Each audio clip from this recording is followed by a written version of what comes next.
Alrighty, hello everybody. Welcome to the Harrisburg University StarCraft 2 tournament. I am Gemini, and I will be your host, caster, and streamer, everything today. Well, except for Observer, because I actually have Mapu with me as well, so that's going to be super sick. But yes, we got an excellent tournament here today. We got a bunch of different great players. We're starting from the round of 8, and then moving on through the rest of the bracket there. Tomorrow, we'll also be doing the finale of everything, which is going to be the round of 4 and the finals. So today is just going to be the round of 8. We got 4 different matches, like you saw on the waiting screen there. Starting off with Maru DRG. It's going to be super sick. It's going to be awesome. We've got a bunch of money on the line as well. 1,500 for first place, which is super sick. So yes, it's going to be a hopefully wonderful game, or hopefully a wonderful day of matches today. So yeah, it's going to be really great. We have, like we said, the Harrisburg University is sponsoring this whole thing, so it's super awesome that they're here to do all this and put this tournament on for everybody. They even have an esports department in their university, which is kind of crazy. Something that you know, more and more universities nowadays are probably starting to pick up with the increase of the esports scene overall. So that's really cool. And we also have actually a message from the president of the university that they have prepared to show you guys. So we're going to take a quick look at that before we get into the game. So let's go ahead and check that out. Welcome. My name is Eric Dar. I'm the president of Harrisburg University. And I have the great pleasure to extend a heartfelt welcome to the talent that has gathered for this StarCraft 2 tournament. We have 29 very talented players from 8 countries. That includes 15 current professionals, as well as 5 of the top 8 currently ranked top players in the world. So we're excited about the level of play in this tournament and very much appreciate everyone's participation, certainly the players, the competitors, as well as all the volunteers for this tournament to make it possible. As everybody should know, esports is more than just entertainment. Esports is a vibrant and growing industry across the planet. The significance of this StarCraft 2 tournament lies in its ability to gather the finest players and advance our understanding of esports through research. So again, very much appreciate your participation in this research project. It exemplifies the power of competitive gaming as a cultural phenomenon and a platform for individual excellence, but also for building community and to act as a unifying force across nations, across regions of the planet. I myself am a gamer. I've played for more than 25 years. And so I've witnessed the transformation of the esports industry from the very beginning as an enthusiast, as an advocate, certainly not as a professional, but as someone who does enjoy gaming themselves. The platform of esports has a remarkable ability to bring together communities, foster innovation, and accelerate personal growth. As an example, my son learned to read by playing video games. Video games have a great power for engaging and supporting learning. Harrisburg University plays a pivotal role in shaping the esports industry and advancing research in this field. As a hub for education and innovation, we are dedicated to deepening our understanding of esports as a platform. We also support academic programs that educate individuals for participation in the growing esports industry, whether that is as event organizers, production professionals, video, audio professionals, a wide range of career options. For example, we have students who are volunteers in the tournament this weekend who act as casters, streamers, and behind the scenes working to make sure that the tournament comes off flawlessly. These are students who are pursuing a degree in esports, and this is part of their experiential work, hands-on work with real tournaments, real players, putting on real live events. We believe that our esports major equips students with the essential skills and knowledge necessary to join immediately into the esports industry, but also to advance in that industry as advancements and innovations happen, and certainly have in the past years and will continue in the years to come. In closing, I'd like to again reiterate that this tournament brings together players from diverse backgrounds, experiences, geographic regions, and it exemplifies the potential for esports of breaking down barriers and building communities. I wish everyone the best of luck in this tournament and thank everybody for their participation. Awesome. Super sick. So yeah, some pretty cool, some words from the president there. We've got, like I said, they have like an actual esports department at Harrisburg University where they have students learning about all the different parts of it, and it's a pretty cool thing.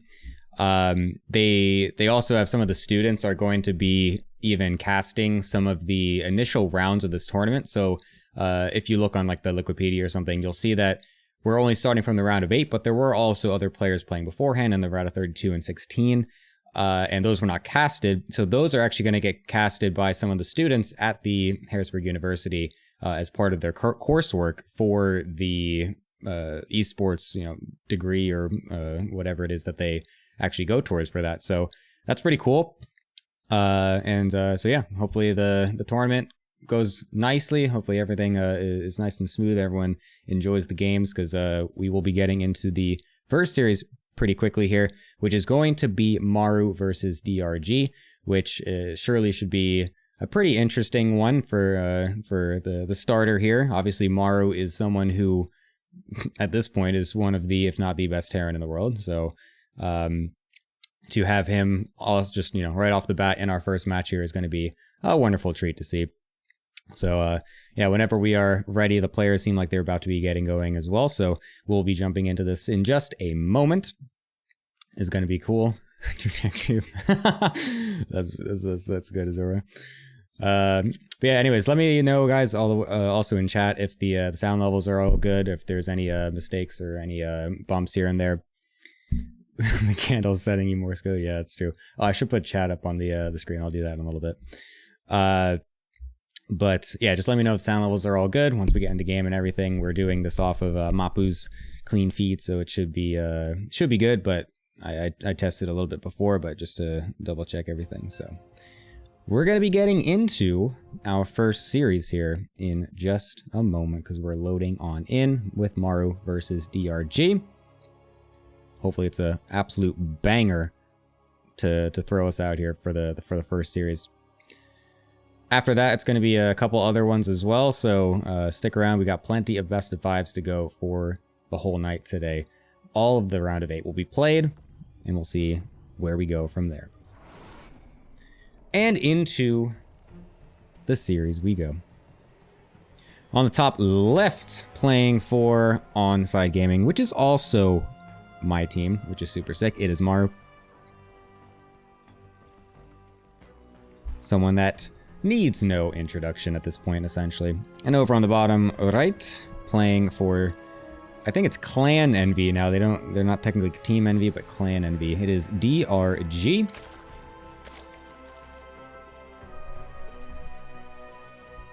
So yeah, starting off with a TVZ today. Site Delta being the first map as well.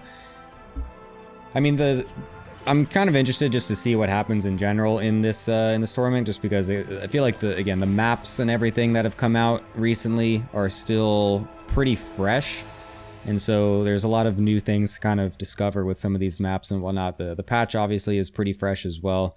I feel like overall things that happened from the patch maybe not having the most insane impacts just yet. I mean, it's not like we're seeing any super ridiculous, crazy OP strategies or anything totally emerge. So yeah, I mean, I'm just curious to see just more of these games on more of the new patch, more of the new maps and whatnot. Also, the fact that we have so many maps in general from just from this new map pool, 9 compared to 7, just feels like we have so much more room to kind of experiment what's exactly going on here. I feel like you don't even see a lot of maps over and over again. Like, you just, since they have, you know, way more to go through. Even when I'm playing on ladder, I feel like I barely play a couple maps because I just like never get them because they get vetoed by other people or something. So yeah, it's just cool to see what goes on with all these new maps and everything. Maru's going to be going for the good old double Barracks Reaper opener at the front. We'll see how much damage this can get done. This is obviously a strategy that's become quite popular lately in TVZ to give a little early game pressure with the Reapers to do a little bit more than just, you know, scratch a drone or two. It's something that, if not checked, will actually just completely annihilate a Zerg if they are not ready. Twitch viewer, thank you for the subscription. You came from the ESL stream. Oh, sick. Oh, I saw Cats enter the lobby for a second. I saw Cats enter the lobby because he has Mapu on his friends list or something, I guess. So that would be pretty funny if that's if you mentioned it. Oh, hello, welcome. There's the sub. Nice. There's the Twitch sub. I should mute those because I forgot that notification was what I had. That's so funny. Anyways, we got the bunker even getting placed down at the front with the Reapers to help cancel this third base. An actual, and it will be a cancel for sure. Drone's gonna get killed off as well. So that's actually a pretty decent hit for Maru here. I mean, I feel like you rarely ever actually see the bunker committed as well, and the fact that we just get the cancel outright is pretty interesting. I feel like while this Reaper harass usually does do a good amount of damage, or at least contains the Zerg for a little bit, I feel like they can at least usually get their third base in a pretty normal time. Good amount of Ling Swell will be able to eventually deal with this bunker, but not the Reapers, as they will sneak themselves into that nice little corner, but the Queen's up on the high ground, able to completely surround them. So nice overall at the end by DRG to dissuade these Reapers, get them out of here. Only one left alive, but that'll get killed off pretty quickly here.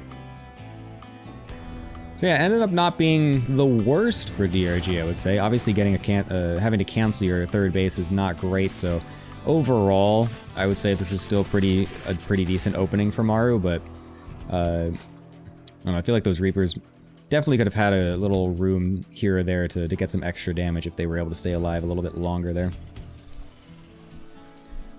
I know we do have a lot of stuff this weekend. Yeah, ESL, WTL, both happening at the same time this tournament as well. So yeah, plenty of StarCraft that you're going to be switching tabs with a little bit. Let me quickly go to my stream alerts and turn off the funny one there. But yeah, so the fast third CC even came down for Maru right after the opener, even before getting his factory in Starport. So knowing that he canceled the third base so quickly, he's really just kind of setting himself up to completely take advantage of the economy. Going double eBay after everything as well. He's just going to play this nice and passive for quite a bit here. Moving out with a couple of Marines. He's got 15 in total moving across the map, but I don't expect him to really do anything with this, obviously, because I don't think he has stim with this. He might, but even so, yes, he does. Okay, so he's gonna stim up forward a little bit here to try and poke and prod a little bit, but this is mostly a fake. He's trying to get a couple of creep tumors, gets a couple of them, which is quite nice, and then forces out some extra lings and just kind of stops the droning a little bit here to make DRG wonder, okay, is he actually going to be committing with this? Is there a tank that's, or like 2 tanks and a medevac that are about to come boost and deal up with this as well? It is just the Marine, so Maru's just walking back with 4 Widow Mines in a dropship, actually, going to the bottom side of the map. That's an interesting choice. Widow Mine drops versus Zerg, not exactly always something you see. However, Those are the things that could be the most deadly. Don't expect it. Could be insanely potent. The vision is quite well done here for DRG, so he is definitely going to react to this perfectly in time. Even brings the queens forward to bait a little bit of the mines and then just heals them right back up. So that is going to do basically nothing except a little bit of... Oh, even losing the medevac there. Basically just doing a bit of mineral harass in terms of denying mining, not actually getting any drones there, so pretty good defense coming out for DRG at the start here. Will be setting himself up for what is looking like a standard Lingbane Hydra composition to go into this mid game, whereas Maru obviously will be sitting back for just a little bit more to rally his forces and then kind of get the multi-prong set up, it looks like, as he's sending his 2 medevacs and marines somewhere on the map to help get some more map pressure. 3 more barracks getting placed down in the back end as well, so that would likely put it up all the way to 8. So it looks like he's going to be going for a good old 8 racks timing here with 2-2 eventually. So Maru's definitely going to be trying to go for a big push in this mid game here. This map does lead quite nicely for that. The Widow Mines, oh wow, barely don't get off that first one. That could have been a massive hit. Thankfully for DRG, he actually was able to kill it off. Pick up by Maru, nicely done. So yeah, this map, I feel like it definitely has an opportunity to go for these big parade pushes here because, I mean, it's a relatively small-ish map, and the once you're on the high ground area from the 3rd base, pushing directly down into the 4th and whatnot is actually, it seems pretty simple to do so. There's no, like, you know, varying high grounds up and down and whatnot, so overall it should be a pretty nice straight shoot over to the other side of the map. And here comes that in a multi-prong like I was talking about. Top side Marines, bottom side Marines going off at the same exact time. 2-2 also going in the way for Maru to set himself up for that later 8 racks. Widow Mine drop, I believe, is what that is. Going right into some queens. Likely Maru is paying attention because he's an absolute god.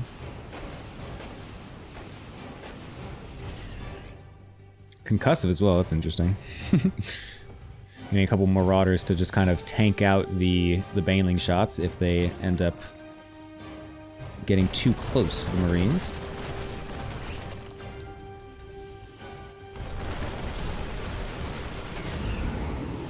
Alright.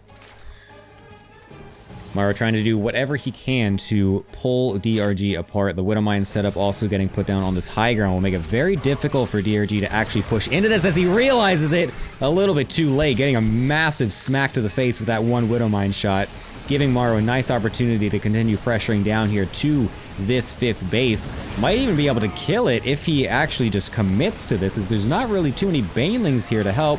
Finally, DRG does send them across, but they don't really get that many good connections. Widow Mines continue to do pretty well here. Last couple ones getting wasted just a little bit, but I mean, overall, not a bad position here for Maru, as he will have to back up a little bit once these reinforcements come.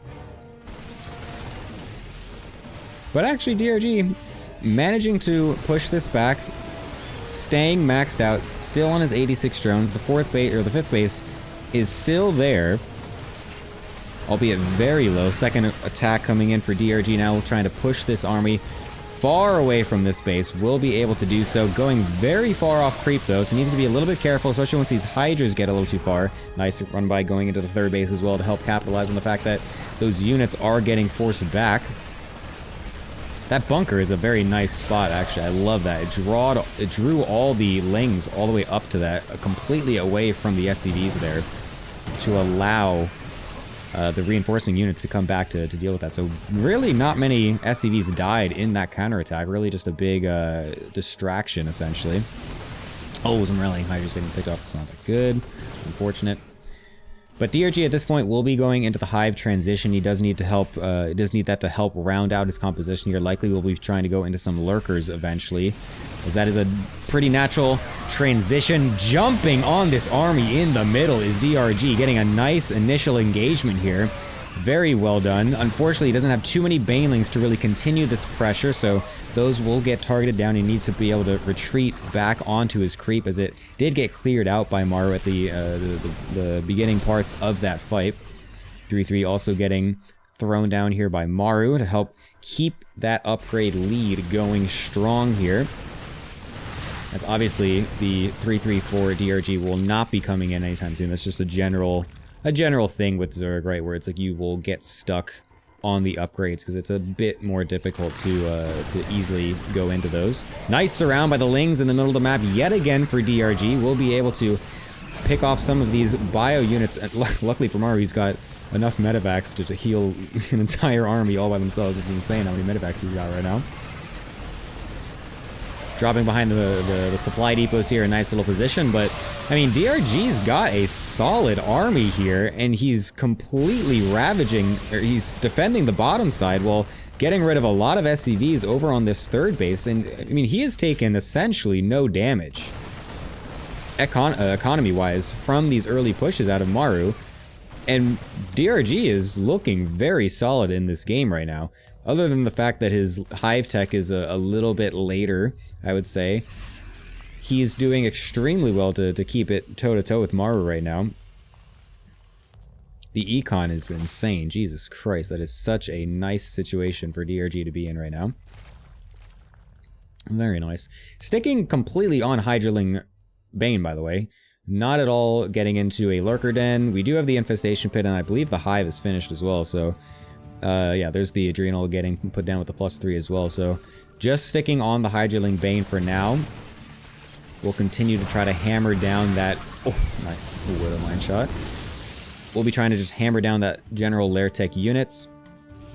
Composition into Maru, who also is just sitting on Bio and Mines pretty much. You woke up this morning to watch Eva's versus Dark? Yeah, sorry, that was not actually going to get casted, Larimbo. Sadly. Alright, Maru's trying to threaten this bottom side of the map. Yet again, the Widow Mine shots will be gigantic. Oh my god, they're actually insane. Extremely good fight there for Maru on the bottom, but DRG does clean up the top side. However, I think that little the Widow Mine engagement was favoring Maru just a little bit more there. His 3-3 has finished at this point, so that is going to be a big power spike for him going into this later stage of the mid-game. Hopefully, for Maru's sake, he can find some nice timing here with that upgrade advantage, because it will be falling away eventually here. Very nice pre-split coming in from Maru here, as all of DRG's forces try to take this position out from Maru's grasp. It's not going to work at this point.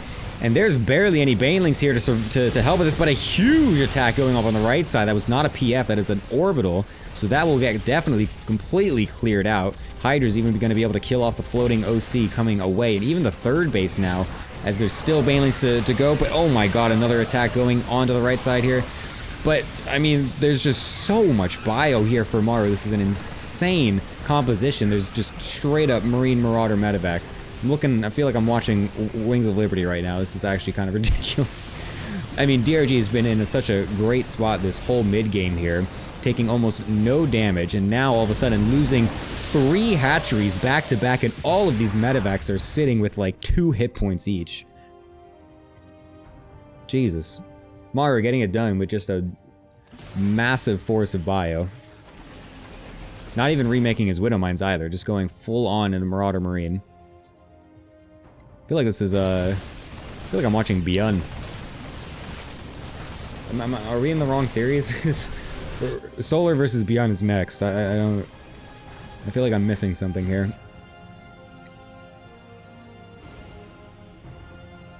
I mean, the economy still is better for DRG. Despite the fact that he lost 3 bases, he was still ahead in economy from the beginning. And Maru did lose quite a lot on the counterattack as well. So he really needs to make something happen with this push right now.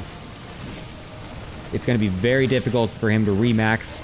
The split is incredible. There's Vipers out now as well, though, so that's going to be something to really help DRG in this engagement. The Blinding Clouds actually not really doing all that much, to be honest, but the supplies are starting to get evened out here.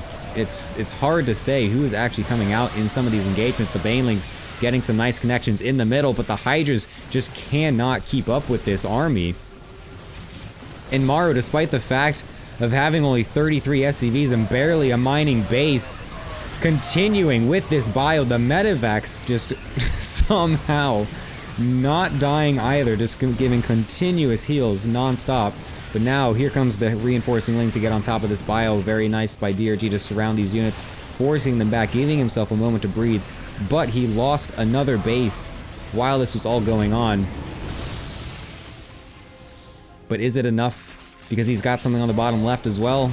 SCV is forced to come off the line to help with this. I think this is actually going to be it for DRG. The Banelings can't get focus fired.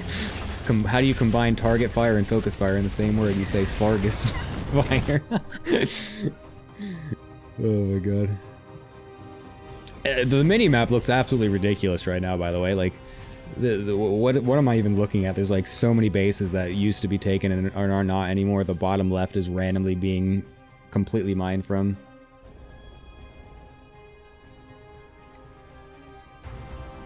Is that a singular OC? No, there's one on the bottom left as well. Okay.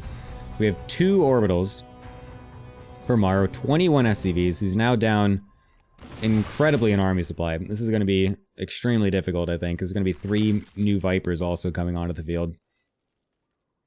This is looking a bit rough here for our boy Maru, not gonna lie. Not going to lie.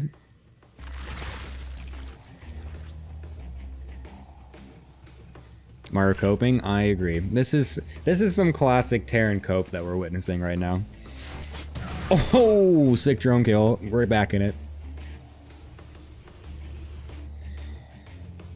I like how scared DRG is though. Like, you can just see how much he respects Maru as a player. Where he's like, well, Maru hasn't left yet, so, you know, there's probably a reason why Maru hasn't left. So I should probably be a little bit afraid of something, right? But actually, it's not the case at all. Maru is just completely dead. And DRG is just like, well, should I attack or like what's going on here? Trying to send some lings around to just kind of sniff out what exactly Maru has left, because he can't quite find it, because there's not really anything to find. This DRG will now walk across with his maxed out army. He's got those Vipers somewhere as well. I don't know where they are. There we go. Found them. Oh, that was interesting. The way he hold positioned right there, I thought that Widowmine was about to just smack him in the face super hard, but it luckily went on to the Overseer. That's going to be that. Nice game 1 there for DRG. A big surprising win as well. Not expected to see DRG come out swinging just like that right there. I mean, if you look at the past history of these 2 players to begin with, I mean, it's not exactly in DRG's favor. I'm pretty sure the last time that DRG actually won a series against Maru was last July. Yes, that is correct.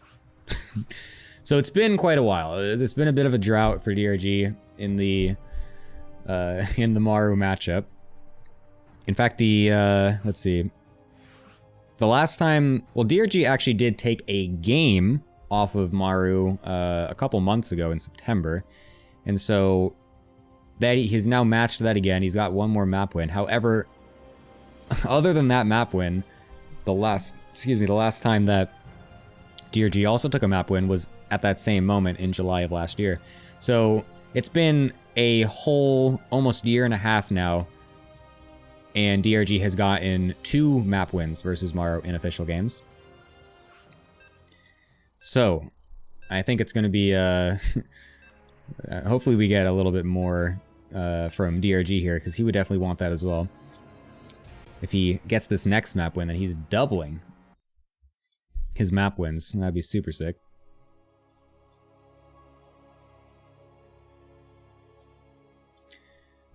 Is the sound levels okay, by the way, everybody? If like the game sounds all good, the mic to game sound levels all satisfactory, I assume. Sounds good. Excellent. Mapu doing the zoom ins, assuming that I'm going to introduce the players, but little does he know that I so rarely actually introduce each player.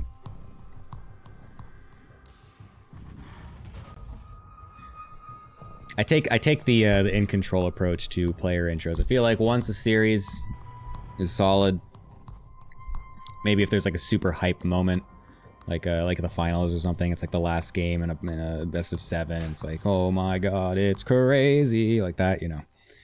That's definitely worthwhile, but otherwise, we know who's playing. I was talking about them all day, all last game. It's fine. The correct approach is to introduce them randomly in the middle of the match. Correct. That's a Larimbo special, though. I can't quite do that. That's really something. That's the Larimbo is really the goat of that.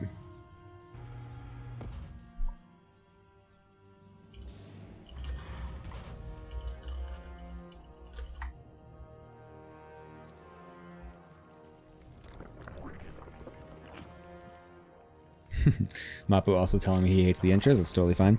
Do whatever you want, Mapu. I love your observing. You're sick, so do whatever you want. Whatever you do is chill. Same opener coming out from Maru, the 2-Rax Reaper. It's just become such a standard at this point. I feel like it's very rare that you see this opener come out and it doesn't really do anything. It almost always just ends up being at least an even game. So, considering the fact that you have even more opportunity to find yourself a significant advantage going into the later stages of the early game, it's like, well, why not? At the worst, you're gonna come out even, which is what you would do normally with a normal 1-Rax expand anyways, so might as well keep throwing out the 2-Rax Reaper. The drone is not quite actually making the hatchery yet. Got pulled back for some reason. Luckily, it doesn't get blocked. That would have been a tragedy for DRG. The bunker coming up yet again for Maru behind those mineral lines. So, it's going to go in with the Reapers yet again to try and get this cancel off. So, it looks like this is 2 times in a row we're going to have this happen. I am a Protoss player, so my analysis in general of the non-Protoss matchups is a bit weaker than the Protoss ones, obviously, so I might actually be totally wrong in this, but I feel like I haven't really seen this interaction as much with the Reapers actually getting the cancel on the 3rd so much. I don't know if anyone in chat can correct me on that or not, but I feel like I haven't seen that interaction too much. That is a great new pasta that you guys have coming out there, and that's very funny. This is a bit different, though, for DRG. He's going for the counterattack while leaving the Queens back at home to defend, but the SCV, oh, coming in with the drill to the face, actually gets the kill, but the Lings are able to get through the reactor on the other side of the map, and this is something, like I said, is a bit of a switch up. Oh, DRG trying so hard to get the block on the barracks. That would have been super sick. That would have actually just closed the game. This might already close the game, though, because this is an insane amount of Lings and only SCVs left to help defend. Where are the Reapers? They're running drastically across the map for their absolute lives to save all of these poor SCVs. They're getting mincemeat right now. Oh my god, is this just it? Is DRG just completely dumpstering Maru right now? Because this is absolutely what it looks like. A quick little switch up for DRG, sending his initial Lings across the map instead of using them to help defend the bunker. And he's finding himself a win in less than 5 minutes against the best Terran in the world. Just casually, no problem. I love the little Reaper micro, but when you only have 2 health on each Reaper, there's only so much that you can do, and that is going to essentially send it off, as these Marines simply will not die. Where is that? Or sorry, the Lings, I should say. Where did that Marine go? I heard a Marine firing. I was shooting at the front. Good lord.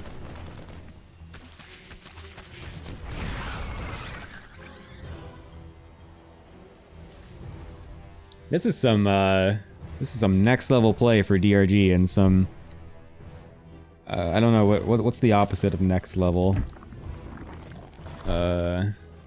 Downgraded level? Bottom level? Basement level? This is some I love that. This is some basement level game. That's so funny. I love that phrase. I'm gonna use that so often now. This is some basement level play for Maru right now. Good God. I mean, this is gonna be a rough one to come back from. The starport getting thrown down. But I mean, what are we even gonna do as Maru from this position here? This is a 20 worker supply lead. He's got 8 army supply, and I mean, 2 of it is this Hellion that's just essentially scouting and will immediately die. I can't see a world. If Maru wins this game, I'm gifting a sub to every single one of you people in this chat.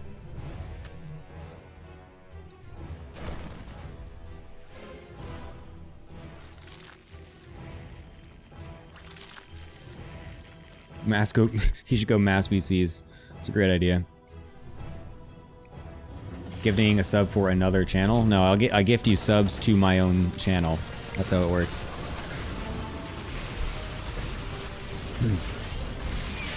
Alright, the Roach Ravager follow-up from DRG is good. A very nice, decisive move. Making sure that Maru can't find any way back into this game. Not able to find a sneaky avenue back. Slip and slide his way through the mid-game to somehow find a lead. The Ravager Lang is really gonna be something to just absolutely send it. The Sim City here to keep that tank alive is extremely good, but when you have that many units, it ain't gonna matter. That is a 2-0 for DRG. It is a best of 5, so Maru's not done yet, but I mean, if you told me that Maru was going to be down 2-0 in the way that he was at the beginning of this, I would have called you a silly fool, because that would be ridiculous. My sub, no. So sad. Okay, let me get chat up on this, on here as well. Hello, chat.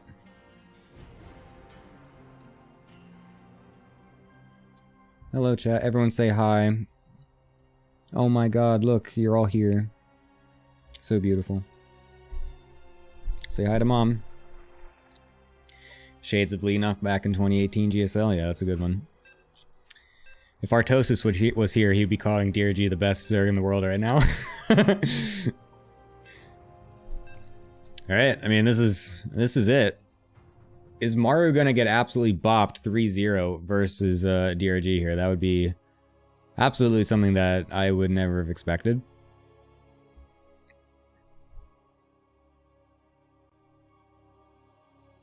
Concerning the fact that he is now he now has more wins versus Maru today than he has had in the last year and a half. So yeah, very impressive out of DRG right now. We'll see if Maru can climb out of the basement and give us some kitchen level StarCraft here.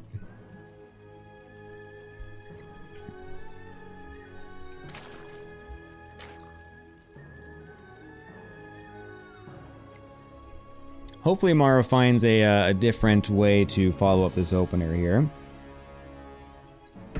Because obviously the counterattack from the Lings was extremely good for DRG. I wouldn't be surprised to see DRG go for the same exact response just to at least test the waters. Because it felt like you really did just kind of defend the Reapers pretty well with the Queens. He did lose one to the SCV, but I think that was just a small miss micro. But I think it's definitely worth it to at least send the Lings again to check, just to make sure that, yes, Maru, okay, you are not also being greedy again for the second time in a row. And, you know, likely we'll probably get some extra Marines after those Reapers before the reactors and whatnot, so. DRG is attic level, yes, exactly.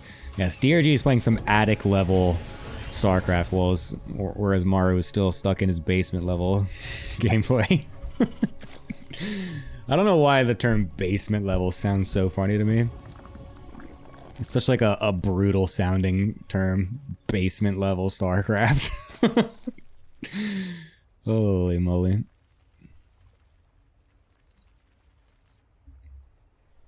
Still gonna be the same opener from Maru, so yes, it is going to be nothing different.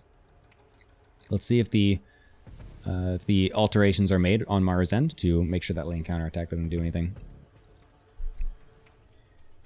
But it would be a bit strange for this series to end in such a quick fashion when... well, to be fair, I guess I did predict in my head beforehand that this would be a quick best of 5, but on the opposite end. So the Reaper on the main base, or at the main base, the bunker on the 3rd, yet again. And there is that Marine after the Reaper. So yes, there is the small, ever so small, but ever so essential alteration there for Maru to make sure that that lane counterattack does not do what it did last game.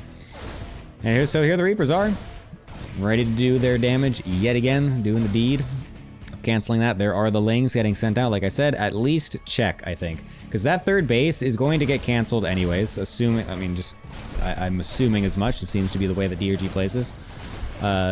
So there's no reason using those lings back at home at this point. They're not going to be doing anything, so you might as well check to make sure that there is nothing on the other side.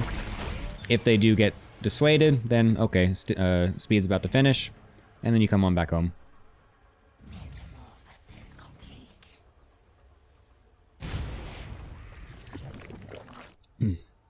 Oh, 3rd being taken by DRG. And things will go a bit more normally this time than last one, so yeah. This time we do have a fast factory follow-up with the double Hellion. I believe this is what Maru was trying to do last game, but obviously his plan got a bit thwarted before he was able to come to fruition. Still a fast 3cc coming on the back end as well, so that is not changing. Oh, a Cyclone follow-up to the Hellions as well. That's interesting. I love that. Give me some new stuff. I want to see some new interesting things going on with this patch. Give me those Cyclones. It's not going to be the Mass Hellion, 6 to 8 or so with the Reapers as the follow-up. It will be the Cyclones. Stim being researched as well, so don't get your hopes up. It is not mech. It is just going to be some Reaper Cyclone Hellion harass.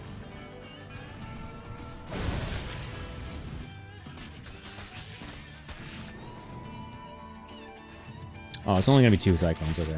I thought he was going to go for up to 4, and then maybe get some extra Hellions too, but this is also fine. But DRG will spot out those 2 Cyclones with the Watchtower Ling, so very nice by DRG. We'll be getting ready to deal with this here. Plenty of Lings on the production tab. Nice flank coming in. Didn't even see that as well. Mapu got surprised by it. I love that as well, so that's going to be sick. Getting both of those Cyclones there. Very nicely done.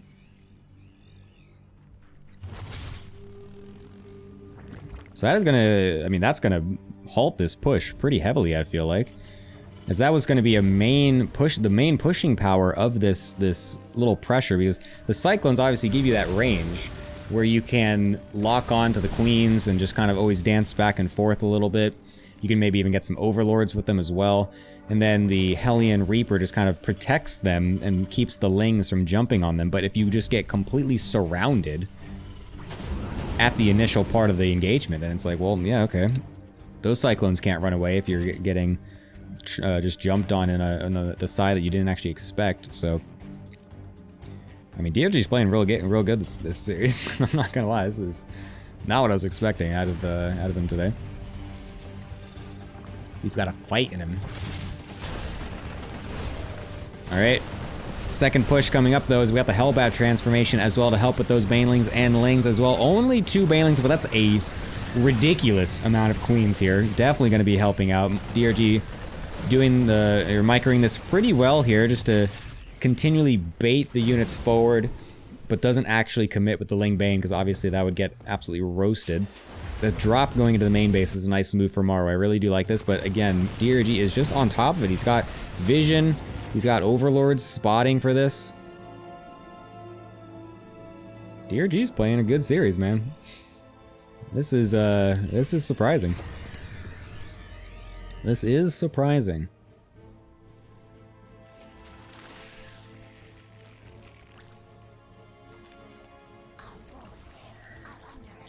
Even sees that third base landing. I mean, it would be very strange if it wasn't, but confirmation is always nice. Hydra then getting thrown down as well, so again, we're gonna get that same type of Ling Bane Hydra follow-up here. Oh, that's not good though. Got a couple Lings getting roasted by those Hellbats as they are a bit not being paid attention to very much.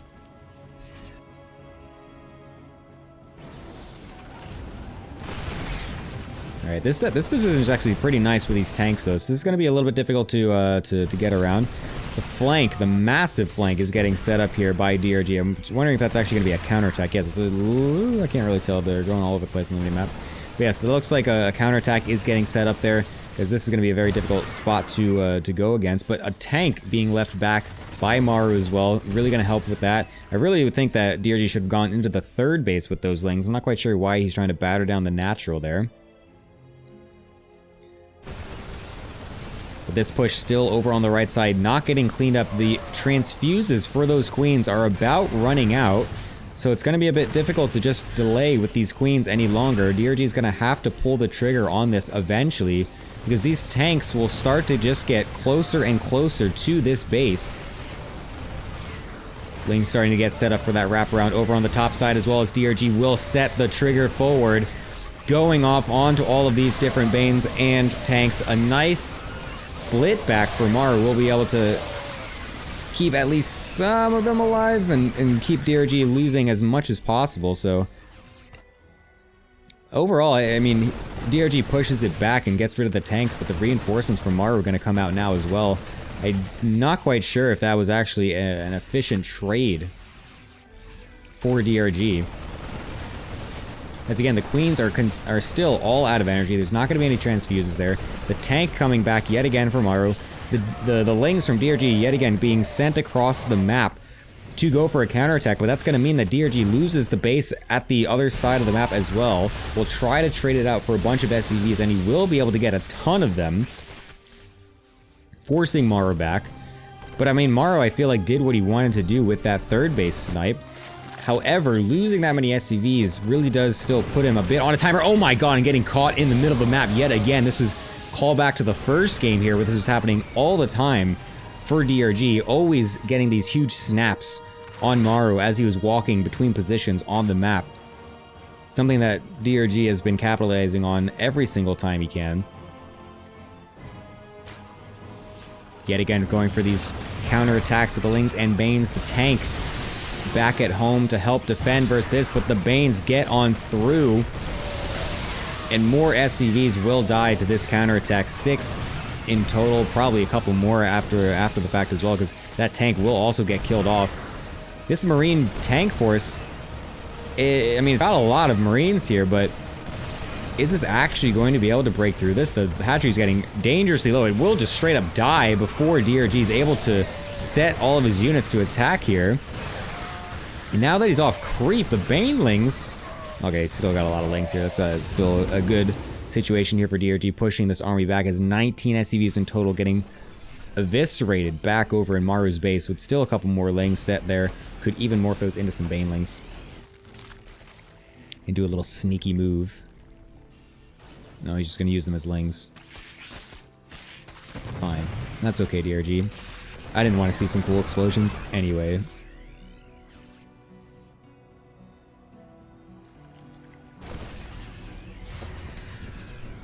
Alright. Liberators going to the right side of the map as the Marines move back towards the left side. Queens will be able to eventually deal with this, but it's still going to be a bit awkward. Nice reaction by DRG to keep those Marines at bay. Nice, getting a Liberator as well. DRG continues to hold on, man. This is... I feel like this is the best I've seen DRG play in quite a while here. As he's going to try to flood into the third base a bit prematurely, I feel like, but I think he's actually just going to go ahead and bust right on through. What an insane attack, by the way. Like, what? This felt like this was not supposed to do anything. I feel like... What the...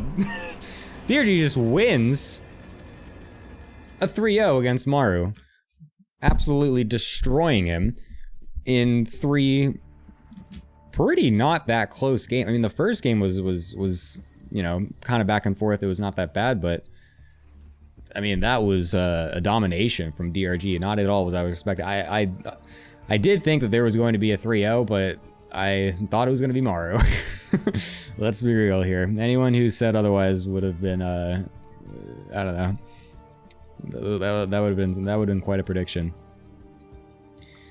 So yeah, I mean, congrats to DRG. An excellent performance out of him to smack down Maru in a very decisive series. I'm still surprised at that last attack. It really didn't. It didn't feel like the DRG was supposed to be able to just walk across the map with that defense and just completely annihilate the third base there, but he's good. He is pretty good. So yeah, that'll be the first series. A nice 3-0 for DRG. We're going to go for a quick little break as we get the next series set up. A couple minutes, and we will be with Solar versus Beyond after that. So stick around.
All right, welcome back, everybody. Beyond versus Solar is going to be the next series that we have in store for you. They're going to be still completing up the veto, so we'll get into that series in just a little bit. But,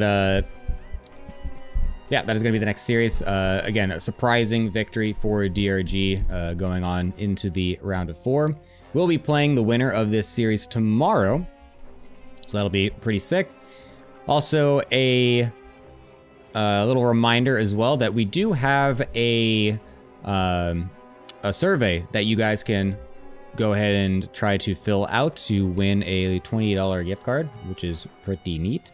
If you look over on this screen, they got a QR code that you can scan.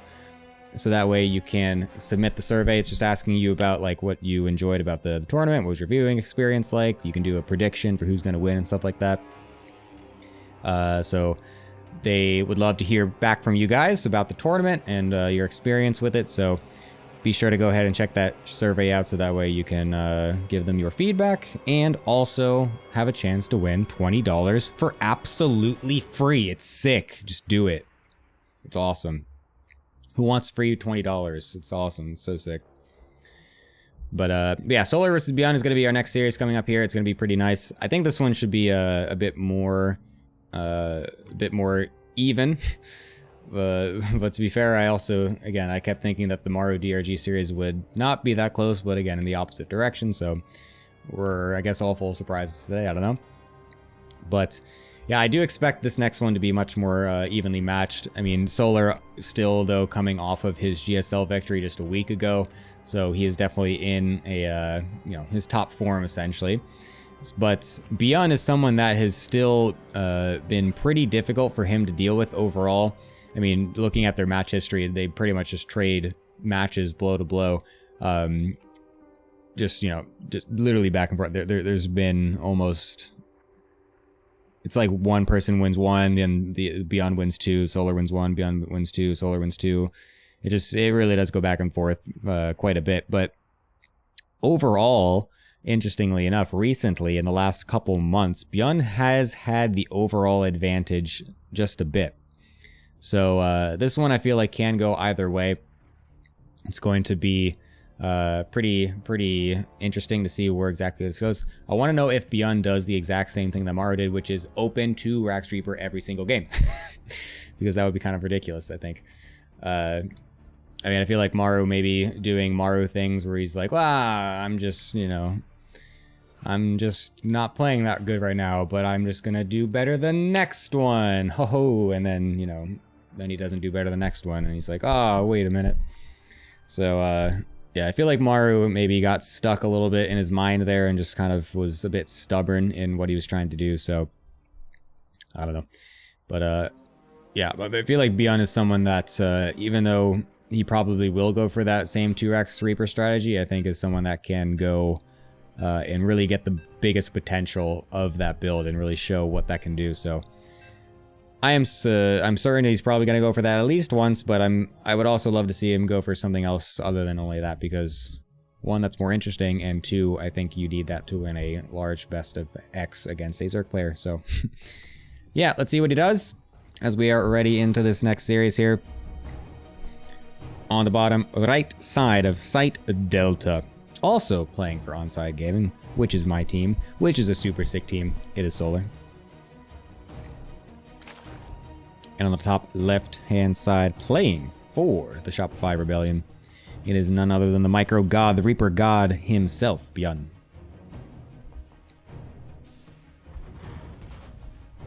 Is anyone from Harrisburg playing? No, they are not.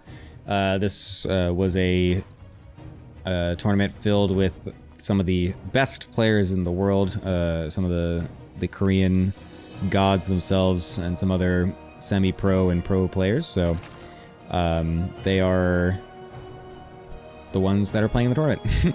So yeah, that is what it is. Harrisburg is sponsoring the tournament, so it's super sick by them. And yeah, that is the stuff. Beyond. Talk about different builds. Oh my god, he's going CC first.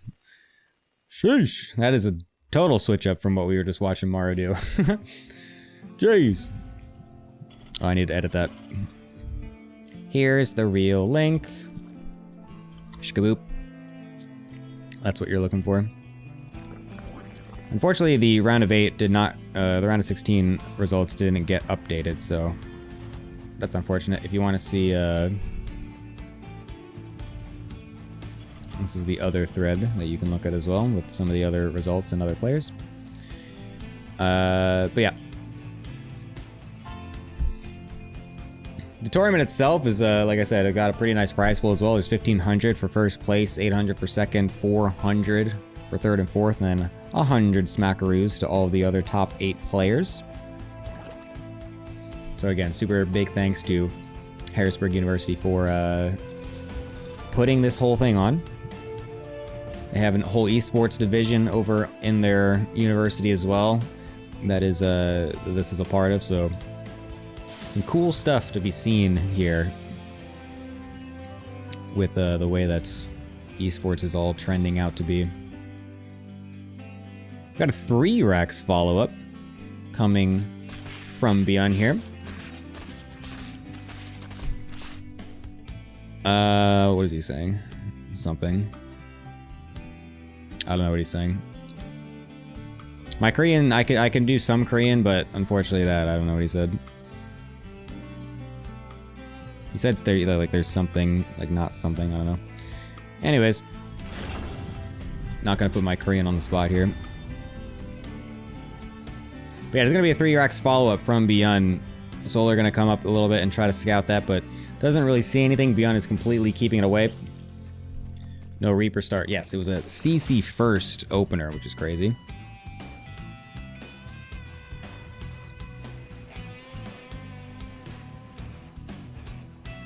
Yeah, I don't know what he's saying. Solar's saying Maru's washed and I have to carry our team now. Yes, that's correct. That is exactly what he's saying. That is exactly it. Alright, is Solar gonna be prepared for this? Because this is gonna be a lot of Marines hitting him really hard, pretty fast, off of what was a CC first expand. Oh, thank you, Tao. Thank you for editing that. 10 drones on the production tab right as Beyond is starting. Oh, no, he's not leaving his base. I was gonna say the Marines were starting to move, but then they were just sitting there. So it's not actually just yet. Although Solar could still kind of peek up there and get a glimpse at those Marines. If Beyond is not careful with that.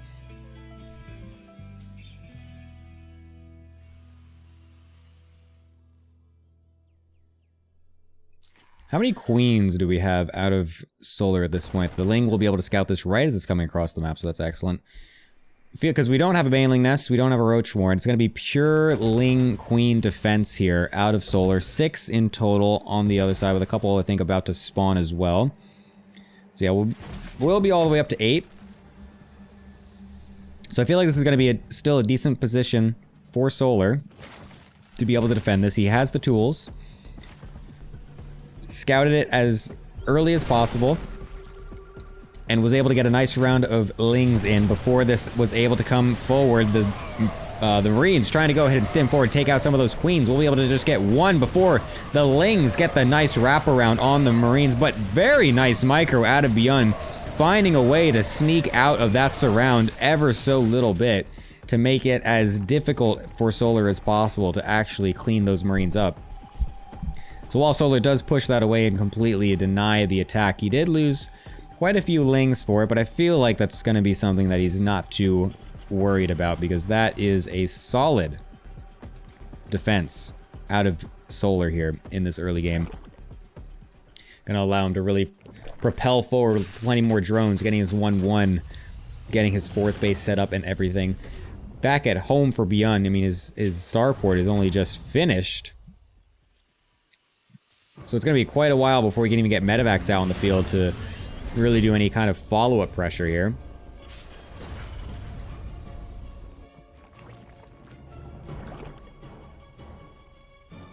Yeah, I'm trying to read what they say. I like pick out bits and pieces. I can't really tell what exactly they're talking about though. Sag. The face with my Korean's so bad.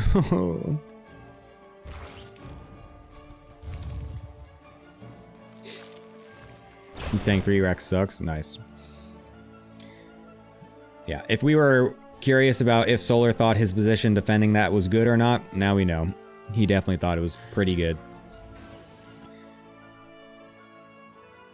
Beyond coming out onto the field, trying to do a little bit more as those double Medivacs are coming out now. I think we're going to start getting some double prong set up, or just a single drop for now while the other 2 Medivacs are still spawning. Just going to be able to clear up some of this creep before he's eventually going to get pushed back here by the Lings and Banes. There's the good old Beyond Focus Fire that we all have come to love. Very nicely done by him. But yeah, this is going to be the Ling Bane Hydra as usual. This has been the standard Zerg versus Terran mid-game for a bit now. I mean, Solar showed it to great effect in the GSO finals against Gumiho last week. Absolutely dumpstering him, essentially.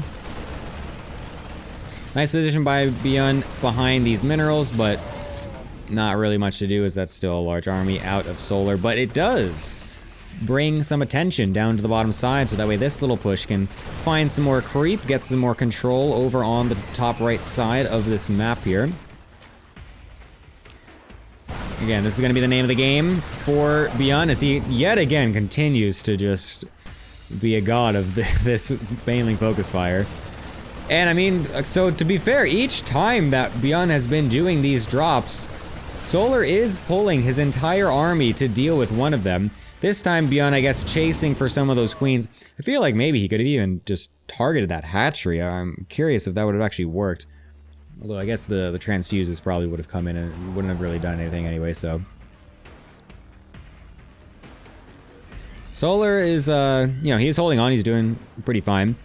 But there was a moment there where he was getting kind of pulled apart there quite a bit. His army was really just getting sent to deal with one drop at a time, and I feel like there was maybe an opportunity for Beyond to jump a little bit more, but we'll see how this goes, continuing on here. Drop over on the right side yet again as the Marines in the middle set up the position by killing these rocks to then streamline it back onto that high ground. Would be really nice if he can kill off the creep in the middle and the high ground here, so that way he can keep this as kind of some forward base, essentially, where he can rally everything to and just always have constant high ground vision and be able to micro back away from. Beyond getting to confirm that the main army is on the right side, so that gives him the cue to start to move forward with his bio. Over on the left side of the map, we'll be able to take this high ground position and clear out some of this creep, but has to be a bit careful because this is when the rest of the army from Solar gets on top of it. Some ridiculous Baneling and Widowmine connections all around, completely evaporating all the units on that high ground spot. I don't know who came out ahead right there. I felt like a bunch of Marines died to friendly splash, and then a bunch of Banelings also just died to the Widowmines there, so. Absolute fireworks.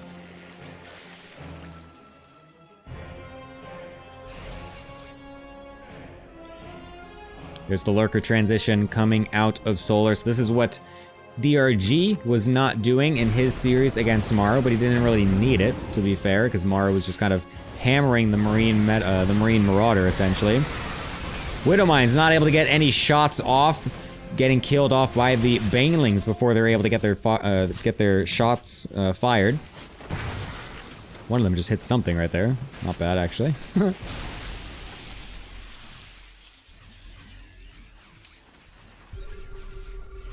This one-day tournament? Nope. It's going to be happening tomorrow as well. The round of 8's today, whereas the round of 4 and finals will be tomorrow, starting at the same time. Alright, Beyond is maxed. Solar just as much. Does he have his... He's got some Vipers in production. I don't know if those are the only two that are actually out, or that will be out, or if he actually has some of this army. But Solar's going to try to go for a big attack over on this 4th base here before it gets set up into a planetary, but he's going to get himself surrounded here as the bio splits itself up. We'll be able to get a nice trade-off on some of those units trying to retreat. That gives Beyond also the opportunity to continue pushing over on the right side here, getting rid of this creep. It's been very difficult for Solar to get this creep moving past the halfway point here. Oh, you know, those Banelings also all finished to do absolutely nothing as well. A big waste there by Solar. This is what I was kind of talking about in the first series with Maru DRG, where they play this map, where it seems very easy for a Terran player to get set up on some of these high ground positions and just rally forward, but Beyond not paying attention to his army for just a moment here until the Banelings get on top of everything. It's some nice connections onto those Marines, and then the second wave as well, barely getting Oh, never mind. Okay, it does. It does eventually connect as it will eliminate a huge swath of those Marines. The right side was getting dealt with a little bit there, so Beyond's attention, unfortunately, unable to be in two places at once. Solar taking huge wins across the map here, and we'll try to send that over to this planetary, but without any supporting Lings or Banes, that's not going to be exactly something you want to try. So yeah, big tempo switch here now for Solar, as Beyond unfortunately getting caught with both armies out on the map. Unfortunately had a Marines unloaded from the medevacs underneath with Banelings rolling towards both sides. And unfortunately you can't split two armies at the same time. That would be actually insane if you could. Vipers are out now with a lurker transition coming up behind as well. I don't really think this is the move for Solar, though. I think those Vipers also just suicided themselves without even getting a single ability off. That was strange.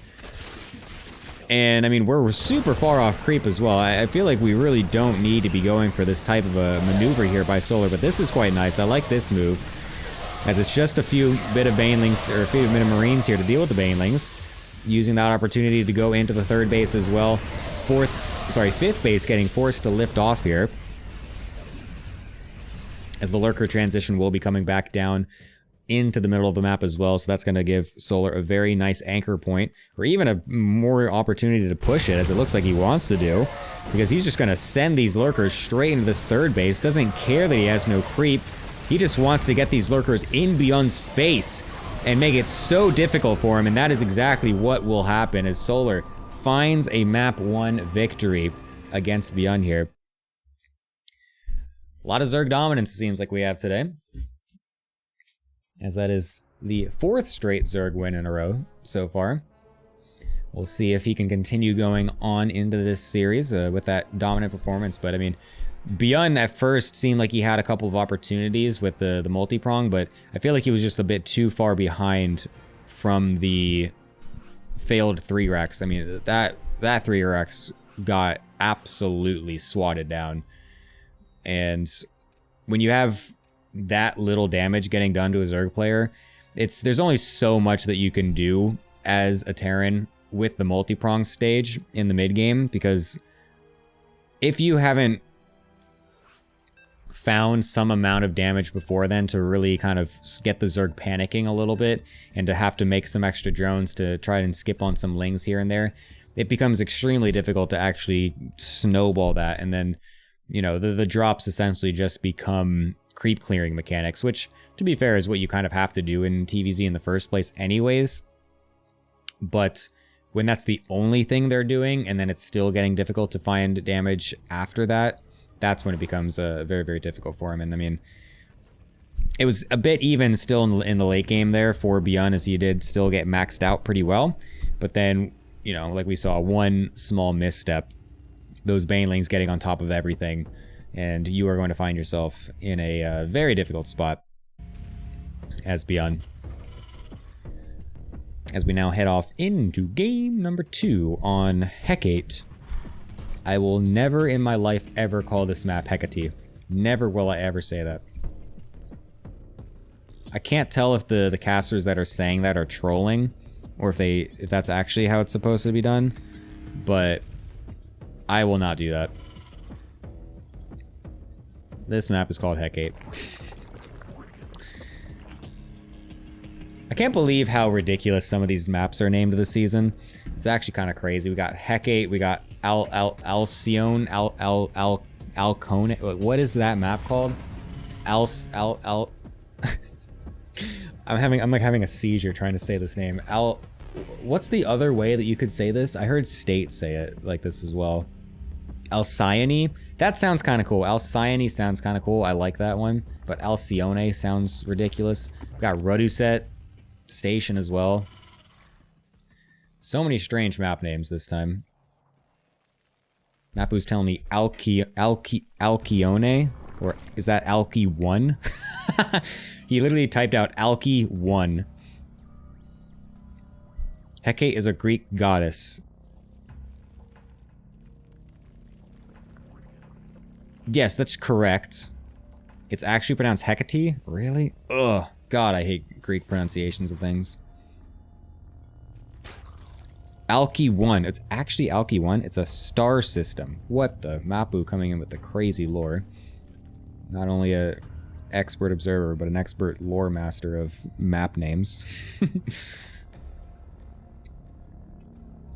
Yeah, it's kind of weird though, because I loved like Greek mythology and stuff growing up. It was like super cool to me. I still kind of like it. I mean, I've been playing Hades recently as well, and I always, I mean, it's very difficult to pronounce Greek names and stuff, right? But I feel like I always just kind of have my own ways to say them in my head, and then I realize later that they're wrong. Like apparently, I would always say Demeter, but it's actually Demeter, which I guess makes sense.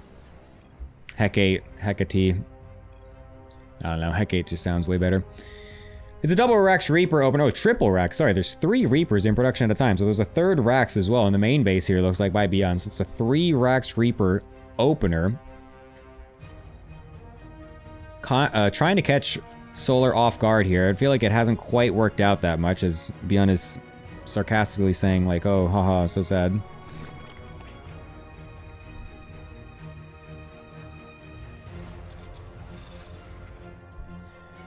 But obviously, I feel like this is more so going to lead up to a crazy follow-up push, because the 3rd CC is going to, or sorry, the natural CC is going to be much later, and this is something that, from Solar's POV, essentially just looks like a normal 2 Rax Reaper opener. And also, I love this, yeah. I was gonna say that like the way that this map works is that the natural ramp, or just the natural gap is pretty far away from where the CC is. So if you put the buildings in the correct place and you do what Beyond is doing here by leaving his Reapers all right far forward, it denies the Ling Scout to actually check if that command center is done or not. And so again, this is still looking to Solar like it is just a normal 2 Rax Reaper opener, which to his mind at this point is something that he has defended and really shouldn't have anything to worry about going forward, because he's not really going to have anything to, you know, some crazy follow push. The Overlord, luckily for him though, will be able to get in and actually see the fact that there was a later command center, I believe. So that should kind of tip him off just a little bit here that there might be some extra things coming. But the stim is already pretty close to done here. There's not too many Marines out to really take advantage of it yet though, so I don't feel like Beyond's really going to be going for an actual just straight up stim bio push before Medivacs. It looks like he might be trying to time it out to have stim and combat done at the same time as his double Medivac, so that might be something that we are looking at here for Beyond. So we're gonna have to see if Solar can actually defend this one. What is this tournament? This is the Harrisburg University StarCraft 2 tournament. The university is hosting this awesome tournament with plenty of insane players, with $3,000+ of prize pool on the line. It's very sick.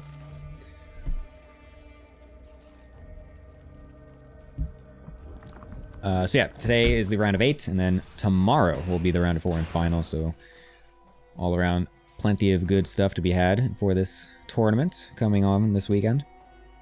It's unfortunate that obviously ESL and WTL are all happening at the same time, but you know, StarCraft, we got so much stuff. Gemini, any insider info on GSL 2024? No. Alright, Marine, Reaper, double Medivac coming out. Combat Shield's not quite going to be done for this push, but the +1 will be. So that is what is getting lined up here for Beyond, as he's going to go forward with this pretty large army here. Solar looking like he's not entirely ready for this amount of bio here. Stim forward already out of Beyond, trying to get on top of these Queens, but the surround by the Lings is pretty good, but this is still so many Marines and Reapers that he's just gonna be able to sit into it and completely eviscerate every single one of them. The Queen's also starting to drop one by one as the reinforcing Lings getting stuck out, and they're just trailing in 2 at a time. This is an insane position for Beyond coming into this 3rd base. We'll be able to get on top of the drones as well. What a move by Beyond, seeing that surround and just knowing just knowing that he's going to be able to get that ridiculous trade. Nice by Solar, though, to get that denial on combat shields on the other side. He did have some extra lings sent across the map to target that down. So that's actually a very nice window here for Solar. While he did take quite a bit of damage to that initial attack, that is going to allow the follow-up to be much weaker out of Beyond and give Solar much more opportunity to stabilize himself in this mid game. Beyond getting the 3rd CC and the 2 extra racks, it is much later than what a normal opener would have from a Terran player. So that's actually extremely good, again, like I was saying, for that combat shield to get delayed here. So this follow-up push here would have been much more deadly if that had finished. Let's see how well Solar is able to defend against it with this combat shield not online here. The 2 tanks in that position is going to make it very difficult. There's already plenty of lings on the counter attack, though, going across the map.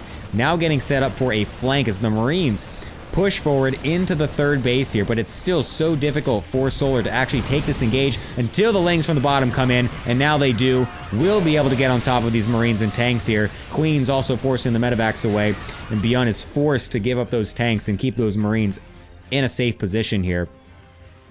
Would this have gone much different with combat shield? It's hard to know. Obviously, it probably would have gone a little bit better for Beyond, but for now, Solar is finding a way to stabilize and will be able to do so with plenty more lings and banes on the production here to really make sure. He's definitely feeling it with this attack. He's frightened, he's scared, he wants to make sure that he does not take critical damage here. His +1 is going to be able to finish up with this as well, so that will keep him equal in upgrades now, so that's going to help him out as well. Overall, I feel like Solar has done a good job, despite the fact that that initial attack was able to catch him so off guard and get quite a bit of damage here. But again, the pushes do not stop from Beyond. He is someone with tempo. He's someone that pushes. He loves to be in your face, and he's going to continue to do that, having combat shield ready now with this push, taking the same position with those 2 tanks, using the Marines to get on top of the high ground here, but they get forced back yet again. The tanks on the low ground unable to get efficient trades against that Ling Bane before they're getting onto it, but the bio still into the natural here with a drop as well, forcing the drones off the mineral line. Beyond finding ways to get damage in every situation, but he continues to not break through. His 3rd base still not landed.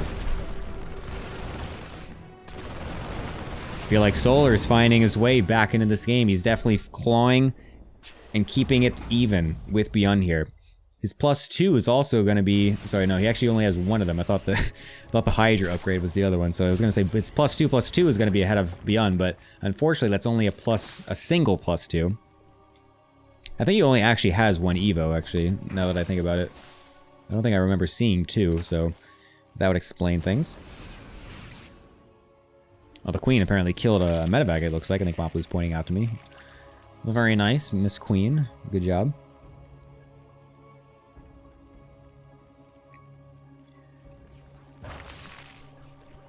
Alright, Hydra's coming on out. Solar getting ready for this mid-game phase of the game.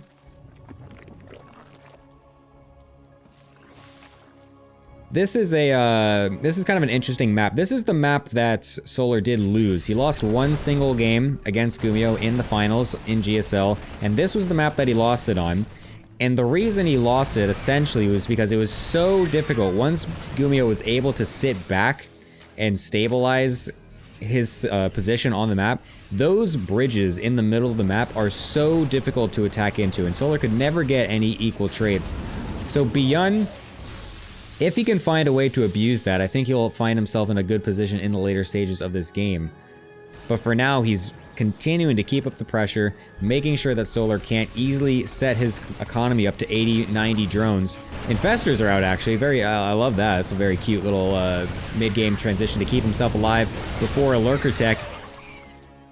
Marines able to evacuate over into the main base, but Solar very well prepared to deal with that. Has plenty of lings to swat those away. We'll be able to do just that. Marine drop on the left side also getting dealt with pretty well. Those two, this position with these tanks, there's so many of these little spots on this map to really abuse these awkward engagement points for the Terran here. Solar jumping on this opportunity now as he sees that the army is quite segmented. The Infestor is almost getting sniped there by the tanks. That would have been pretty unfortunate if he was able to lose those, but we'll be able to dislodge this.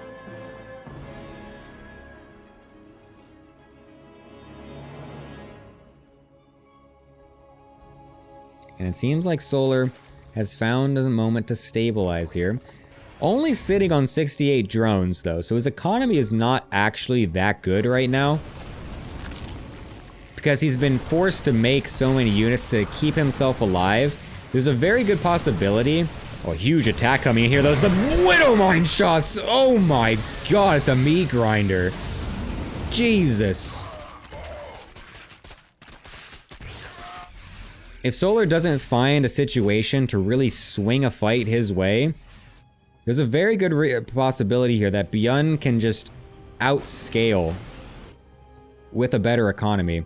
Because the composition that Solar's going for, the Viper, Lurker, Hydra, blah blah blah composition, I feel like you really need a good economy to help to have that actually trade out properly. And when he's sitting at 65 drones for the whole game, it's like, do you really want to be at 20 minutes in the game with barely 70 drones as a Zerg player? I wouldn't.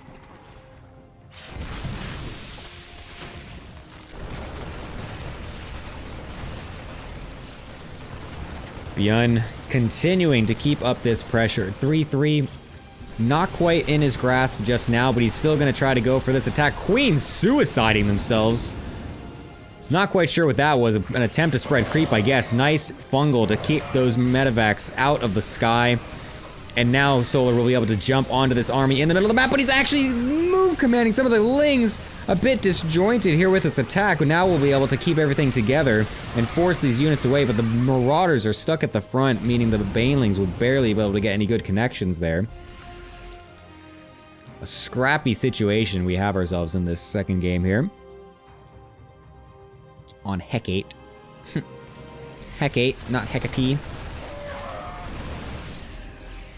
Byun's gonna try to go ahead and kill off that right side base as he's continuing to push towards this left side with his main army. Nothing here to defend, really. Oh my god, but the fungal is ridiculous. Getting a massive chunk of bio units there. Massive win for Solar. And a huge sigh of relief, I'm sure, as he's also gonna be able to get this drop on the right side dealt with. Very nicely done by Solar.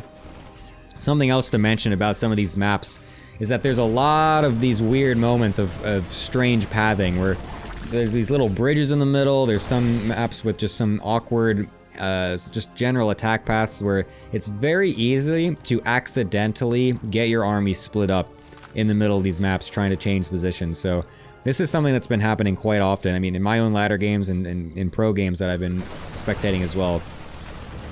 It's very easy to get a couple accidental move commands not going where you want them to, because these maps have some interesting pathing.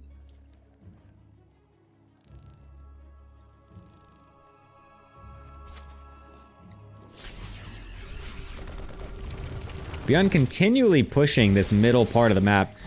He's denied creep from this position for essentially the whole game. And he's gonna continue to try to do so. Nice parasitic bomb, actually able to kill off these medevacs somehow with such low health, so that's nice. Huge fungal as well in the middle of those Marines, but again, the Widowmine able to fire right back and keep that Zerg army from jumping onto these units. Oh my god, the Lurkers are actually gonna get spotted by those two random burrowed Widowmines. That's gonna be pretty good if Byun can reposition to help deal with those. Ridiculous. What even just happened right there? There's so many dead units just stuck in that bridge. That's what I'm talking about. These bridges in the middle of the map are so difficult to engage around. It's such a unique map feature here. Oh, these units got to get the heck out of here, as this is a massive amount of Zerg army for this little bio force. Luckily the PF is there. Ghosts are out though, so that's going to be a nice way to deal with these Lurkers as they are trying to deny this third base here. Unfortunately, it doesn't seem like the Ghosts have quite enough snipes to actually deal with all of these Lurkers.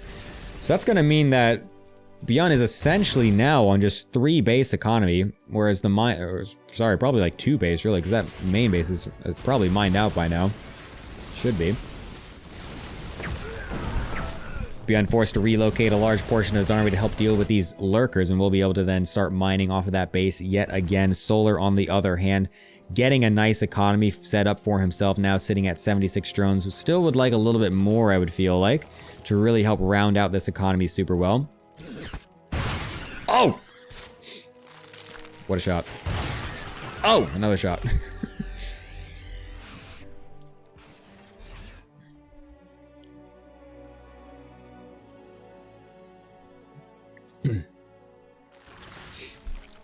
Alright, will Solar be able to break Beyond before Beyond can start to take control of these middle parts of the map and make it really difficult for Solar to actually engage to his side? That is going to be the question here. There's 2 Widow Mines still sitting there, it's kind of cool. Liberator, idling after killing a couple larvae, will get killed. Oh, he saves it! Oh! Oh my god, the burrowed infestor flank with the most ridiculous surround I've ever seen, beyond getting eviscerated in the middle of the map. The medevacs are the only thing to survive, and it's barely surviving at that.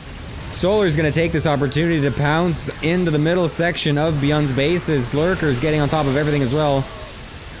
Banelings don't actually get the connections that they want here, but I feel like this is just so much from Solar. He's going to be able to deal quite a decent bit of damage because these lurkers cannot actually get dealt with. Widow Mine's killing some reinforcing lurkers is luckily enough for Beyond.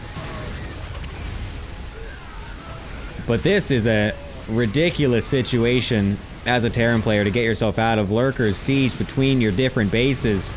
How do you deal with this without a ghost count, without tanks to support, with liberators in the air to help push them back? It's not going to happen, that's what. Beyond falling 0-2 to Solar in our second series so far. But it's still best of 5, so it's not over yet, like I will say. Like I said for the first one too.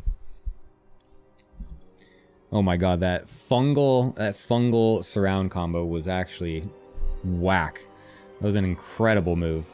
Solar really finding opportunities there with those infestors. That is something that we have been seeing a little bit more often now, with the new fungal change being so that they don't, they just don't need neural parasite. They don't need, pathogen glands. So that way they just spawn with the fungal energy right off the bat. So some cool little new interactions with the faster infestor play has been making for some very cool stuff like that with the burrow flanking infestors. An amazing, amazing play for Solar to just completely punch his way to a victory in that map. So we're going to be going into the third game, potentially final map. If Solar is able to get another 3-0, that would be kind of a surprise yet again, because this would have been the second 2-0 in a row. And this one is the one that I thought would be more close as well. So we'll see. Hopefully Beyond can fight back a little bit so we can get some Terran representation later on into the tournament. But we do still have some other Terran play to be had later, because Cure will be playing against Trigger a little bit later as well. Could you explain what this tournament is all about? Sure I can. This is the Harrisburg University sponsored StarCraft 2 tournament. They have an esports department at their university that is sponsoring a StarCraft tournament, and this is that tournament. That is what it is. We do have a bracket. Unfortunately, the bracket on Wikipedia did not quite get updated. So we are currently in the round of 8. The round of 32 and round of 16 did not get casted because those matches are actually going to get casted by students of the esports department of the university. So as part of their coursework, they're going to be actually looking at those games and casting them and using that for their schoolwork. I'm not exactly sure how it works, but that is what is going to be happening there. So, but the rest of it, the round of 8 and on, is going to be casted live here by me this weekend. So that's the situation. So a little bit of a unique situation for the tournament. It's something that you don't normally see with, like, you know, some of the matches getting casted, some of them not, whatever. Yeah,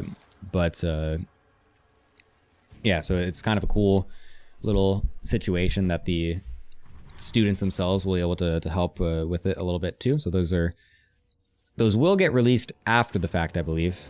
I'm not exactly sure. I asked the organizer here, and he said that I think he's going to release them, but I'm not sure exactly how it's working. But regardless, that's the situation. So yeah. Do they all play StarCraft 2? I don't know. I didn't really ask all the super details. I know that the organizer of this whole thing is a big StarCraft 2 fan, so that's why they chose StarCraft to do one of the tournaments for. So yeah. The president of the university also is a gamer and just a big esports fan as well. As we had a video from him at the beginning of the tournament before we started the matches, talking about, you know, introducing everything. So seems like the university is pretty freaking cool. Was that a drone that died, or was that a Ling?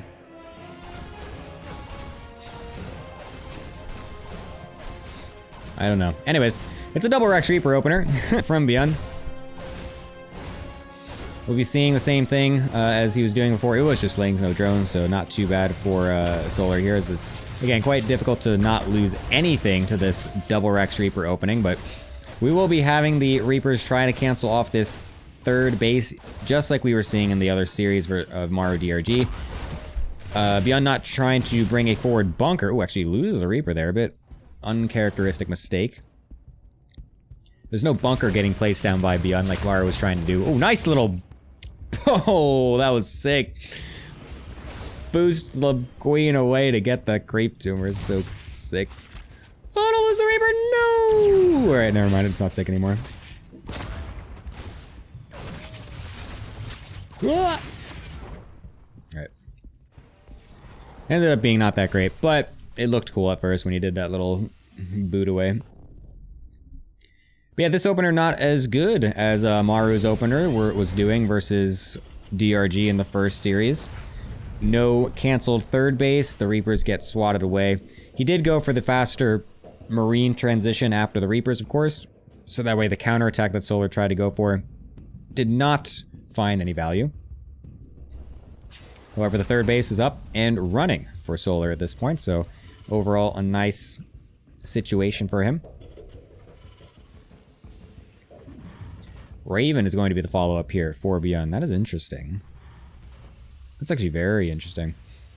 Looks like it's probably going to get just sent across the map for some auto-turret defense, or auto-turret harass, rather than sitting and defending against something cloaked, because that's literally impossible. The follow-up to this looks like a TVP opener, which is kind of silly. But yeah, that Raven is definitely going to just be an auto-turret harasser. What a jerk.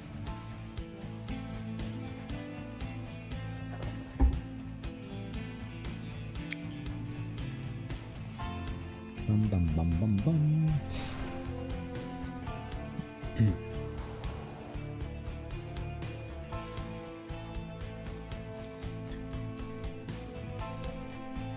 Looks like Solar is fully aware of the fact that there could be some Raven harass coming here, getting those Spore Crawlers set up in advance, so that's going to be nice for him to keep those Ravens as far away from his mineral line as possible.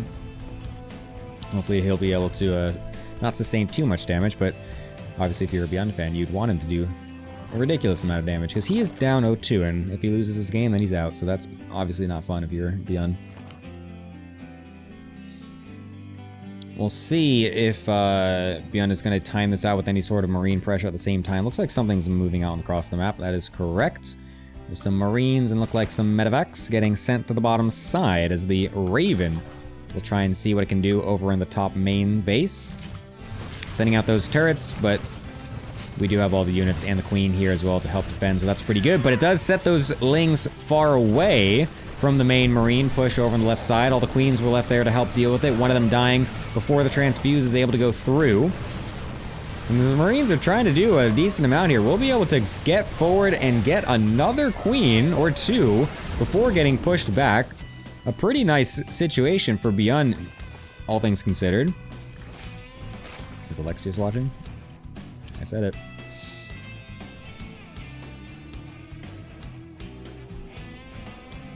Third base getting put down as well. Beyond's obviously going to have to find a bit more damage. That was a good start, but with that third base so late, he's really going to need to see if he can get something done with this tank follow-up as well. The Bane's morphing just in time to help with this, but the tank, oh, just barely couldn't get its second shot off to get rid of all those Banelings, but it's not gonna matter, because, oh my god, the Marines just kill everything anyways. And Beyond, just like that, whips it right back onto Solar. Makes it a 1-2. Saying, no 3-0s. No 3-0s for you, Mr. Solar. We already had one of those, and that was boring.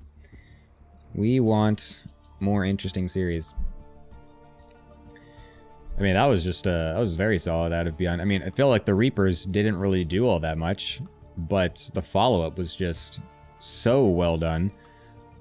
I'm just kind of curious if it was something late out of Solar. Like, did he miss his Baneling nest or something? Or, like, what exactly happened there? Because that was just a blink and you miss it game. The Raven, like, you know, made the Lings get out of position, and then the Marine tank just jumps on top of the Queens and Lings on the left side of the map. And then all of a sudden, everything's just completely dead.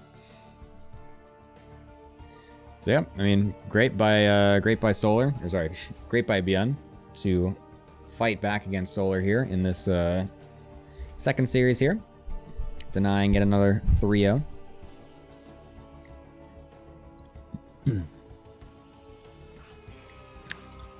Exclamation mark B is my bracket commands, but unfortunately it's not really updated, so hopefully after today it will be. Oh, it looks like it is. Nice. Okay, cool. It is now getting updated. Excellent.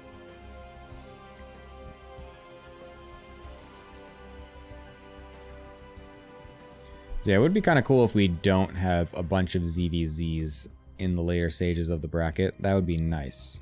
So getting as much representation of different races would obviously be great. The matches after this one, it's going to be Dark versus herO, and then it's going to be Cure Trigger. So I feel like, I mean, the next series could definitely go either way, and then the other series, I think, is definitely leaning more towards one player than the other. So I think even if we don't get a Terran through here, we probably will get it through later. But it would also be nice if we can get a Protoss moving on as well, because I am a Protoss player myself, and I personally like watching Protoss players win, and I also like watching Protoss players play, because then I know what I'm talking about a little bit more. So that's also very helpful. Oh, you're updating Wikipedia. Cool, thank you. What was map 1 and 2, Solar Beyond? Map 1 was Site Delta. Map 2 was Heckgate. Yes, that's correct. Maru DRG was Site Delta. Hard Lead. No, Hard Lead was map 3. What was the second map? I can't remember. It was Site Delta something, and then Hard Lead for Maru DRG. Can't remember.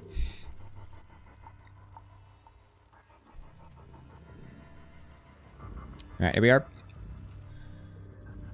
Going on to Alcyone.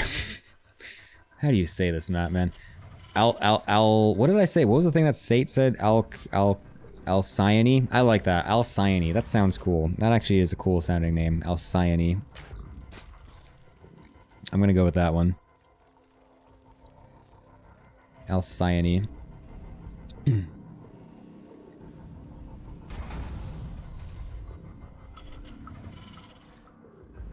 Map 1 was Site Delta for both these two series so far.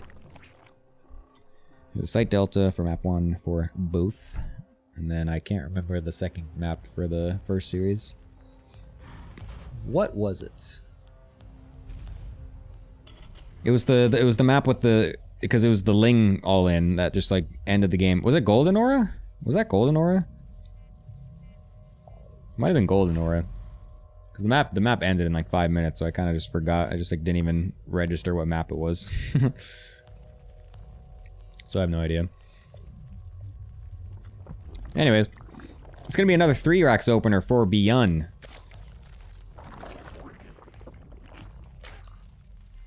Golden Aura was, the third one was this one, yeah.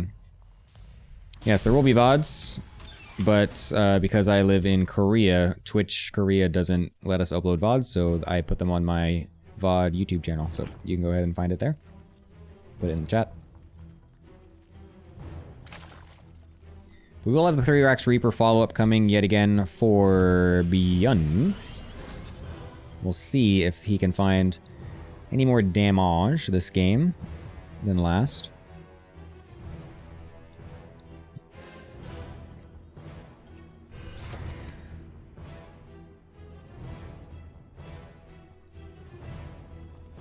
Ooh, Solar's already mining out the minerals on that right side. I kind of like that.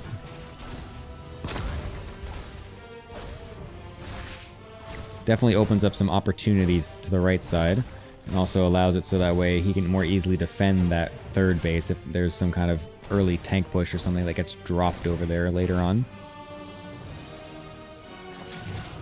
Reaper's trying to do what they can in the natural. Unfortunately, not really finding much as of yet. We'll continue to try and poke and prod on the right and left side at the same time to really kind of pull the Lings and Queens apart as much as possible, making it giving Beyond basically the best opportunity to find some stragglers here and there. Oh man, Solar's so prepared for this one though. We'll be able to kill the Reaper before he's able to get the grenade and jump back down. So nicely done by Solar there, but the rest of them will be able to continue to get back up, but not really anything to do there. So that's all fine and good. Reaper's now going back into the Nat. We'll be able to bounce the Queens around to hopefully get a couple drones, but nice micro by Solar to keep them back as the Lings continue to suicide themselves for their wonderful drone friends.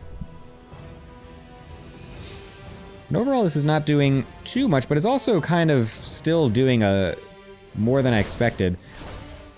Oh, I like this as well. The Lings getting sent to the right side past the wall. Oh my god, there's a gift sub coming in. That's what this song randomly happening is, sorry. There's the surround by the Lings getting on top of the Reapers. We'll be able to trap one of them before the others get jumped down to the bottom side.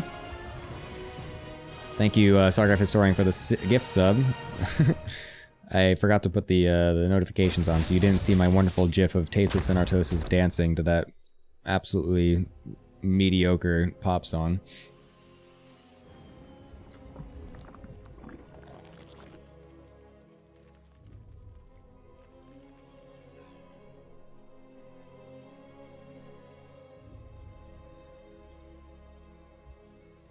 Let me do that, by the way.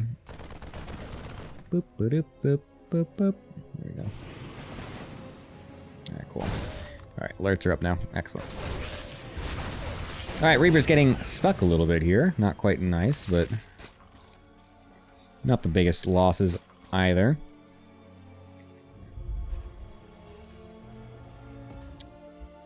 Hello, StarCraft Historian. Welcome. Some nice matches indeed. I personally am obviously more excited for the next series because it's got a Protoss player. And I love my Protoss players. I am a Protoss player. Is Solar gonna go for the gold? That would be kind of cool. I wonder if that's actually a move you can do instead of taking just the more linear-ish fourth base right next to that mineral wall thing, is just go a little bit more far forward and take that gold base. I feel like that's not the worst thing, but then you also kind of just lose to like parade pushes straight down the middle, because then you can never actually mine, is the problem. You just sit right behind those minerals, and then it's like, well, okay. I can't do anything. So yeah, I would be surprised if he actually does take that gold base, but I guess anything's possible.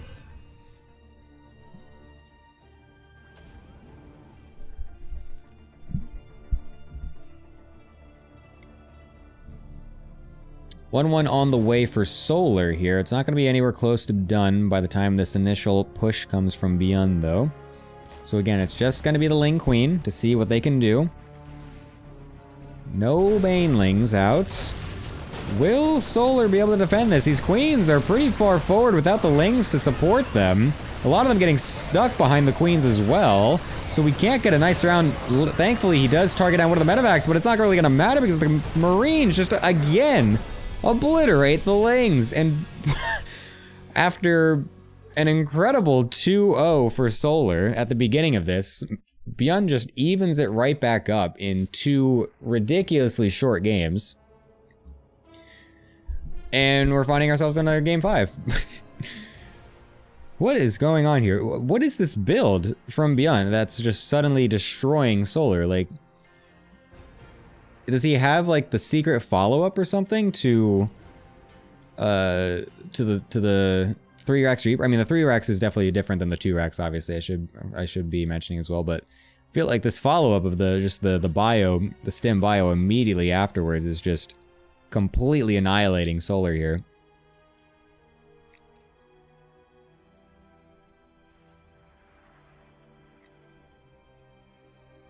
We'll see if Solar is going to be able to find a way to adjust to this one, because, I mean, losing that quickly 2 games in a row is definitely not going to feel good.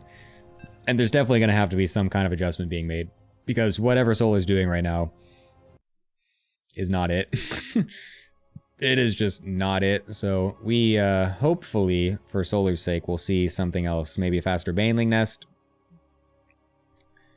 Or something. Because as of right now, he is getting absolutely booty bopped. And so we will find ourselves in the 5th and final game of this best of 5 on Solaris. What better map for Solar to take the win back to him than on his own map? It's Solaris. Ho ho. They made that joke like 3 times in GSL as well. Even like Solar himself with Castor Park joked about it. So I feel like this is going to get mentioned every single time that Solar plays this map. And honestly, I would be disappointed if it wasn't.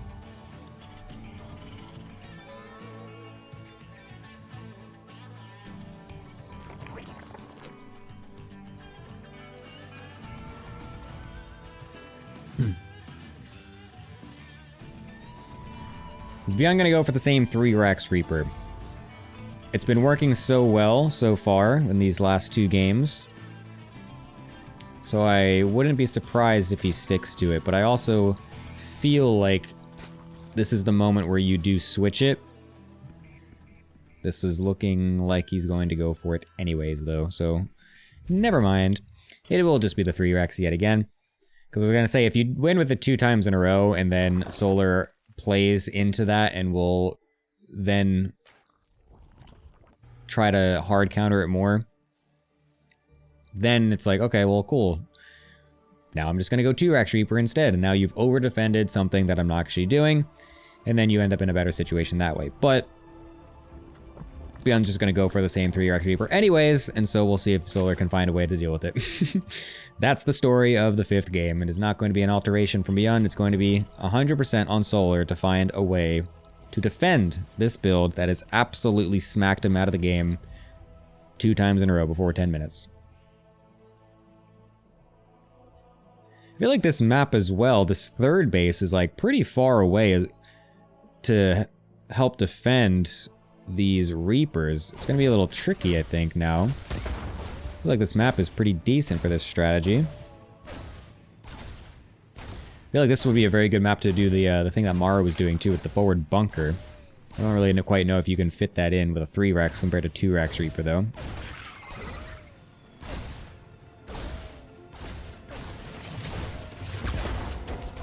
The double jump, or the double, whatever you call it, what is that? You boost them, you bump them? There you go, double bump, that's what I'm looking at. That's what I'm trying to say. Oh, don't lose the Reapers! Oh my god. That was extremely close. Needs to be very careful with those Reapers. Has to be very careful with the Queen as well for Solar. Remember map order for Maru DRG. I think it was Sight Delta game 1, Hard Lead game 3, and I think Golden Aura game 2. I can't remember exactly on the second game. Right. Beyond trying to do what he can. These queens are very low. First one will get picked off. The second one is also dangerously low. Needs to be able to keep that back if Solar wants to help to defend this. I'm curious if Beyond should just be going to this 3rd base. Again, it's so far away. Like, how do you actually defend that as Solar without the queens to help? I feel like it would be very easy to micro against those lings and then just be able to continually stick yourself behind the minerals and just always threaten that third base. We'll be going towards it now, it looks like. So I guess he's just trying to keep Solar in his natural for as long as possible. Now he will switch on over to this third, but it's gonna get surrounded. Maybe the Reaper nades are gonna have to be very good. They are very good to get him back behind the minerals to a safe spot. Continuing to bounce these lings back non-stop. Nice micro out of Beyond. Will be able to, I think... Oh, never mind. With the reinforcing lings, should be able to kill off these Reapers, so... Ended up eventually cleaning those out for Solar, but, I mean, that's a lot of lings to lose for that. 28 lings for only 8 Reapers. That is a whack trade. But he will keep the third alive. It is still there and kicking. Could be worse. It absolutely could be worse, but it also could be much better.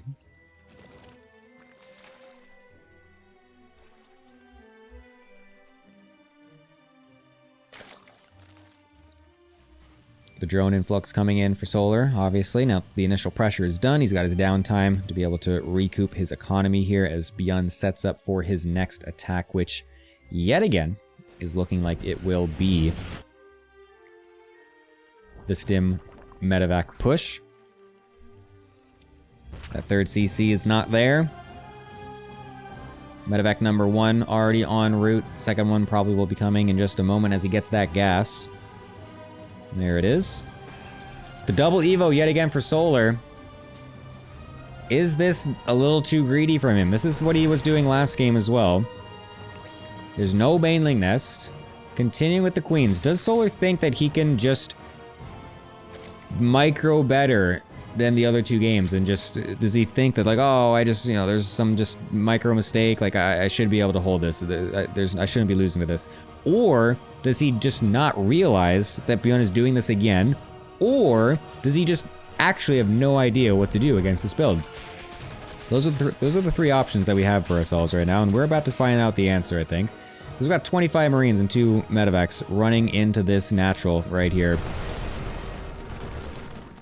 This will be a better situation, but the problem here for Solar is that this ramp is extremely good for Beyond here. It can easily kite back into that choke point if need be, and that's going to be really difficult to get a surround with these lings. And you can see Beyond is really catering towards that as he's really just sticking around that ramp. But to be fair, that means that he can't actually really go forward at all. But he will try to go for it right now, and just like I said, he just starter steps right back to that tiny little choke point. The lings unable to get any sort of efficient surround against these Marines. You can see the micro back and forth Beyond abusing this part of the map to perfection, making an insane bottleneck for all of those lings. The next reinforcing Marines and Medevacs come as well with a tank to help push the queens away from the high ground as well to take full control of this position. Solar does survive long enough, though, to get the Baneling tech up. We'll be able to get some Banelings coming out. Will this be enough to actually take the fight to Beyond? Forcing a cancel is Beyond on this 4th base. 1-1, still not quite done for Solar yet. He really would love to have that to help with this. Tank getting caught out of position, but should get picked up by that Medevac. Very nicely done by Beyond right there. But now again, these positions are so difficult to deal with these tanks on the low ground now as well. But there are plenty of lings out on the map for Solar to potentially do a counterattack or get a surround. He wasn't quite sure which one he wanted to do it with, though, and it will eventually be the surround going off on all those tanks. Banelings trying to get on top of all the Marines as well will be able to do so, getting all those tanks down. A nice cleanup by Solar. But it's not done yet. There's still more Marines, still more tanks coming out. Third base still has not landed for Beyond, as those, with this build, that does come down quite late. So Solar really just needs to weather this storm for just a little bit longer. And that Baneling speed finishing is really going to help him to do that. Wait, is that the third? Is that the third getting placed right now? Oh my god, that is. Those two, I was looking on the minimap and I thought that those like barracks next to the main CC were the third CC. This is not even a third base completed yet for Beyond. So he absolutely, oh my god, he just kills the fourth base. Okay, I was gonna say he absolutely needs way more damage and whoop, there we go. There's the damage. He did the thing that I wanted him to. Liberator's coming out for Beyond as well to continue to do some, excuse me, some harassment damage. Gonna send those up to the main mineral line.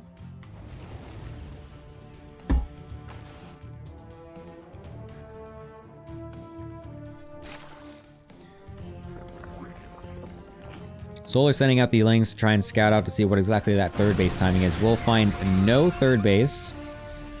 So does now know that he is in a decent position economy-wise. Let's make sure he doesn't lose any of these banelings for free. That'd be annoying. Liberator's getting set up in the main base, but there's plenty of queens help to defend. We'll be able to do just that, but loses a couple of them on the defense, so... Ooh, even one at the very end there. Not the most efficient cleanup there. 7 in total being lost this entire game, as Beyond finds yet another little awkward tank position for Solar to attack into. I feel like these new maps have so many of these little areas as well, where it's very difficult to attack into Terran players with a good siege tank spread. Solar yet again forced to cancel that fourth base. Cannot find an extra base for himself in this mid game. He really needs that if he wants to propel himself later on into this game, as Beyond has finally got his third set up. And if this is going to become a 3 base versus 3 base situation, the Zerg player is obviously going to not find themselves in a good position. As our wonderful friend Tasteless loves to say, you always need to be... That's not a Tasteless voice. You always need to be a base ahead as a Zerg player. You need to... You know, the concave always beats the convex. You know, this actually reminds me of Brood War a little bit, when a Zerg player has to get an extra third base. It's really hard. No, whatever. It's not the best Tasteless impersonation I've ever done, not gonna lie. Oh my god, the speed zone! Thankfully, Beyond was paying attention. Does back out before those banelings connect. Is he just going to be able to cancel the fourth base yet again? No, the army's getting moved over. Solar needs this base alive. He's going to be able to keep it for now. This is going to open up a little bit of position on the bottom side yet again. Beyond continually pulling his opponent back and forth to deal whatever damage he can. Will now use this to set up some Liberators on the right, and the Marines actually coming in for the alley-oop to help them. Love that move out of Beyond, and will be able to get himself wedged into this corner here with the Liberator helping as well, so a nice little trade for Beyond. He's able to hop right on out.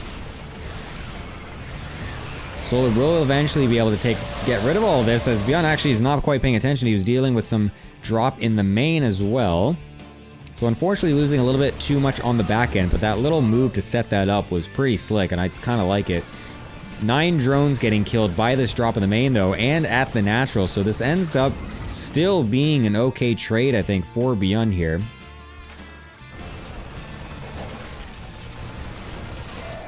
These units still are not quite dealt with. Finally, Solar will be able to kill these off.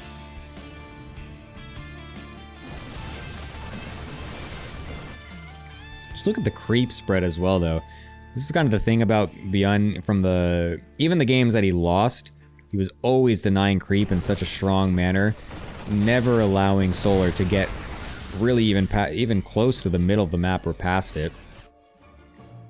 And you can see how strained Solar is on the exterior sides of the map towards his fourth and third bases. It's very difficult to get creep going because Beyond is constantly on those sides of the map, constantly clearing out the creep. Any new creep tumors that get thrown down by Solar's queens will get cleared up by Beyond, making it more and more easy for him to actually find positions to combat those bases. Beyond's gotta be careful not to start losing too much. He's really starting to hemorrhage quite a few units here. Lots of dropships getting killed off, lots of spare Marines getting picked off by banelings here and there. A couple Widow Mines even died a little bit before as well. He needs to be careful not to start to lose too much. A random tank getting picked off. I think he's still in a pretty decent ish spot, but he has to, again, be a bit careful here. He can't just... This isn't exactly a game where he's walking away with right now. But Solar doesn't have the greatest economy going for him, so... Beyond does need to be a little bit careful. He doesn't just lose a bunch of medevacs and then just instantly die on the other side of the map. He's going to try to use that drop on the top side to bait the army out so that way he can get a nicer position on this left side. This was cleared of creep just a few seconds ago with that other push just before, so it's allowed Beyond to get this nice spot. Pretty good Baneling connections getting thrown down onto those retreating Banelings right there. Vipers are out though, so that's going to make it pretty hard for Beyond to really continue with this push. And he knows that, and will be starting to back up just a little bit before actually re-engaging. I think he wants to continue going for this, but it's going to be very difficult for him because, again, these Vipers will be able to spit out their parasitic bombs. Oh my god, the friendly fire Widow Mine shot. Oh. Yikes. Unfortunately, this drop wasn't going at the same time. If it was, then that could have done a lot of damage at the same time as that push, because no units were up here to defend that. For now, just going to continue to distract, but some Lings getting thrown into the third base. Easily dissuaded by that reinforcing rally. Beyond does not want to give up this position, despite losing a bunch of Marines and Medevacs to that friendly splash damage of the Widow Mine. He's still feeling like he can get something done over here. Only just now will start to boost back home and sees, after he sees how much Solar still has in that position. Ooh, random Widow Mines still getting some good hits. Oh, man. Some scrappy games today, for sure. That tank just... looked like that tank just, like, fell from the heavens. Got yeeted by that Viper from so far away. It was so funny looking. With the double Lurker Den as well out of Solar. I don't know if that's a mistake or if he actually just wants to get both upgrades at the same time. We'll be going for the Infestors as well, so hopefully we can see how Solar some of that sick Burrow Infestor flank play like we saw on Hecate. That ended him and won him the game. Nice trades for Beyond on these Banelings as they're not really quite able to get too many hits, and the Widow Mines shred those Lings. Not a great trade for Solar on this top side of the map. It's going to leave him a bit vulnerable for any follow-up aggression here as the drops continue non-stop out of Beyond one in the main base. Some units also on the bottom side moving up towards the 4th and 5th base area. And there's still that army on the left side as well that can move right back in yet again. But will Beyond actually be able to manage all of this as well at the same time? Obviously, he's an extremely good player and is able to multitask at the highest level, but when you have so many drops going at the same time and there's so many Banelings all over the map, all it takes is one moment and you can lose everything. Just like what happened in that Site Delta first map where he had 2 drops getting microed at the same time, and unfortunately both of them just get caught off by a bunch of Banelings, and he just lost the game from that. Will be able to regroup with the rest of his units though and take out this forward base. Very nicely done, while also still having stuff in the main base. Threatening that Hydra Den could be a very useful thing to pick off. The Vipers getting killed off as they're going for the consume on the Hatchery, and the Lurkers are also undefended now as the Lings getting dealt with one by one as they streamline in. A nice move from Beyond, taking out the forward base and trying to go for yet another. We'll have to just concede for now, but a nice trade overall as again on the left side, more Marines killing off drones left and right. Solar is taking a beating in this middle stage of the game. Extremely well done by Beyond here to completely pull Solar apart. This is what he's been waiting for. This is what he's been setting up for this entire game. Constantly being on the map everywhere with so many different drops. Unfortunately, those mines both targeting the same drone, so not the biggest amount of damage there, but this is what Beyond has been really trying to go for. Eventually, if you keep up the pressure that much and pay attention to your units that much, you will break a Zerg player. You will break your opponent. You will find some weakness. It's very rare that they will actually be able to completely deny absolutely everything. The Fungals could be huge right now. Trying to split is Beyond, but they will get hit by some pretty big Fungals. Losing quite a few units. Was that a Widow Mine that just hit like 50 Lings again? Jesus Lord.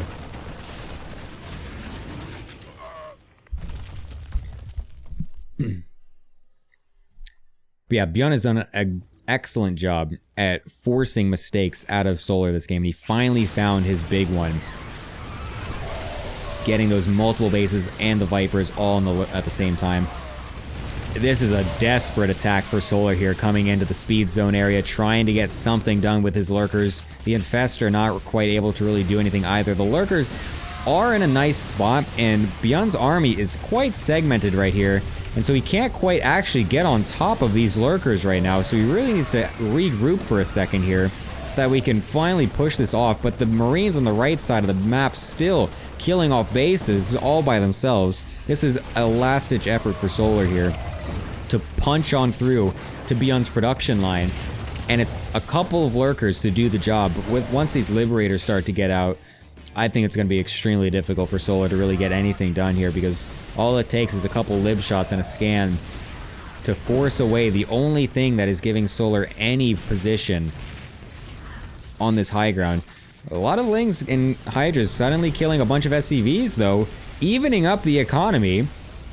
Alright, hold up now. Solar now finding himself in a position to even potentially back away, but will get jumped on by Beyond before that could happen. The Viper coming in as well will be used to pull the Liberator out of position, out of siege mode, to then get focused fired.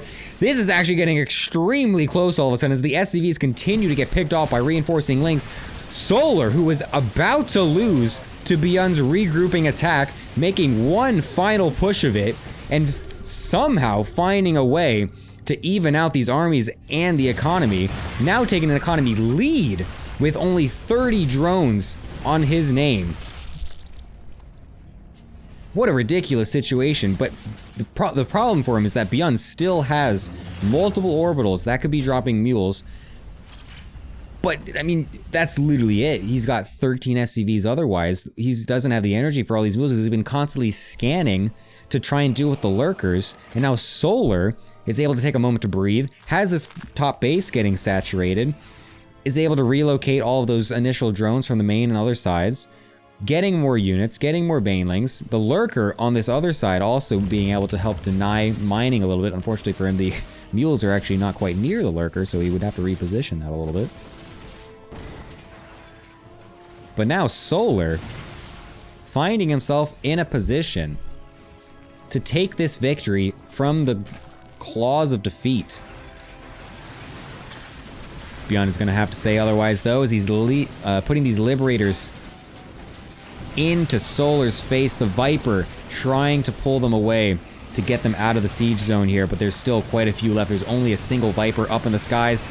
Oh my god, the Banelings could do some massive damage if they get on top of those Marauders.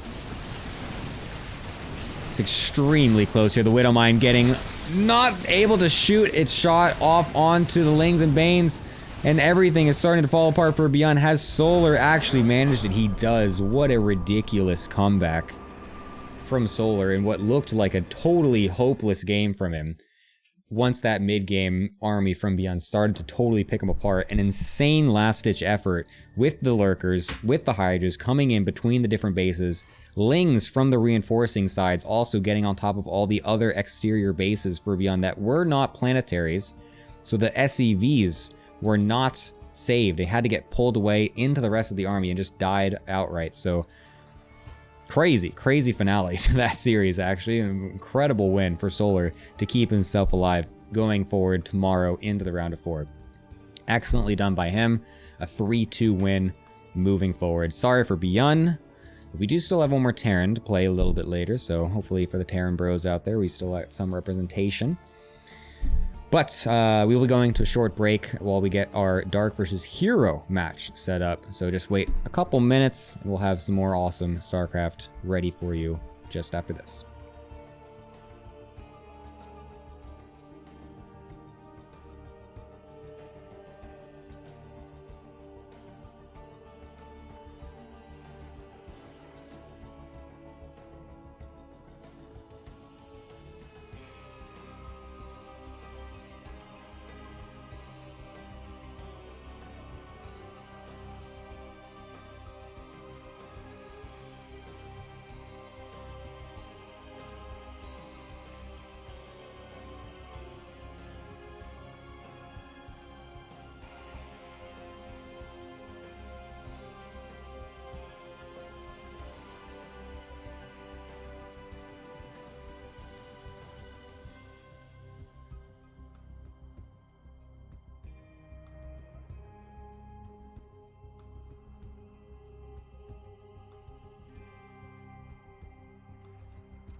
All right, we are back with the next series. It's going to be hopefully an excellent one because it's Dark versus herO. Finally, we got a Protoss player on the stream, which is great. Final 2 matches today will both have a Protoss player in them, so all the Protoss players out there, me included, are now finally able to rejoice and enjoy the wonderful Protoss beauty. And what better player to have represent Protoss than herO coming in versus Dark. Hopefully he'll be able to, not to be a biased caster, but hopefully he can find a way to beat Dark because I would love to have as many not Zergs as possible. Let's not make this a ZVZVZVZ situation. It would be great to have a couple other races in there as well. But yeah, thankfully for us, if we are rooting for Protoss, I think this is a good situation because lately herO's been on a pretty good win rate versus Dark. Last 2 times they played were in a 2 different KSL matches, the Korean StarCraft League that Dave Testa, Chicken Man, and them put on each week. So yeah, the last 2 finals of that tournament was actually both herO versus Dark both times, and herO managed to win both times. So if that has anything to say, it looks like herO would be winning today. So we'll see exactly how well he's able to perform versus Dark in this particular series. But yeah, it should be hopefully a good one. A lot of those games from those other series were also super sick, really close, really scrappy, really interesting to watch. So I'm very curious to continue to see the development of PvZ here now that we've got those amazing +2 Baneling nerfs. We got those amazing Archon buffs to be able to go through the wall. No, I'm just kidding. But actually, that's pretty sick to have that. It's like, every time that I put an Archon through a normal wall off, I'm just like, oh my god, it's happening! Like, it's actually so crazy. It's just like one of those things that you just like never expected to have happen. It's like for so long, it was like 13 years or whatever, where we're just like, well, you know, it's just how it works. Archons can't fit through the normal Protoss wall. Like, that's just how we have to live, right? And then someday it just randomly changes and you're just like, oh my god, it's like putting on glasses for the first time after being blind for 20 years. It's like, oh my goodness. We actually get a quality of life thing. It's insane. We're gonna get started in just a little bit. herO is taking a quick bathroom break before we get all set up here, but once again, just want to thank Harrisburg University for putting this tournament on. It's been very cool so far. It's awesome that we were going to have a whole another day tomorrow as well. Also, in case anyone would love a chance to win a $20 gift card, you can do that QR code right over there and do a little survey about the tournament, talk about your viewing experience and stuff like that. You can take a prediction as to who you think will win and whatnot, and you can enter yourself a chance to win $20 whole for free. Absolutely for free, with no cost other than your own few minutes of life typing things on an internet forum. And so yeah, you should do that. It's super cool. They would love the feedback. Let them know how the tournament's doing. Tell them that you would love to have them do more of these, because it would be wonderful to have more of these awesome opportunities present themselves.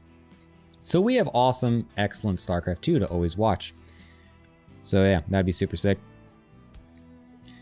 Also, yeah, the VOD situation is that if you're watching live, you'll have to go to my YouTube channel, because I live in Korea and Twitch Korea doesn't let you save VODs. Ho ho! So yeah, you have to do that over on Twitch, or sorry, over on YouTube, because Twitch is lame. So yeah, those will get uploaded pretty much the day after. They take a while to process overnight and stuff like that. So you'll be able to find those on the VOD page tomorrow and the day after, so that way you can watch everything back again. And we have a game setting up here between herO and Dark. Once again, the first map going to be Site Delta. We have 3 series and 3 series in a row of Site Delta being the first map. It's kind of interesting. But we are going to go right into it. Oh yeah. Holy moly, that song was so loud. Top left, it's playing for Dragon Kaizi Gaming, I think it's called now, right? Dark, bottom right, also for Dragon Kaizi Gaming, it is herO. A team kill match for the ages. Two insane players of their own races. I'm very excited for this. Finally get to talk about some Protoss. Oh, I love it. Don't have to run around wondering what the heck is going on in all these Terran Zerg matchups. No idea what the heck's going on. Yes, Crank is also doing the Korean broadcast at the same time. That is correct.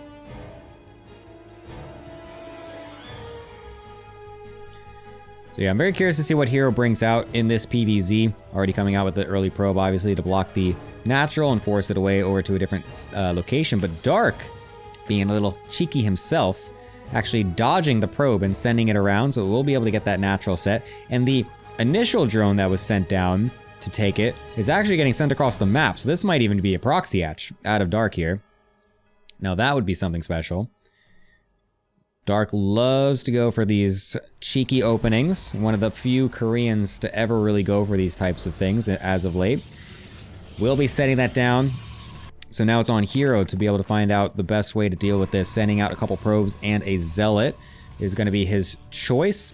Obviously, he on the other side of the map will see the fact that there is no spawning pool until just now. So it's not like this is some sort of super committed proxy hatch that's going to try and end the game with a Ling Flood or some spine crawlers or anything. This is simply to deny the natural and to make it really annoying for herO and to just mess up his early opening. And yeah, these types of openings are actually super annoying to play against as well, because as a Protoss player, I never actually really know the most efficient way to deal with these. It feels like there's always like some little things that could happen that, you know, oh, you just barely don't notice this, and then, oh, they're actually sending Lings across, like, ah, crap, I under-defended, now I lose, or like, oh, I pulled too many drones, and I, like, you know, defended too hard, and now I'm just behind because I have no economy. herO, though, going for the perfect response, it seems like, just bringing a couple drones and getting the Zealot to shoo it away. Luckily, did not get blocked again, as the Nexus was able to get down right away after that hatch got killed, so honestly, this should probably just end up being totally even for both sides. Nothing too crazy damage-wise on herO's end. And the Adept will even be able to come across the map here and force a couple extra Lings out of Dark. So that's going to be nice for herO as well to help even up this a little bit. Oh, I was going to say, he can even cancel the Shade, and he does. Because a lot of those Lings are very hurt. We'll be able to one-tap a couple of those. Even be able to get a drone if he so pleases. Goes for the Lings instead, as he wants to just make sure he can keep this Adept alive, but unfortunately isn't able to do so. The second Adept not quite able to get there early enough either to save it. But this one will stay alive here. So yes, I do quite like this for herO, actually. Oh, that drone's still alive in the main base. That's kind of funny. Cell just running after. He's like, why am I so slow? Look at it, just like huffing and puffing. This is like, what is the guy's name? What's the dude that always is pushing the rock up the hill? That's what it feels like. This guy's just eternally chasing a drone for his entire life, unable to ever catch it. Thankfully, the Stalker is buddy-buddy and is able to help deal with that. Sisyphus, thank you. I can always rely on Twitch chat. They're the real smart people. Never let anyone tell you otherwise, Twitch chat. You are actually the smartest entity of StarCraft. Those Adepts actually shading away. It's kind of interesting. Wasn't really expecting that, but I guess it makes sense, because they did have the Zealot in the wall, and it wasn't like those Lings were going to be able to catch up to those Adepts anyways. Doesn't really end up having anything happen with that, though, but doesn't matter. So this is what I was curious about. What exactly was herO going to go for as his overall strategy? Because the last time that these two players played last week, I think it was last week, in the Korean StarCraft League, is that every single game he went for Starglaves, which is what he's doing right now, which is the Stargate opener Oracle straight into a Twilight Council for Glaives while taking a third base, getting a couple extra gateways, and then going for a bunch of Glaive Adepts after a Stargate opener. Starglaves is what it was called. This is something that was used a couple years ago back when the Void Ray meta was actually still a thing, you would go for the 2 Stargate Void Ray, and you would actually go still Void Ray first in this opener to make it look like you're going to Stargate Void Ray, but you don't actually commit to the second Stargate. You go for the quick Twilight Council behind it, so then you're catching a Zerg player off guard who's preparing for a bunch of Void Rays, whereas in fact you're just getting a whole bunch of Glaive Adepts. That's not really the situation of the meta right now, as 2 Stargate Void Ray is not really a thing anymore, but this build has suddenly come back out of the Protoss book, essentially, and it's been catching a lot of Zerg players off guard, and so far it looks like it's going to do that yet again versus Dark, as he's able to get into the natural here, will be able to force these drones off from mining, gets a lot of Ling kills as well, while keeping that third base totally saturated and totally fine. So yeah, this is already a great start for herO, forcing so many drones off from mining. He hasn't quite killed too many drones yet, but you don't really have to if your Adepts aren't actually dying, and as long as the drones are not actually mining equally off of the different bases. Completing this shade in the natural, I think it's a bit of a mistake, because that's actually going to force a lot of those Adepts to get killed off there, and I really think you could have just saved those in the main base, while these extra Adepts then would shade into the third and continue to threaten and probably kill way more drones if that was the case. So I think that was a bit of a misstep by herO there. He's doing very well in the beginning stages of that attack, but losing all those Adepts for only a few Lings, I think wasn't exactly the greatest play there. A double robo follow-up on the back end, that's quite interesting. The other times that I would see herO go for this style, it was not a double robo follow-up. It was maybe just, it was just one with a fast play. He's getting a second Twilight Council. herO, did you forget, are you playing Noah's Ark StarCraft version? You need 2 of everything to go forward into this game, you think? Like, you just forget what build he opened with? Like, what's going on here? Was that meant to be a Templar Archives? I don't know. Very interesting. Usually he would go for Blink and 1 Robo Colossus or Disruptor as the follow-up, or maybe not even Disruptor. Sometimes he just goes even straight Immortals and then eventually Archons and stuff, so... okay, he realized that he was making that second Twilight, thankfully, and canceled that. Very silly. Dark, on the other hand, though, is sitting... Had not very many drones, to be honest. That initial attack, like I said, dealt some good damage, forced a lot of the extra Lings out, and made it so that way his economy is not exactly in the greatest position. Now, though, that the Adepts are dealt with, is now his time to regroup and re-drone up a little bit. Oh, a double of Robo Immortal. Oh my, oh, that's sexy. I love that. I like what I'm looking at right here for herO. The Spire on the back end for Dark, though, is going to be very nice. I don't know if herO actually scouted that or not with that Oracle. I think he barely saw it. I'm curious if he's just going to YOLO it. I think that's what he's going to do, because these gates are finishing. He's getting a Prism right out of this as well. He did see it, so that's good. Thank you, Mapu. He's got the double Immortal production. He's getting the Prism as well. The Blank is about to finish as well. I think this is a nasty timing that he can hit right before these Mutas could even come into production. And Dark, seeing this attack coming, knows that he can't even go for them at all. Gonna have to reinforce this with more Roaches and Lings. Gets a nice surround, but right into a Stasis Ward. Will be able to deny that full surround by Dark, but herO still forcing a retreat here, as he was not quite expecting Dark to jump the gun that quickly, I think. Not quite in position, ready to deal with that. The Blink not ready to blink back and keep the Adepts at the front. So nice jump by Dark to help him keep himself alive in this game and totally destroy the tempo that herO was trying to put forward with that attack. herO continuing to see what he can do. He does have Blink finish now, so he needs to try and do something with this push, and with the mobility that he does have with this upgrade, he needs to find something here. This is something that he's obviously very well known for, something that he's very used to using and manipulating Zerg players with. The Muta transition also now coming out from Dark at the same time, though. Kind of interesting. I think it's going to just be a couple Mutas to help just distract herO, essentially. Be like, oh, I'm going to make Mutas hot, JK. And then he's going to send them over to the main base with a few and then just hopefully kill some probes with it. Nice recall. We'll be able to keep all that alive. Oh, it's going to be way more than that, actually. It's going to be a big committal to Mutas. I think that was 11 in total that was in the production just right there.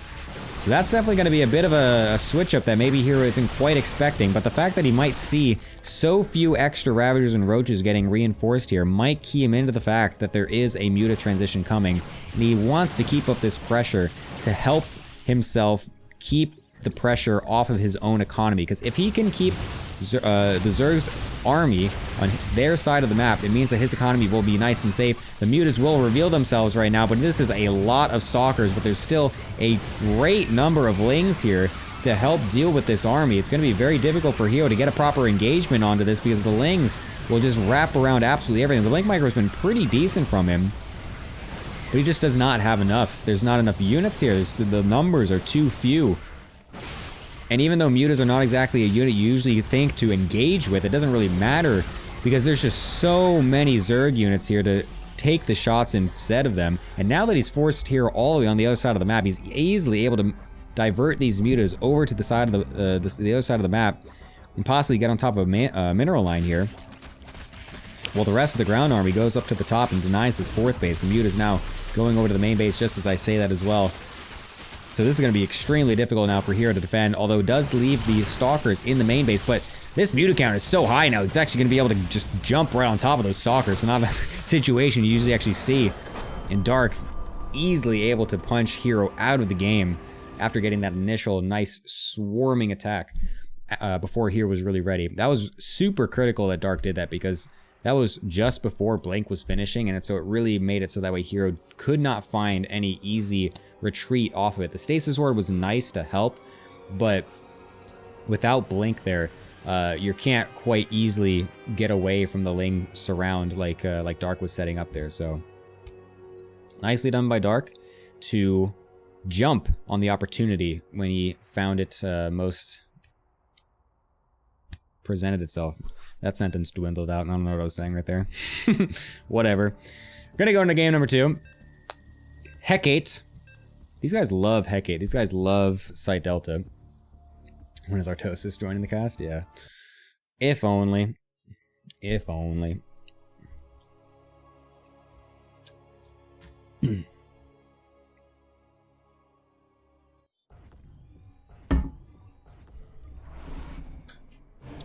Alrighty. Second game. Dark on the top right, herO on the bottom left.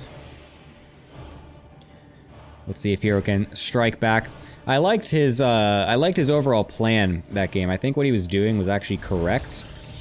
I think again, the Starglave's opening, proving its worth. I think it would have been way better if he kept the Adepts alive, but I still think he did a decent enough amount of damage. And then the double robo follow-up was also very cool. I think I really do think he just pushed a little bit too early because, again, Blink was not quite done yet. I think if he just waited a tiny bit longer, because the Prism also wasn't even there either for the fight to begin with. The Prism was joining late, like as Blink was finishing, after he already got jumped on. So I think herO just kind of jumped the gun a little bit on the attack. Also, if he didn't really push out right away, he might have even baited Dark into making those Mutas in the first place instead of the Roach-a-Ling. That's a little bit more iffy, but that's also a possibility. But in general, I think if he just waited to make sure that Blink and the Prism was with the army as he was getting to the other side of the map, I think he has a much better chance to actually have a more even trade with Dark's army there. But I also think he also could have just sat back and defended, because I don't think he just realized how many units Dark was making that game. I think he was potentially expecting Dark to just full-on drone back up to 70 and get his economy back going after the initial awkward defense of the Adept attack. And that type of push really would have punished that type of response, but Dark just kind of sat on like 56 drones or something like that for quite a bit. Just made a bunch of Roach-a-Ling, and herO wasn't really able to do anything, so. Regardless, we'll see if herO can find a way to bounce back. Like I said, he had a very successful last few series against Dark. Last time they've played, it was a 3-0 and a 3-1 the last two times that these two players played. So Dark already matching the amount of wins he's had versus herO in the last 2 weeks. That was also off of a hatch block opener too, so that kind of jumbled around the timings of how everything went a little bit. Stalker first out of the gateway. I love this. The little pillar for the Overlord is quite far away, and herO jumping on that opportunity, knowing that Dark fully expecting the Protoss player to go straight for the Adept, as they do pretty much 99% of the time. So that will be a nice early Overlord kill for herO. I love that. I love that little alteration for herO. Love taking that risk every now and then, hoping that the Zerg player will just kind of forget that their Overlord is sitting on top of your gateway, far away from the high ground pillars. So that's going to deny the Overlord scouting here for Dark. It's going to force him to rely only on those Zerglings to help see what possibly could be coming out here. We'll see if the Oracle is going to manage to skip away past those Lings. It looks like it will for now, but I believe Dark is just going to go ahead and expect that Oracle anyways. That's just the general safe play as a Zerg player that you want to do. Even if you don't know what's happening, putting down the Spore Crawlers, it's just an overall safe thing. It's not going to nuke your economy that bad. It's not going to, you know, it's not going to just, like, make you feel like, oh, no, like, oh, I hate doing this. It's just, generally, it'll just keep you alive versus pretty much anything. Ooh, nice snapping onto one of those drones there. We'll be, ooh, nice. Even if it gets it coming out of the Spore Crawler attempt there, so that was nice. Not too shab out of herO for the first Oracle. Joining up with the second one now. A third on the way as well will soon be joining. Gonna use these just to clear a couple of creep tumors. Interesting choice, I guess, because I was gonna say, usually if you're doing that, that means you're gonna try to go for some Adepts later on, because it's gonna make it harder to track the Adepts across the maps, and across the bases, I should say. That's exactly what he's gonna do. 4 Adepts walking right in, gonna try to see what they can do, deny mining off of this third base some more. Can't find any drones for now, but it will also force the Queens to reposition a little bit, as the 3 Oracles now will be able to snap on top of this main base. Queen does go down. Gotta be careful though, one of those Oracles very low to that Spore Crawler. Oh, that's a forward pylon. What's that gonna be? Hello? That is interesting, because it's just a normal Twilight Forge follow-up. It's gonna be Blink and +1 on the back end here. The fact that there's a forward pylon with this is very interesting, as the Adepts just walking right in and get a couple of drones. That's not something you see every day. Is he really gonna keep warping Adepts into this pylon? Is this like a fake pylon? Like what's going on here? Is he trying to like pretend that he's doing something more aggressive? I can't quite tell. This is an interesting play out of herO here, but he's gonna continue to use this Oracle Adept pressure to just deny creep as much as possible and to continually threaten putting these Adepts into the mineral lines of Dark here. I do love how active he's being with this. It's very nice. Ooh, Dark going for the Spire yet again. Very early here. Does he even have a Roach Warren? Is Dark going straight into Spire? Oh my god, he went for the Stasis Sword again, hoping that Dark wasn't paying attention. Not expecting him to go for it twice in a row, but thankfully Dark was actually paying attention. There is a Roach Warren. Okay, I was gonna say, if he just went straight to Spire, that would be actual insanity. I feel like he could have jumped on that Queen, but deciding better of it. Oh my god, he just barely didn't see that Spire. That would have been a wonderful piece of information to find, but it looks like these Adepts might end up finding it eventually if he does decide to shade a couple over to the natural. I think it would be nice if he just shades 2 over into that natural to really start to split this unit up, or to split this army up. I love this push, though, that he's doing. Now that Blink is finished, this pylon never got killed, and he's even got a forward gateway on it, too, so he's even able to fully aggress with this and reinforce quite quickly. And there the Adepts go into the natural. We'll get that confirmation on the Spire. We'll start to kill an incredible amount of drones. 11 already going down. While the Blink Stalkers continue to pressure over on the left side, with the Oracles continually putting Stasis Swords down on the back end as well to deny Dark the chance to chase. And Dark's just gonna say, screw that, man. No shot am I defending this. We'll tap out of the game. herO strikes right back, keeping our series from being another 3-0. So I love our wonderful players here for not giving us too many boring series. And even so, even though that first series was a 3-0 for DRG, the fact that DRG won it in the 3-0 over Maru was exciting enough, so it was still quite interesting, so. Very nice. Thank you, herO, for winning a game and keeping us on the edges of our seats. But yeah, I mean, that's the kind of stuff that's been doing really well for herO lately. Doing these very interesting just Oracle Adept openers, sometimes with the Starglaive, sometimes not. It's hard to know as the Zerg player what they're going to go for, it seems like. That is the play as a Protoss right now, where you're kind of switching back and forth between going for the glaive follow-up and not.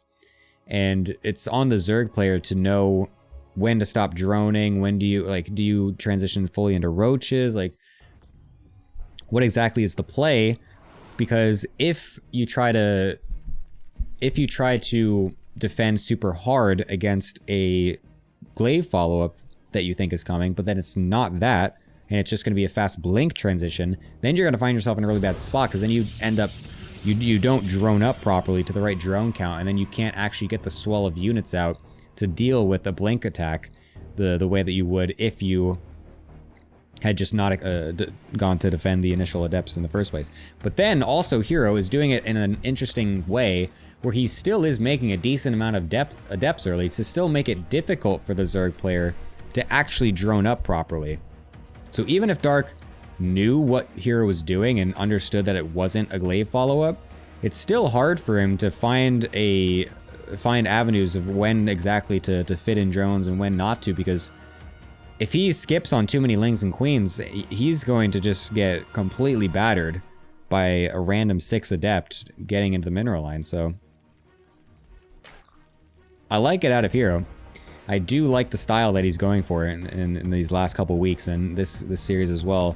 The way he's kind of dipping and diving between the two different styles of glaive Oracle.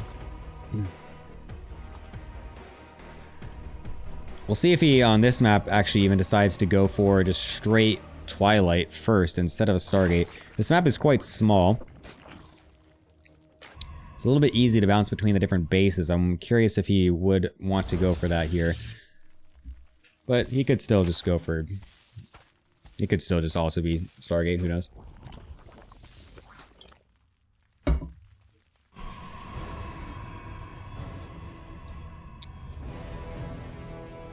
Obviously, we have to wait for the Cyber to finish before we know. So until then, we will continue to wait until the most important part of the early game happens. I'm amazed that herO is able to get so much damage with that probe. He's always so annoying with those early probe scouts. Alright, Cyber's done. What is it? It's the Stargate. Okay. We should never have expected anything else, let's be honest. Let's be honest.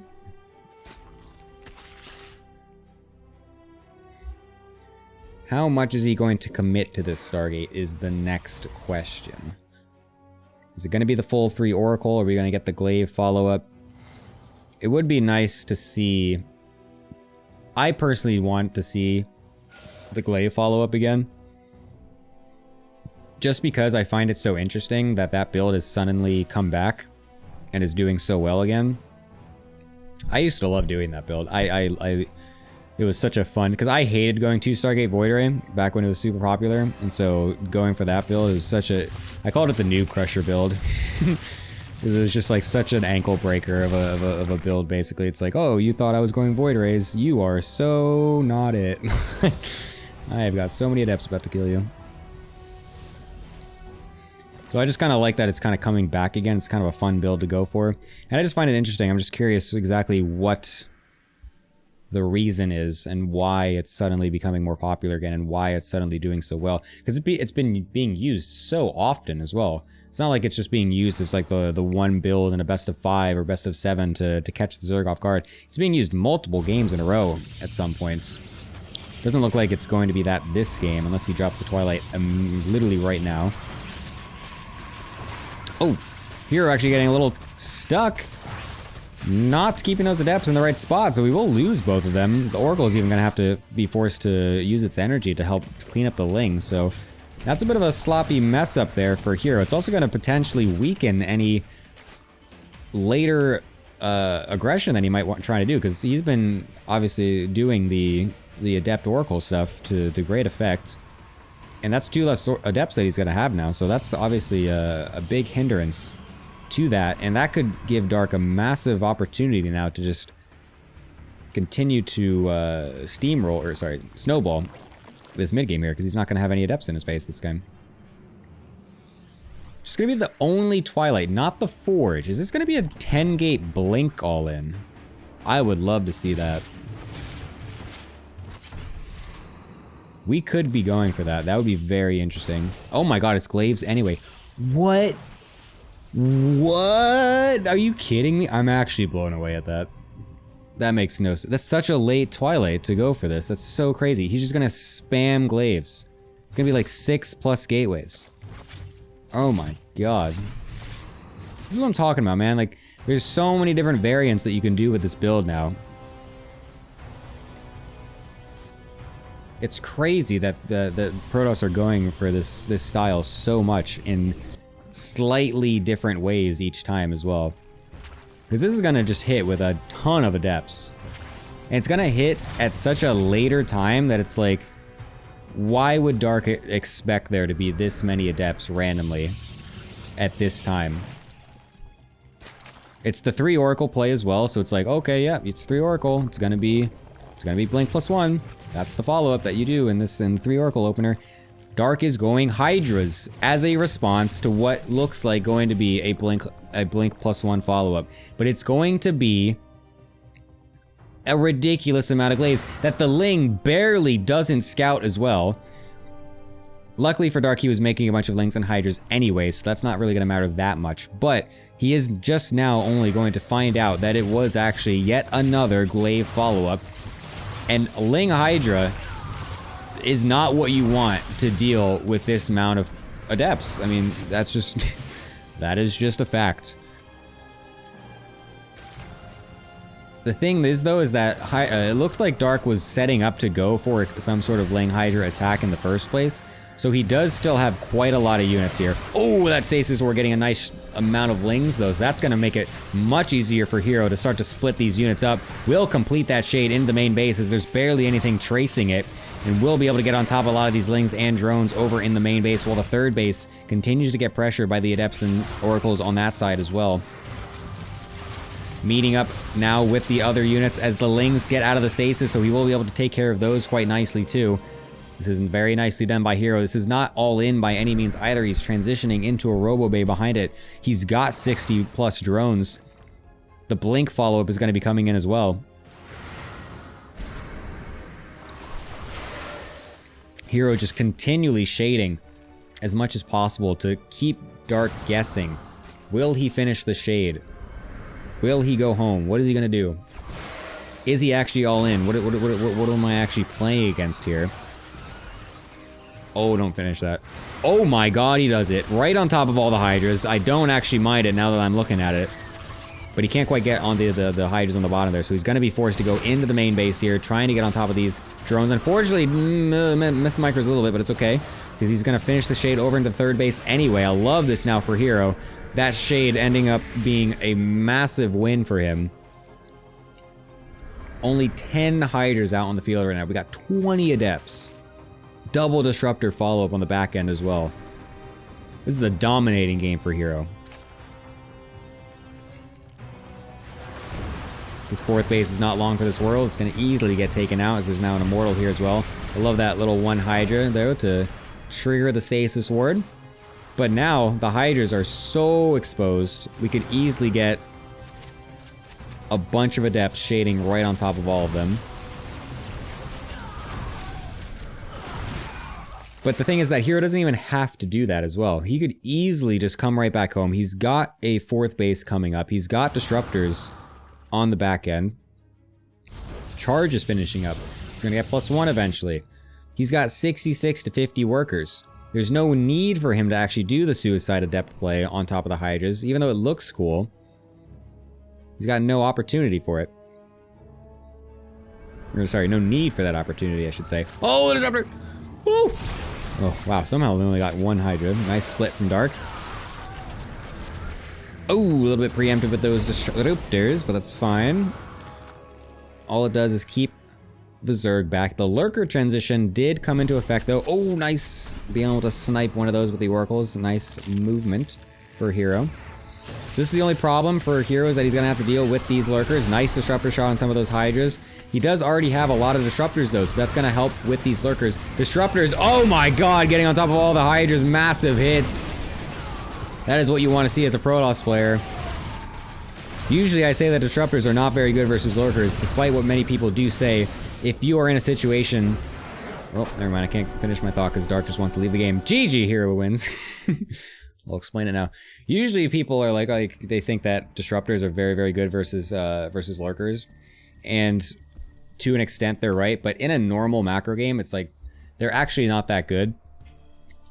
They're very difficult to get to work. But when you're in those low unit situations, that's when they really shine. Because that is when you're able to actually get the connections. That's where you're able to get the easy 2 shots onto the Lurker. And that's like the only thing keeping the Zerg in it at that point.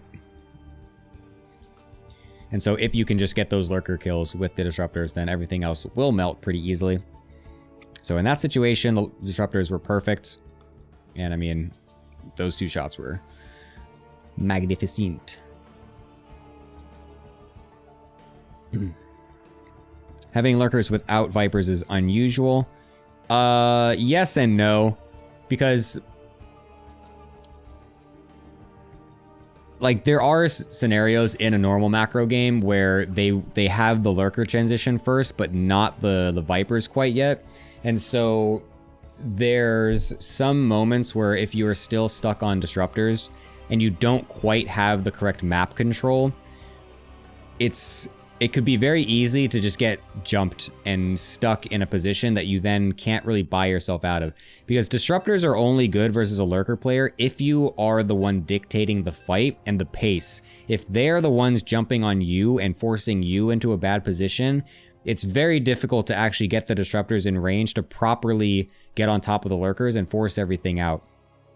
And so that could still happen before Vipers are out. But obviously then, of course, once the Vipers are there as well, that's when the combo becomes basically impossible for the Disruptors. And so in this specific situation, obviously, it was a much more low-tech army. It was a more scrappy, low-unit fight. That is when the Disruptors truly shine against the Lurkers.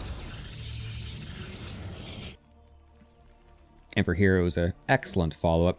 But it was a follow-up that also, honestly, I feel like could have gone any situation. If herO had just decided to go into, like, charge Archon and Mass Immortal, like, if he had just gone, like, a bunch of Immortals off of the Robo behind it and charge, he's honestly fine as well, I think. The damage was done by the initial Adepts. That was the thing that put him in the position that he had.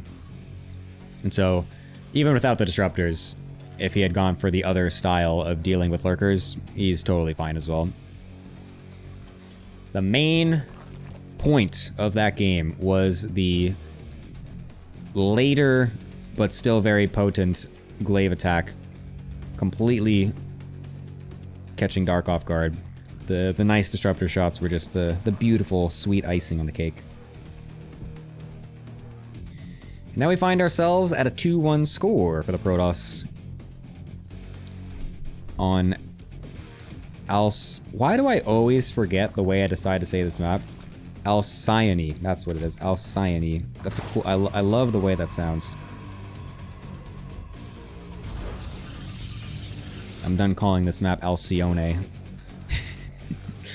Alcyone. It sounds like a Spanish name, like Alcyone. I don't know. Alcyone sounds way more epic, in my opinion. Are we going to see more glaives? Feels like that's just what herO loves. herO just loves Adepts. He just throws Adepts at your face in the early game. And he finds wins. Al Capone. Oh, yikes. I didn't say that one, everyone. That was chat. That was chat that said that. That was not my joke. Don't blame me. I just had to read the chat.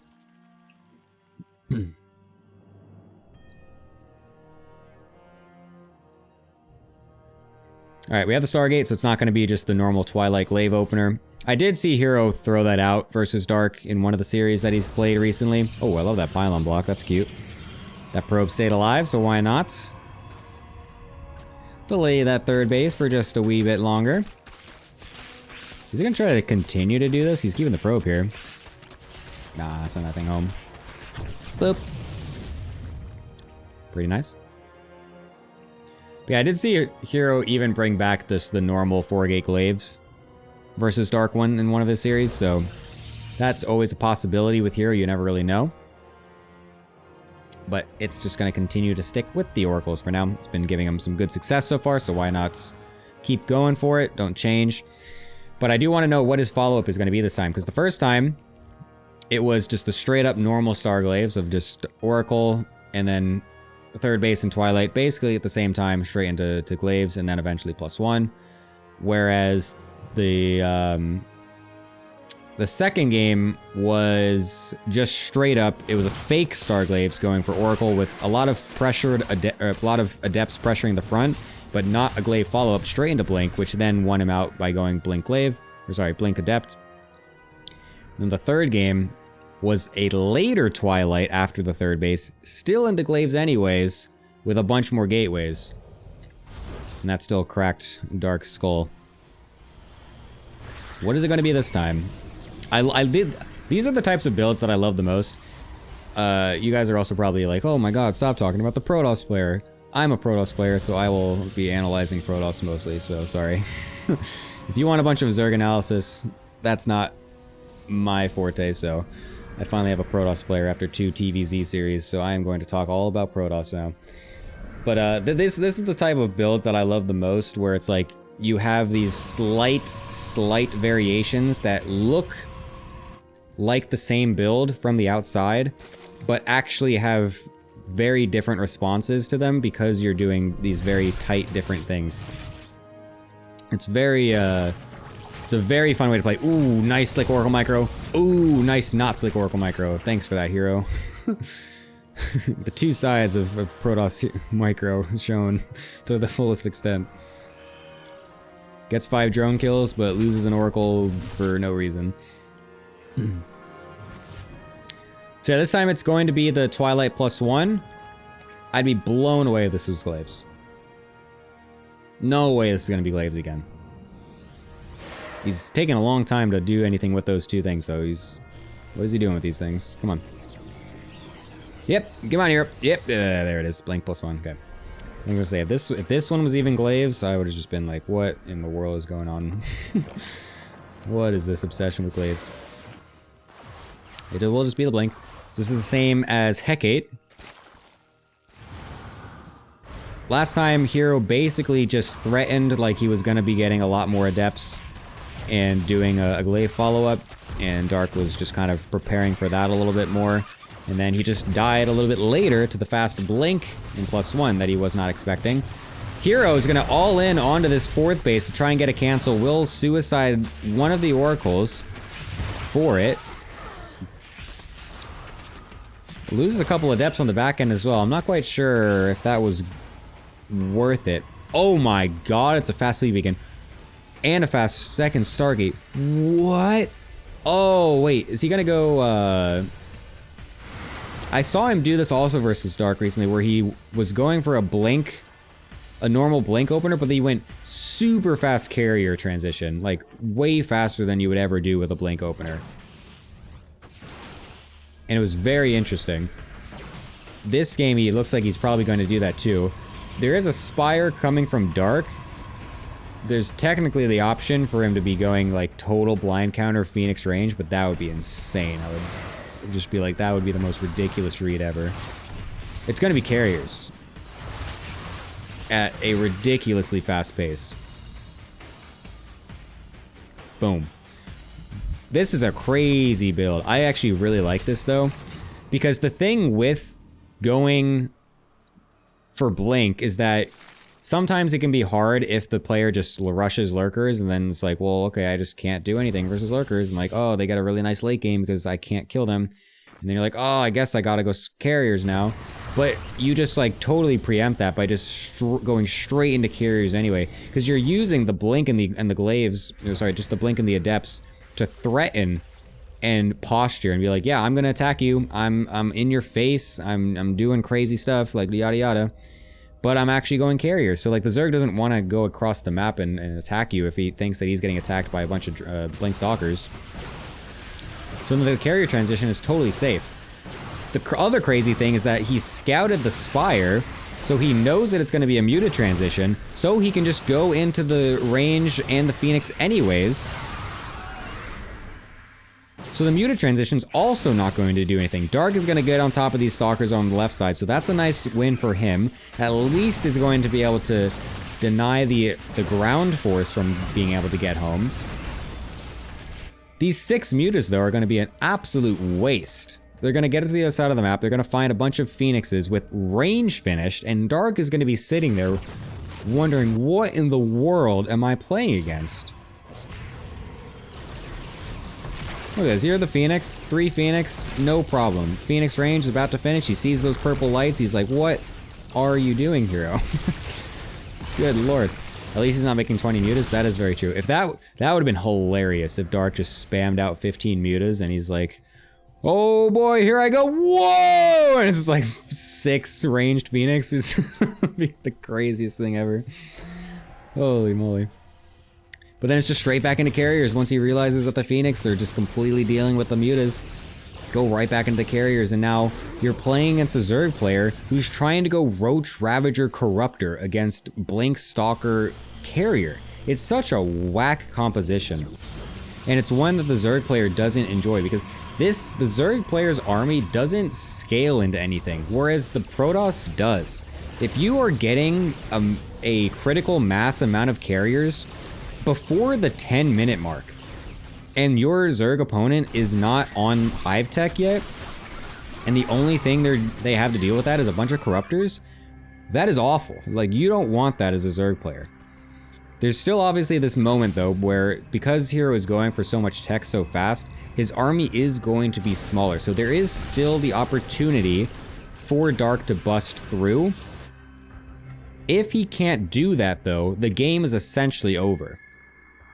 Because he is banking fully on this Corruptor switch to blast through the carriers. You can see also herO's aware of this. He's seeing how many Corruptors are being made. He realizes that his opponent isn't teching up to Hive. He sees the ground force. He's like, I just need some Void Rays to round this composition out. I need some more units really fast. I can't wait for another round of carriers. I need some Void Rays to help buffer this. So that way he can melt through the Corruptors. Because if the Corruptors die, I think we're totally golden as a Protoss player here. The Biles need to go off onto the carriers though, and thankfully herO realizes that and micros them back. The setup from herO had a pretty decent amount with a lot of cannons and batteries, but he is still losing out to the Corruptors in the air, I should say. The Void Ray count wasn't quite there yet to help supplement, and the ground force is still standing strong. Kills off the 3rd base of herO.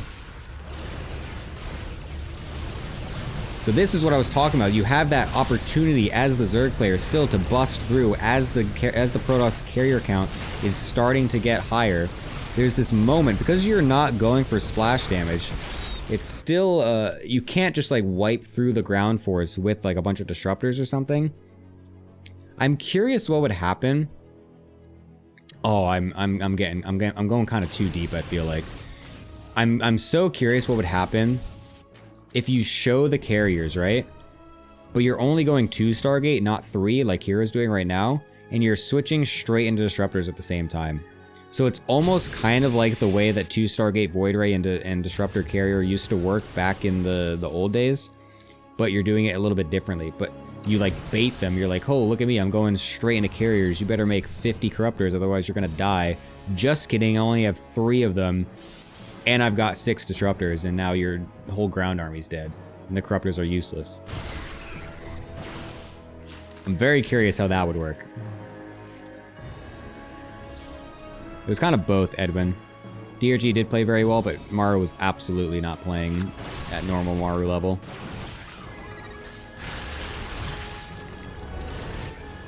All right, here comes Dark with a multi-prong attack. Ling's Banes on the right side, getting stuck by a bunch of stasis wards though, as the rest of the main army goes over to the left. A couple Archons now in the fray though is going to really help out versus this measly ground army of Dark.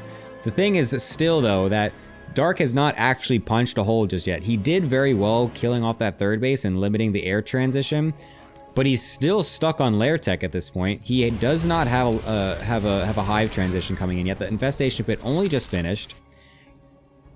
herO really, if he can get one good engagement, the game is over. There's nothing that Dark could have right now that could easily find himself in a well-scaling army. You can see here just right now, just with these engagements, how much more difficult it is already for Dark to get even trades. The Corruptor is really not doing anything against this Air Force now that there's so much here. Although this nice little split by Dark is trying to do something here to really just pull herO apart, so that way the Lings and Banes can get on top of something. But the cannons and Archons are really helping this out a lot now. Now that we have the Archons to help support on the ground, it really makes it so that way these big Ling swells can't actually get on top of everything. And the Mothership also coming out is going to be pretty huge. I want to see more of this Mothership play out of herO. The new Mothership changes, I actually love them. I think they're super cool. I think they could show some really interesting plays if once Protoss players start to figure out exactly when the right times are to get this Mothership out. Because if you are getting this Mothership much earlier, at a time when Zerg can't really just spam out like 5 Overseers at once, like you can normally in the late game when a Mothership usually would come out, you can easily find positions where you just snipe the 1 or 2... What the heck? Why are you cloaking? There's nothing to cloak against. What? There's moments where you can just snipe the 1 or 2 Overseers, and then you just throw that cloak down for 20 seconds. The Zerg player cannot attack you. Imagine you're going into the army, and you just, like, move in, your 1 Overseer dies, and you're like, you just misstep once because you're now move commanding into a totally cloaked Protoss army, and your army is starting to melt. I think you can have some really cool opportunities. I don't necessarily agree with herO trying to push out onto the map right now. I really don't think it's necessary because you're playing against a Zerg player that's fully on Lair Tech right now. It's all, oh my god, it's completely left him open now for this Corruptor counterattack to pee on his base as well and to kill it.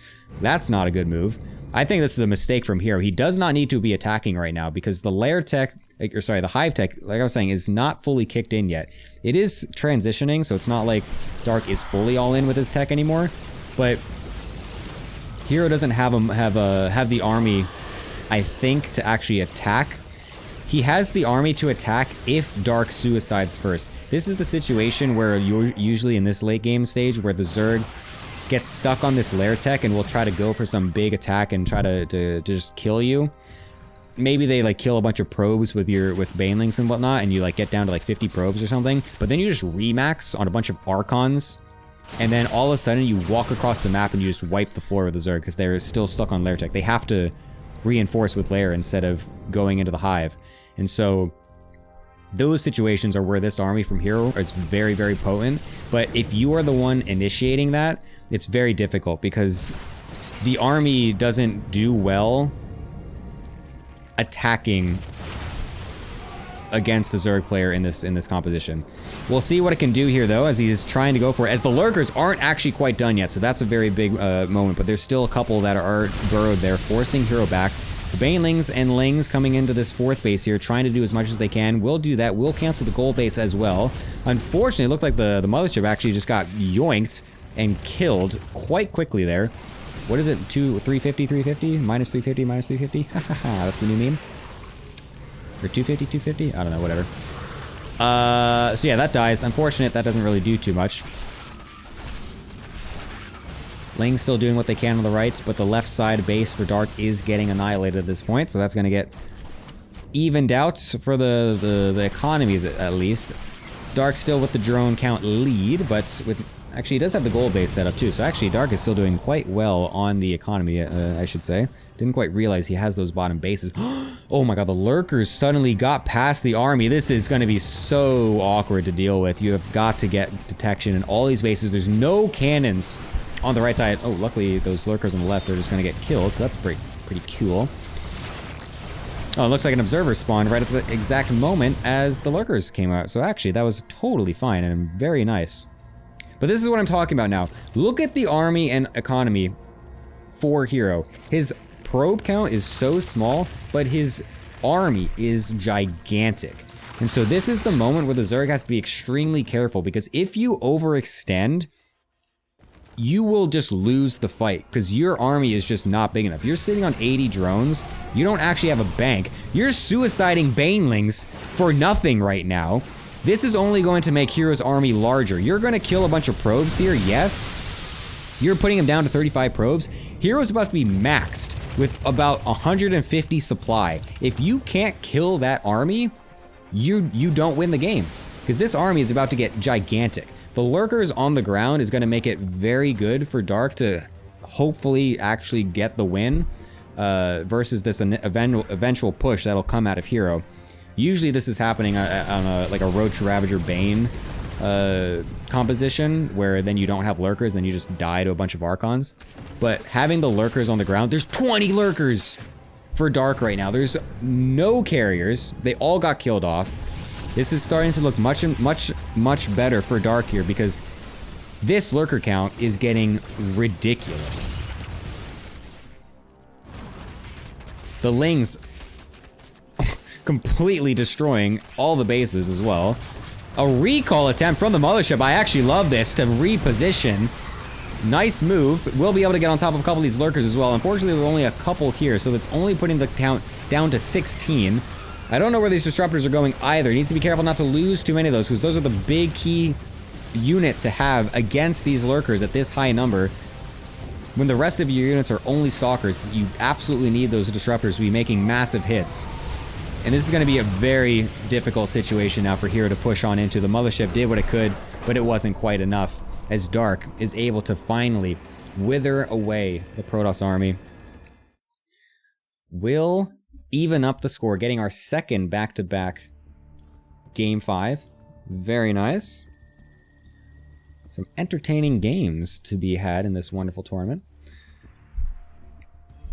So yeah, that was very well handled by Dark. He was, like I said, very careful to understand the situation that he was in. He understood that, yes, I am killing a bunch of probes. Yes, I am killing a lot of the economy, and that the opponent's army is going to get really big. But he knew that that was okay, because he was sitting on so many lurkers back at home, and he knew that his opponent didn't actually have the carrier count anymore. And when you don't have carriers, you are not killing 20 lurkers with a bunch of blink stalkers and archons. That is just, don't care. That is not happening. So yeah, well done by Dark. Very nicely done by him.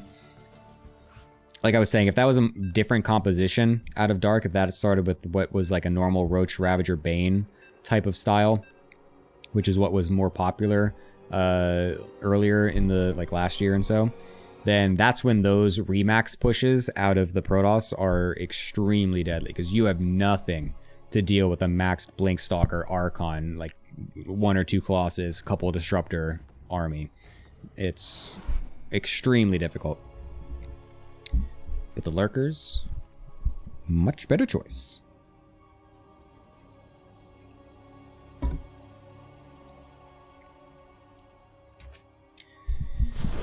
Alright.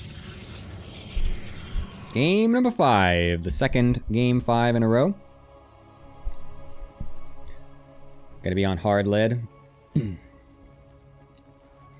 A nice, pretty simple map. This map, by the way, this map is Dragon Scales 2.0.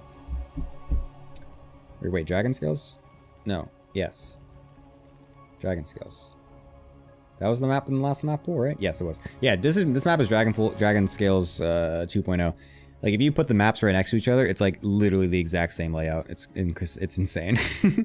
It's so funny. Go do it on Liquipedia right now. Go find those maps, pull them up, put them right next to each other. It's Dragon Scales, but a little bit bigger, and with watchtowers, and like some rocks in the middle of the map. It's very funny.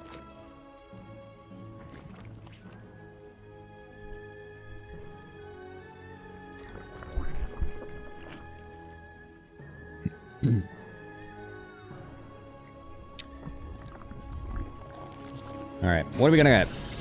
What do we got? We obviously need to wait for our beautiful building, the cybernetics core. Because without that thing, we have no idea what a Protoss wants to do. And unless the Zerg went for an early pool and early gas, they're not going to do anything different either. So, we need to wait and see what happens with that tech.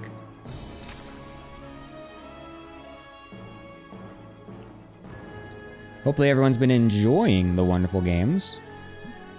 We've got more games to be had tomorrow as well. We're just playing the round of 8 today. We have one more series after this one, which is going to be Cure versus Trigger. And then the round of 4 will be kicking off tomorrow. Same place. Same time. So we'll get the round of 4 and finals all cleaned up tomorrow, and we're all done.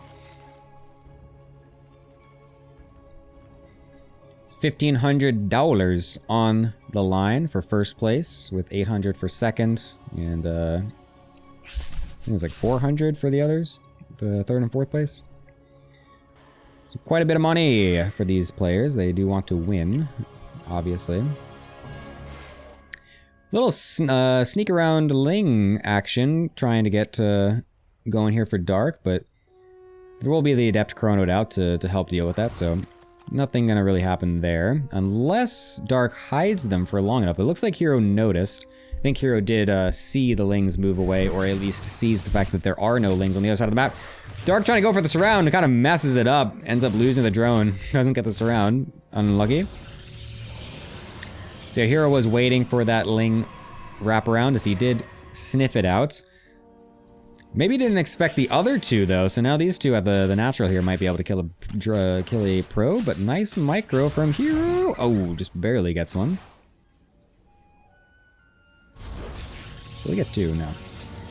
But yeah, that's still nice for Dark, even though herO... That's actually very nice for Dark, now that I think about it, because herO specifically kept these Adepts back to deny it, because he saw it happening, so he was like, okay, I just leave the Adepts back and I'll be able to deny the scout, and then I can just send them right across, and you wasted Lings trying to get scouting information that you then don't have, and then I also have more opportunity for my Adepts to deal damage. But not only did he leave the Adepts home, they didn't even kill the Lings in time, so they did get the full scout, so now herO both didn't deny the scouting and did not get to do the extra Adept harass with the 3 Adepts.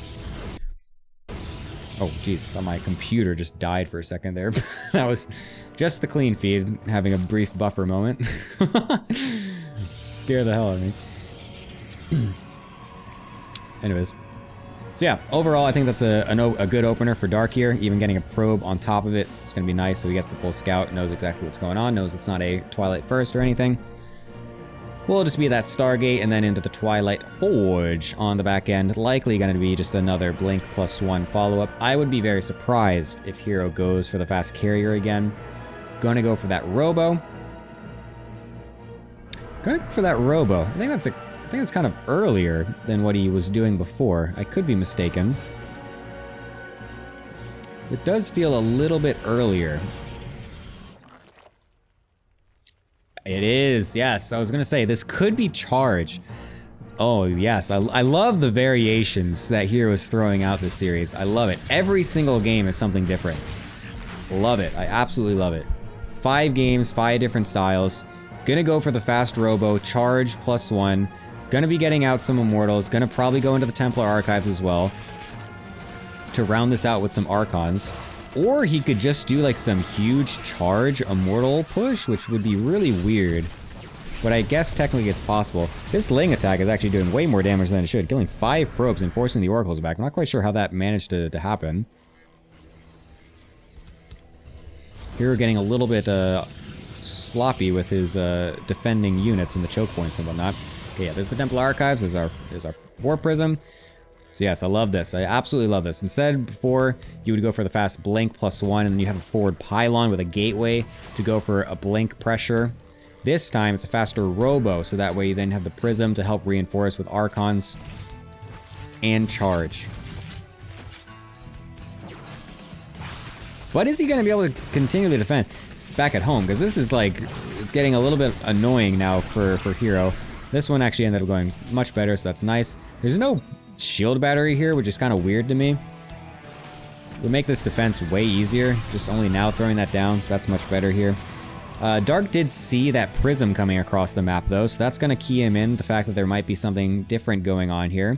Also seeing those zealots warp in, probably also, well, he sees them drop out of the thing and sees charge, so that's obviously going to let him know the charge is here, but I think Dark may have picked up on the fact that there were zealots being warped in at the third base to defend instead of adepts, which is what was normally being happening in the previous games.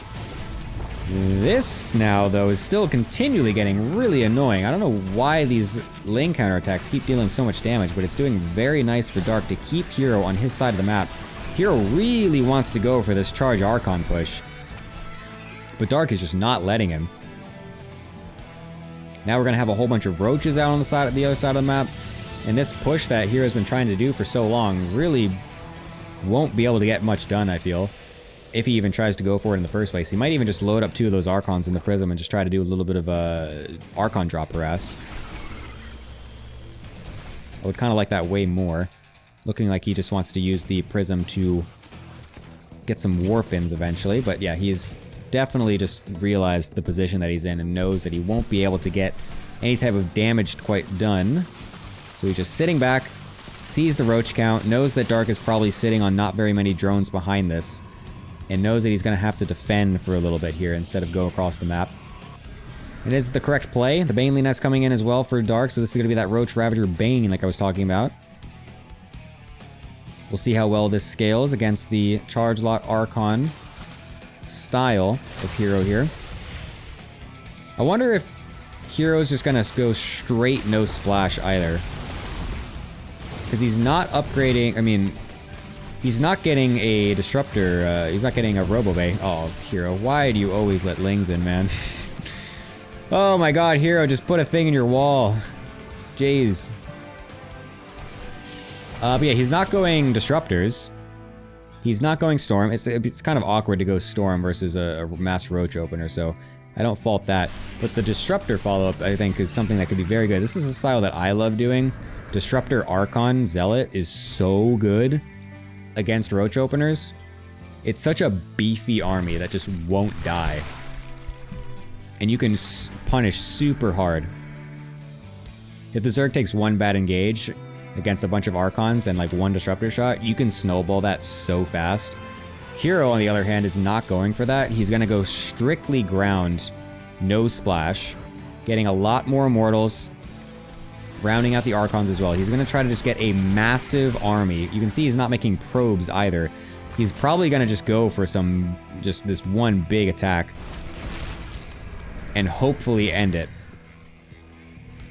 Oh my god, there's still nothing in the wall. As herO is an avid F2 lover, so that's probably why. Oh, the Baneling's getting on top of all the Zealots! Oh no, herO, that's not the engagement you're looking for. I think he got distracted by the Banelings going into his natural, did not pull the Zealots back. This could have been a much better opportunity for him if he had actually pulled those back, because all those Banelings would have suicided right into the Archons. The Prism, extremely low. The Queens are trying to target it down, but they won't be able to, but I don't think it matters, because there's just so many roaches. Oh my god, they get it in the end anyways.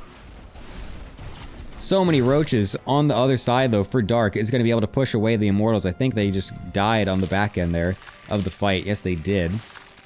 Lots of drones, lots of probes dying for both sides, though, so it's still a bit scrappy. But when herO was cutting probes to begin with at the start of this push, that's going to hurt him much more than it's going to hurt Dark. Oh, I'm so curious what this would have looked like if those Zealots actually got microed back.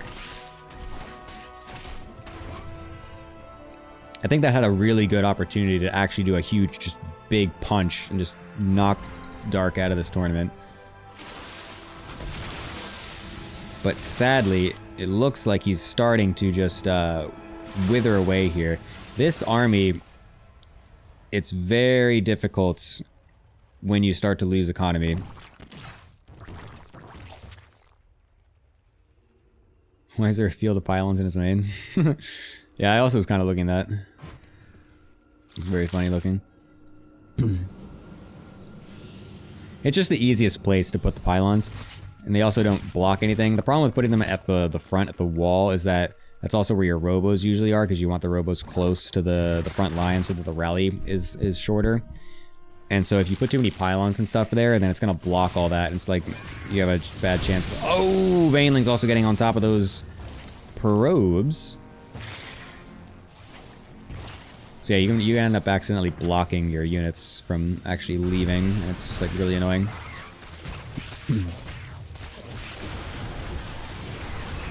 Alright, Dark's coming in now to try and go and end this game because he's got a ton of Roach Ravager here. There's only a few Immortals really to defend against this, and a Prism can micro to its heart's desire, but what are you gonna micro against when there's so many units? Dark finding the comeback will end the series in a 3-2 fashion, eliminating the Protoss, one of the Protoss hopes of this tournament. There's still one more left, and that is Trigger, that will be playing next.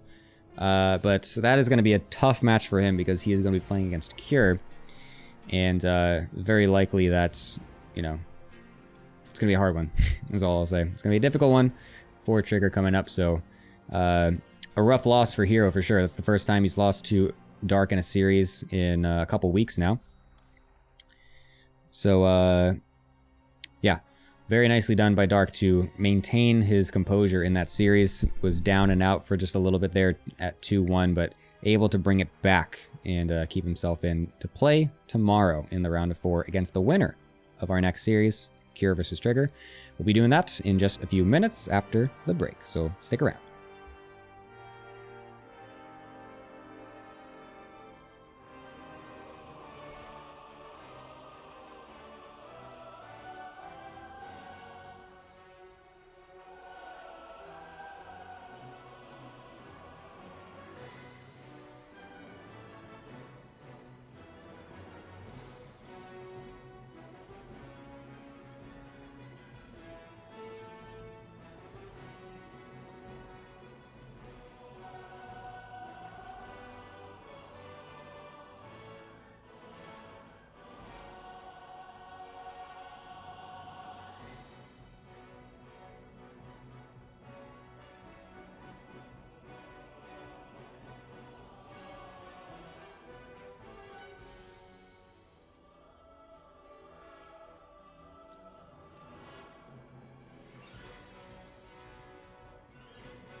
Alrighty, welcome back.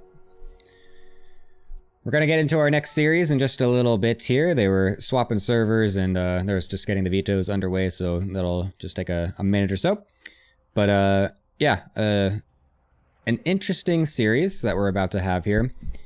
herO versus Trigger is the situation. Obviously, herO is going to come in as a big favorite here. He is just joined Team Liquid as well, which is super cool. Awesome to see Liquid signing a new Korean player. It's the first time they've signed a Korean player in a long time. It's been 11 years. Last time they signed last time Team Liquid signed a Korean player was in 2012 with C. And so this is literally the first time they've signed a Korean player in 11 years. The last time a Korean player has played for Team Liquid since 2020, if you consider Taja's little return to be anything, but he basically like played in like 2018 and like that was kind of it. But even then, yeah, regardless. Anyways, if you don't count that, then it was basically since 2016 when both herO and herO left. Liquid herO, that is, obviously, I'm talking about, not the herO we just watched. If any SC2 Zoomers are in the chat and don't know that there was another herO that was cooler and better than the other herO first. Just kidding. Actually, not kidding at all. So yeah, it's really cool that Liquid has signed herO. It's a pretty cool situation, so awesome to see him here. But yeah, he's going against Trigger, who is still one of these newer up-and-coming pro players who is very good. But obviously going against herO is going to be a pretty tough matchup. So yeah. The way the bracket also worked out as well is that the round of 16 was happening before this, which were not casted. And that was Oliveira actually against Trigger. Unfortunately, though, there was some scheduling issues, and so Oliveira had to forfeit for that. So that is that's how Trigger is here to play against herO. So yeah, the bracket technically says like, you know, Trigger versus Oliveira and Trigger advancing, but that was unfortunately off of a forfeit win. So yeah, if you were wondering like, oh my god, like, I mean, Trigger beat Oliveira, so surely he should be able to beat herO too.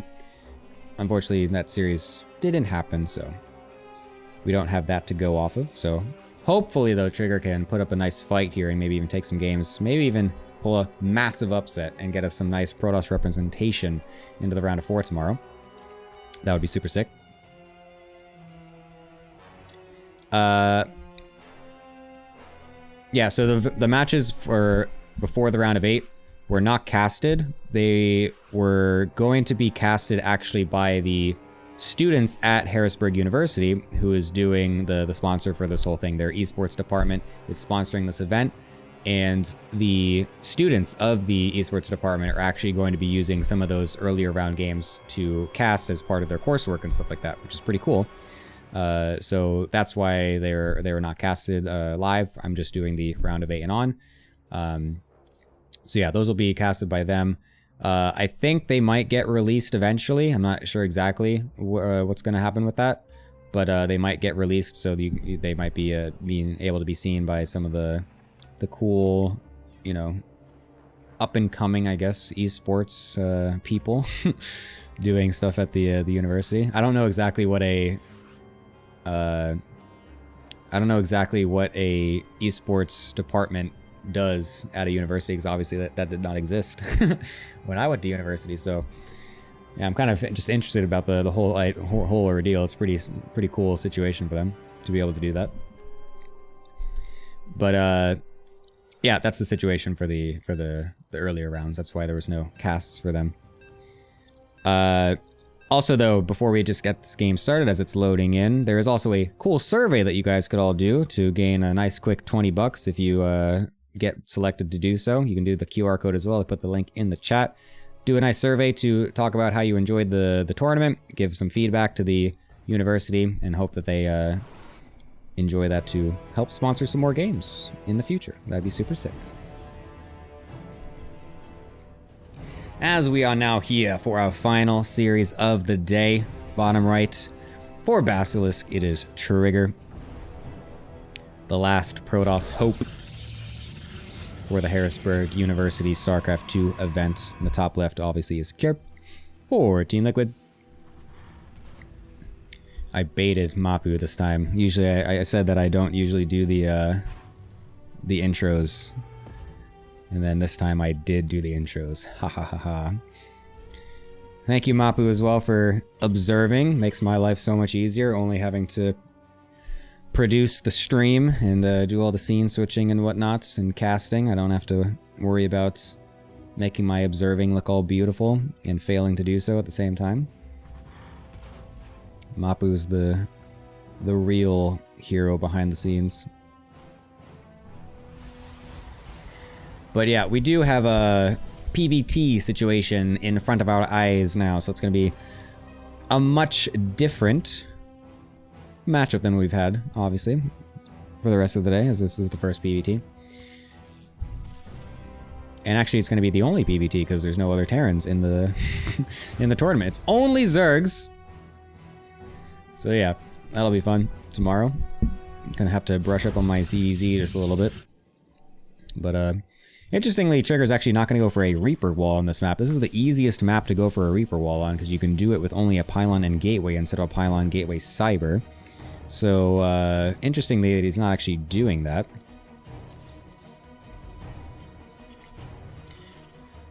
But maybe he just feels it's a bit too risky. Doesn't want to have it get sieged up by a tank or something later on and then lose this, the gateway or whatever. What is a streaming community?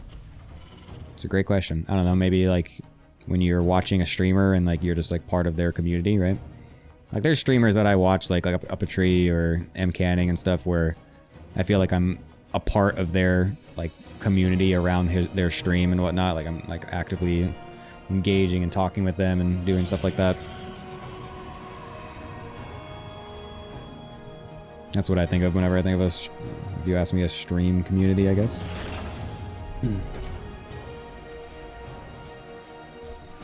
Twilight is going to be the choice for Trigger. Seems standard enough. Likely going to be going into the Blink because there's no fast robo follow-up, so that's be very strange if it was going to be a DT opener. Because usually we'd go for the robo much faster. It's going to be a Hellion build coming out for Cure, a reactored Hellion build, that is. Quite interesting. I wonder if he's going to follow it up with any Cyclones. No, it's going to be Widow Mines. Oh, okay. So we're going to get the site. We're going to get the two Hellions up at the front to poke and see if we can get any scouting information. Or maybe even kill at a dip. Not quite. Well, then the Widow Mine drop goes into the backside as well. So we'll see how much damage Cure can get done with this. Hellions obviously getting scouted around, or sent around the map to scout around and find any potential proxy Stargate or something. As that is the only thing that could really be threatening Cure right now with this opener. Oh, that Widow Mine positioning is so dirty. I hate it. Not like it's going to come into play though, because there's no Oracle opener coming from Trigger. It's just going to be the normal blink. It's going to be a... Is that a 3-gate blink or a 2-gate blink? I think that's the robo in the wall off as well. But he did get the scout on the reactor with the adept, so that means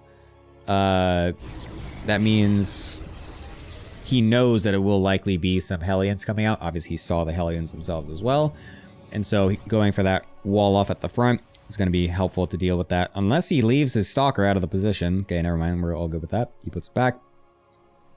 But now the Widow Mine's coming up into the main base. He has one stalker in preparation. Does Trigger realize what's happening? As he does, a nice pro pull just in time.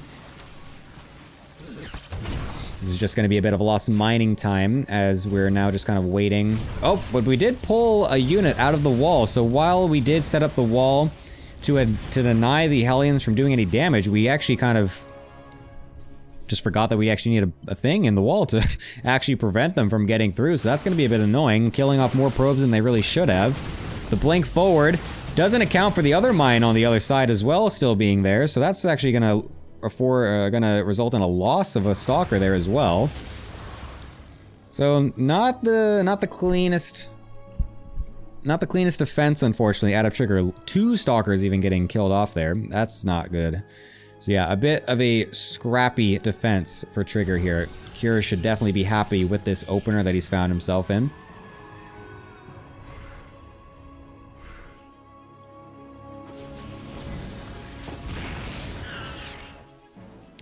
If I were to say in chat that I'm facing difficulties, will chat express concern about my situation? Yes, I would express concern, Mr. Gnoy. I never know how to actually say your name. I see you in chat a lot, but I never... Is it Gnoy? Is it just Noy? I have no idea. I'm sorry.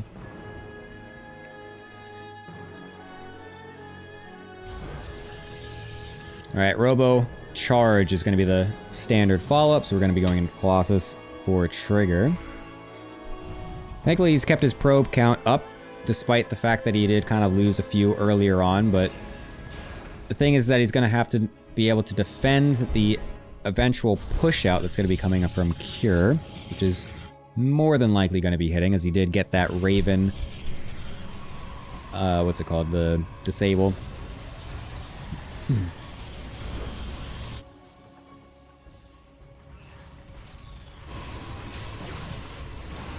Widowmine drop coming back into the main base. Much better defense this time. Blinks away just in time from that Widowmine and also pulls the probes away, so very nicely done there. So yeah, the Raven upgrade is there for the Disables, so that will be able to help versus those Colossus, of course. Stalkers up at the front, able to poke away at this army as it's coming across, seeing what damage they can get done and delay it as long as possible. So that way, Trigger can get as many units out as possible to deal with this. It would be so nice if he could pick off one of those tanks on the side. This is also one of the interesting things that I just am curious about with the new Raven change, because at first I looked at it and I was like, oh my god, that's such a sick change. Like, it's such a nice way to deal with the whole fact that these tank Raven pushes are so difficult to deal with. But now I'm just looking at it in some of these games and I'm like, well, is it actually doing anything, or is it just making the push happen a little bit later? Oh my god, a Colossus is getting stuck out of absolutely nowhere. Completely annihilated off the map here, as Trigger wasn't quite prepared for the bio to just stim right up into the natural. Oh, and that's just going to be that. A quick, easy game out of Cure off of the initial Hellion Widowmine harass. And that's kind of what I was talking about, where... yeah, sure, Trigger was able to get his probe count back up, and it looked like he was kind of in an okay position. But if you lose a lot of mining time, if you lose a lot of workers initially to that harassment, it's almost like a Zerg player. It's almost like when you're in some PvZ or TvZ where, like, you'll see a Zerg player lose a bunch of drones, and then they still end up even on drones to the player that was harassing them, and you're like, well, what does the Zerg player, like, oh, they lost 20 drones, but they're still even to workers. Oh, they're so crazy. But it's like, it doesn't actually matter, because then they have to spend so many more larvae making more drones, and then it's like, you know, you're wasting so much more economy to get your economy back, and so then you're actually still in a bad position, so then they go attack you, and then you don't have the same amount of units that you normally would to defend.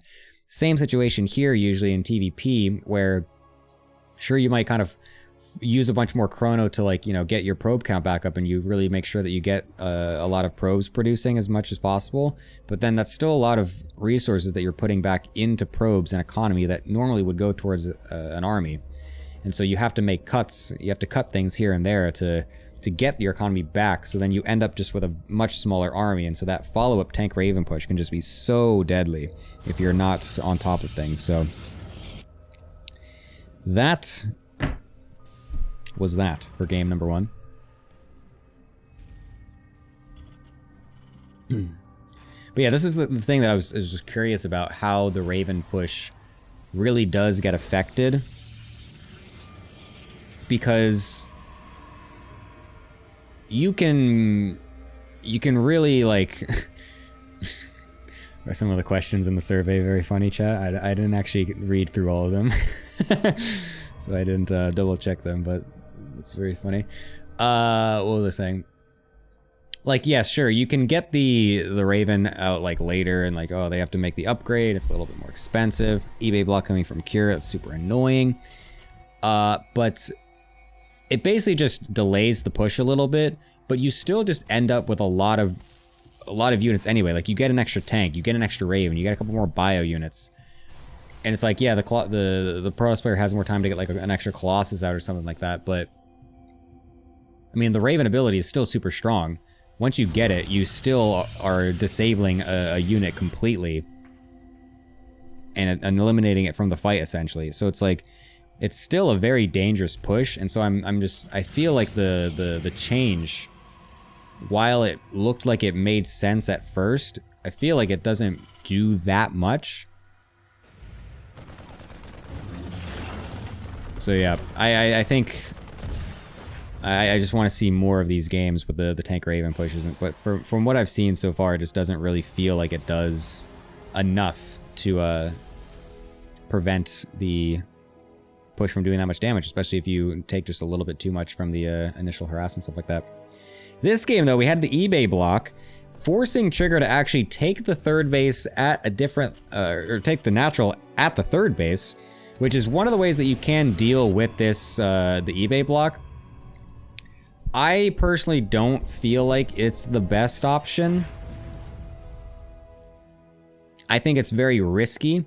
It's definitely something that if you're playing, if you're watching, and you're like, oh wow, that's such an interesting idea, I should try that in my platinum level StarCraft 2 ladder matches. Nope, don't do that. It is risky. You're gonna die to something dumb because you don't know what you're doing. It's like definitely a pro level like response. But this is the thing though, is that if they go for Hellions or something, it's very difficult to actually defend both these bases, because now the Hellions can just walk back and forth between the two mineral lines, and you don't have an area that you can easily block off with gateways and whatnot, like we saw last game. Unfortunately, Trigger forgot to leave a unit in the wall, so the Hellions got through anyway. But normally you have that nice wall off on the ramp, and then you have the unit and blocking in the gap, and then the Hellions can't do anything. Here though, it's very difficult for that to happen, or it's very difficult for you to get the block off, because there's so much area that you actually have to block. I like what Trigger's doing, which is the Stargate Phoenix response, which is the best way to deal with some of these Hellion openers. So it's almost like baiting the opponent into going for the response that you are then going to counteract the best with the tech choice. Unfortunately, that the second Phoenix wasn't quite out fast enough to help kill off the Hellions or lift up more of them. So there's still going to be 5 probe kills getting thrown down here. And eventually we will be able to clean up these Hellions, which is good. But losing 5 probes while you're going for the Phoenix defense is still it's a bit rough. It's not the greatest. Again, it's just a bit of a slightly sloppy defense from Trigger. And you might be thinking that I'm being kind of critical against him, and I mean I am a little bit. I mean, he's a great player and everything, but when you're playing against someone like Cure, who for the last couple months has had what looked like some of the best PvT in the world, you can't be making some of those mistakes. So I do like this move from Trigger though, coming in with a couple of Phoenixes and Gateway units to try and pick off a unit here and there. We'll be able to get a Cyclone essentially for free. We'll trade out an Adept for it, but honestly a pretty nice trade. I like that. We'll be able to come in and get a couple more Marines here and there as well. So yeah, I do very much like this move from Trigger. He's got to go into the Robo as well, likely to go into the Phoenix Colossus transition, as is the most common follow-up to this. There it is, the Robo Babe. We'll be seeing exactly that. For the vigor. Oh, the way Brian said that was so funny. For the vigor.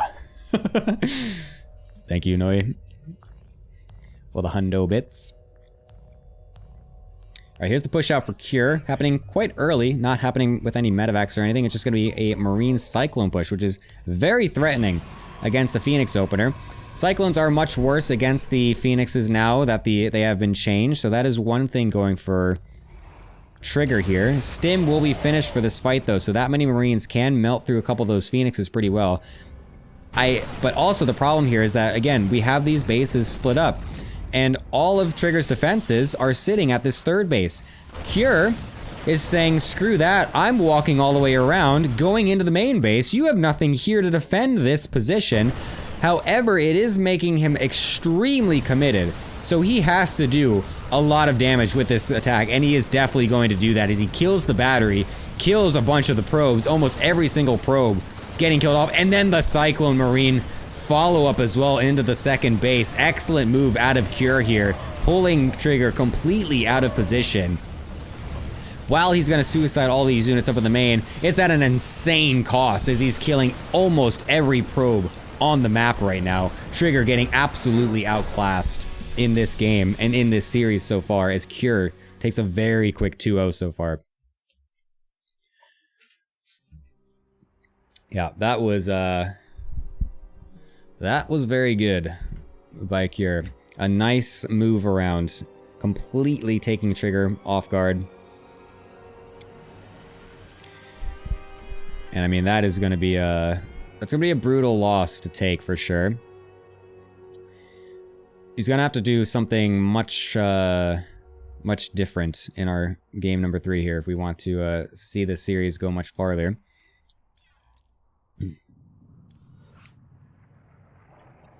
Yeah, I also don't think the 5 probes was game ending either, I agree. But when the point is that when you're going against someone at Cure's caliber, losing 5 probes is losing like 10 versus a normal player. Because he is going to take every inch and turn it into 10 miles. And so the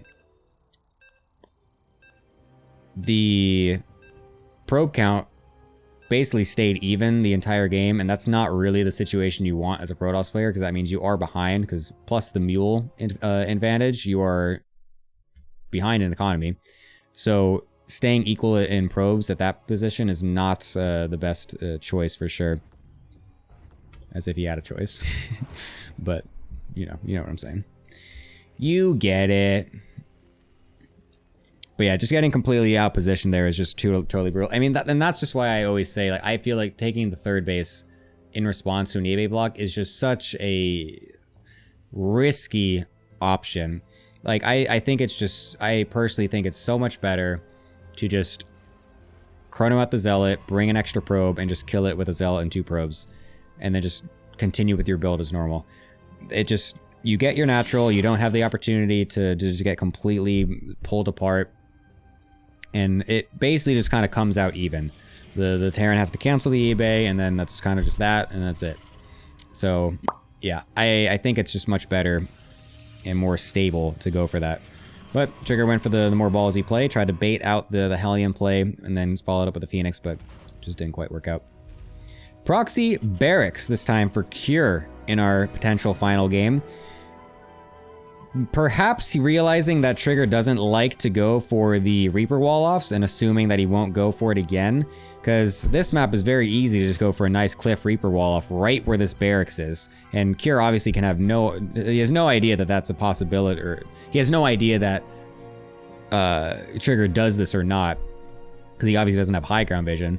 But if Trigger was just going for the Reaper Cliff wall-off, this is an instant scout and an instant denial of the Reaper as well, because it can't actually jump up that cliff. So I think this is Cure recognizing Trigger's tendencies and realizing, oh, I can just put this right next to the ramp and get this Reaper in as soon as possible, because he does not go for these Reaper wall-offs. A nice calculated play by Cure, something that versus many other players would not be working, because they would just be scouting it immediately with their first pylon and gateway positioning. Bunker at the natural as well to make it super annoying. This is super painful for Trigger. It's going to be really, really obnoxious. The Stalker is barely even out at this point. I don't think... Did Trigger even scout? No, he did. There's a probe attacking the supply depot on the other side of the map. That's fine. So he did know this is happening, so he chose to not go for the early Zealot out of the gateway, having faith in his probe micro. And to be fair, faith well placed, as the probe micro is perfect, losing only 1 and then killing the Reaper even. Extremely good defense so far from Trigger. Has the scout on the other side of the map to see the factory follow-up as well, so he knows that there's no follow-up proxy factory on the map to do some sort of one base all-in or anything. That bunker's got to get salvaged. Perfect defense from Trigger. All props to him. The first 2 games in this series did not look great on his defenses. That was excellent. That was very well done.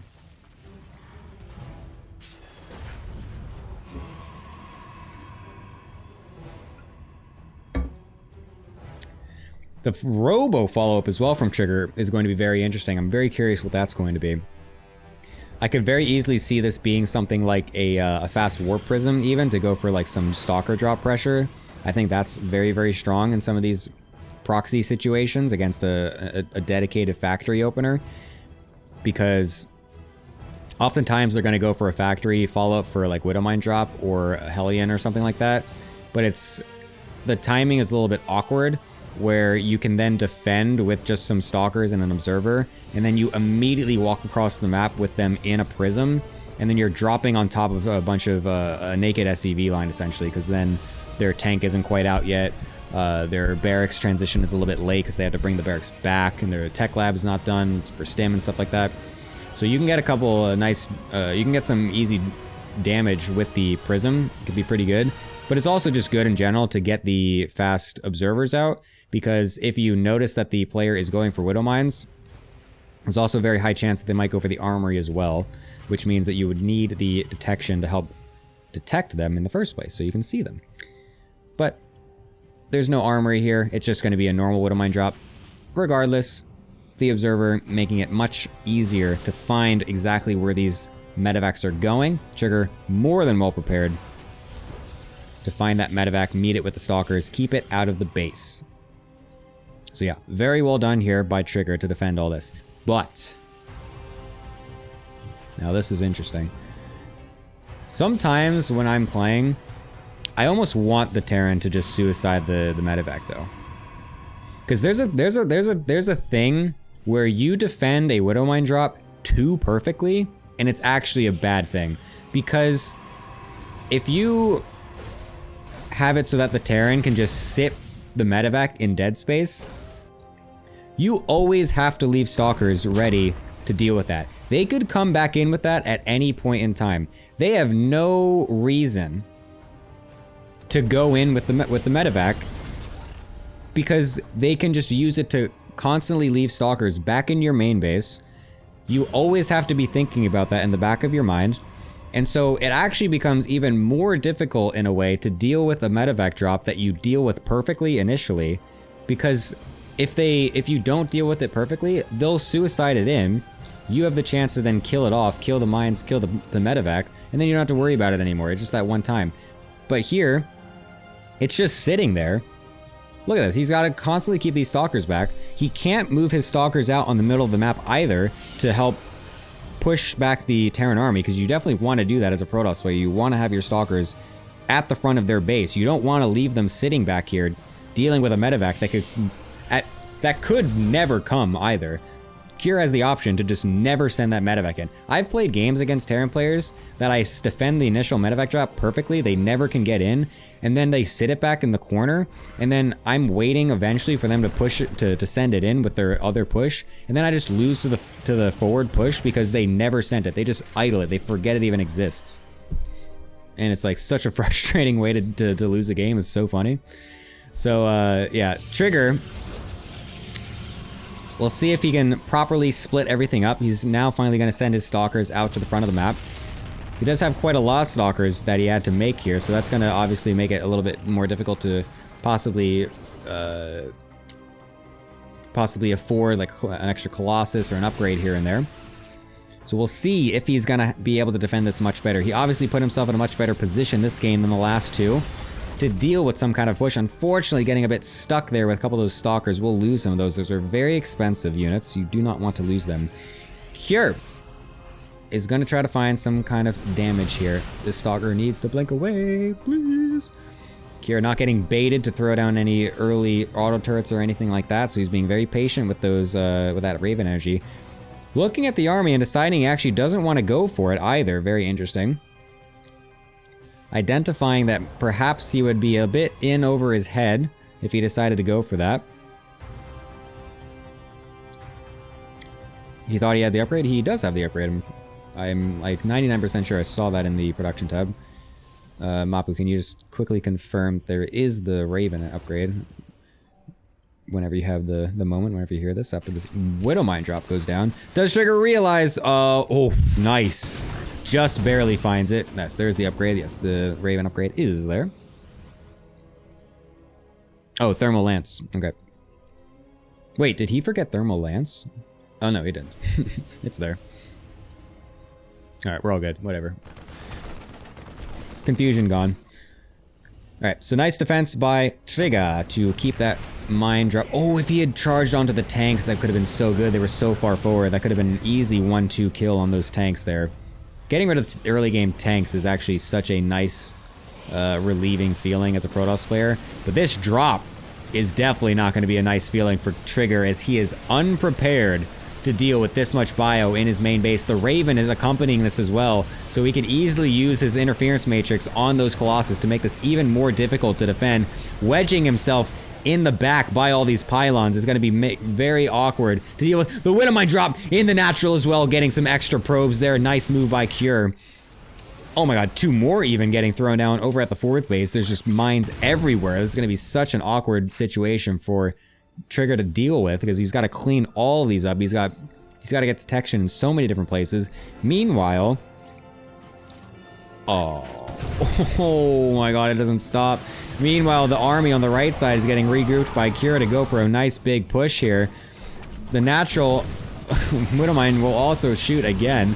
Thankfully, there's still 3 Colossi out here for Trigger, so that's going to help deal with a lot of these bio units on the right side, as a lot of Kira's army is actually in Widowmines right now.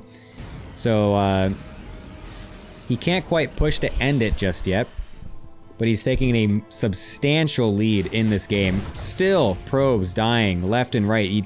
Trigger just does not have the detection spread to be able to kill off all these Widowmines. He's got like 1 or 2 observers on the map right now, all in different places, but the Widowmines are in even more places. Wow, excellent commentary, Gemini. That was an amazing comment. What the heck? That medevac's hiding inside of the mountain. What? Oh, this is very brutal for Trigger. He's absolutely bleeding out of this game, it seems like. It's very difficult for him here.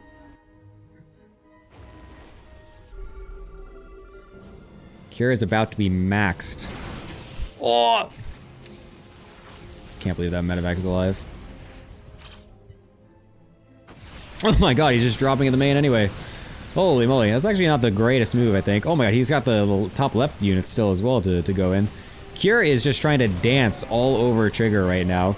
I think he's dancing a little bit too much, though. He's overcooking just a tiny bit. He's suiciding quite a lot of units in that main base there for not much. It's really just going to be a distraction for this army on the right, but it takes a while to kill that pylon, and so Trigger's able to reposition to deal with that. Unfortunately for Trigger, he didn't quite remember, I think, that these units were still stuck in the top left in these medevacs with this Raven as well. So if he had left his units in position to deal with this, I think he's really in a nice spot to cook and start to really get back into this game. But Cure did kind of suicide a few too many units there in the main base initially. And then that right side attack didn't really do anything either. So credit where credit's due, Trigger is holding on. This game is not over. It's still looking really bad for Trigger. But... oh, medevac getting sniped out of the sky. But Trigger's not dead. I would absolutely be dead. He's making 3 immortals at a time! Whoa, that's based. Holy moly. That's such a move. 3 immortals at a time out of Trigger to bolster this army, to make it just absolute, just a total beefy force. Neglecting the disruptors, instead going for the immortals. This is something that I'm also quite curious about how this is going to play out, because the immortal buff with the new, whatchamacallit, barrier is actually pretty good. It's surprisingly strong. It's like, it actually soaks up a lot of damage. And so I've been thinking about using way more immortals in a PvT army. I'm just curious kind of how that looks and what kind of, what that army actually does. And I mean, Trigger is just going balls to the wall with it. Literally just non-stop triple immortal production. This is very interesting. The problem with it, though, is that ghosts are still nuts. And so if you only have a couple Colossi as your splash damage, I really question what a Protoss army with a bunch of immortals is going to do with just a few EMPs landing on top of the army. So yeah, that is what I'm a little bit worried about. I still think you do need a couple of disruptors with an army like this. We'll see though, as Trigger is trying to pull the trigger, ho-ho, pun intended, on this army on the left, realizing that it's quite small and most of it is over on the top side of the map. Luckily, he does still have quite a few units to help defend against that, but the EMPs will make it quite difficult for that Colossus, and there's not many Stalkers on the ground to help deal with those Vikings either, so it's gonna pull Trigger's army back up to the top here. Other than killing the Colossus, it doesn't really do that much, though. And Trigger is able to max out here with a 73 probe count. 2-2 upgrades, 3-3 is about to finish as well. Trigger's army looks pretty menacing, I'm not gonna lie. I'm so anxious to see what this fight does. 11 Immortals. When do you ever see that? When do you see 11 Immortals in any game? This is like a PvZ from 2018, it's insane. I don't quite like this positioning as it's very easy for those Immortals to get clumped up underneath the EMPs. Trigger realizing this is gonna be backing up here. This drop in the third base still getting dealt with here. Unfortunately for Trigger, there's no battery right next to these units, but it looks like it's gonna be totally fine anyways. I really just wanna see what this army does. I wanna see what an 11 Immortal army does in a PvT. Because, like, part of me thinks that this army is just going to evaporate to a couple of EMPs, but I also see a world where it just bulldozes through absolutely everything.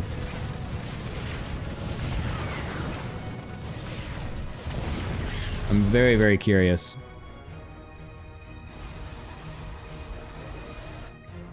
I mean, Kira's just taking the map right now. He feels totally safe, totally secure. He's got control of the entire game. He's been dropping nonstop. He has Trigger following his lead, essentially. He's got the bottom left base. He's got a bunch of extra CCs all made up. He's getting lib range, which is going to be extremely annoying to deal with as Trigger here. A nice position found here for Trigger, though, as he's able to jump on some of these stray units. Drop also not really doing anything. It's gonna match against a couple of Immortals, which aren't gonna die. Going up this ramp is impossible for Trigger, though. This is also the problem, though. Retreating with this army is extremely difficult, as now all these Immortals start to get picked off one by one, as there's no Zealots, no Disruptors to cover their back end. As Kira gets a pretty decent fight on the back of that fight. This is where just having like 1 or 2 disruptors, so that way you can walk back and shoot the disruptors out to at least prevent the army from just jumping back on top of you. That's kind of the problem with this Mass Immortal army. It's very, very difficult to retreat with. I can't believe that Raven's still alive. That's insane.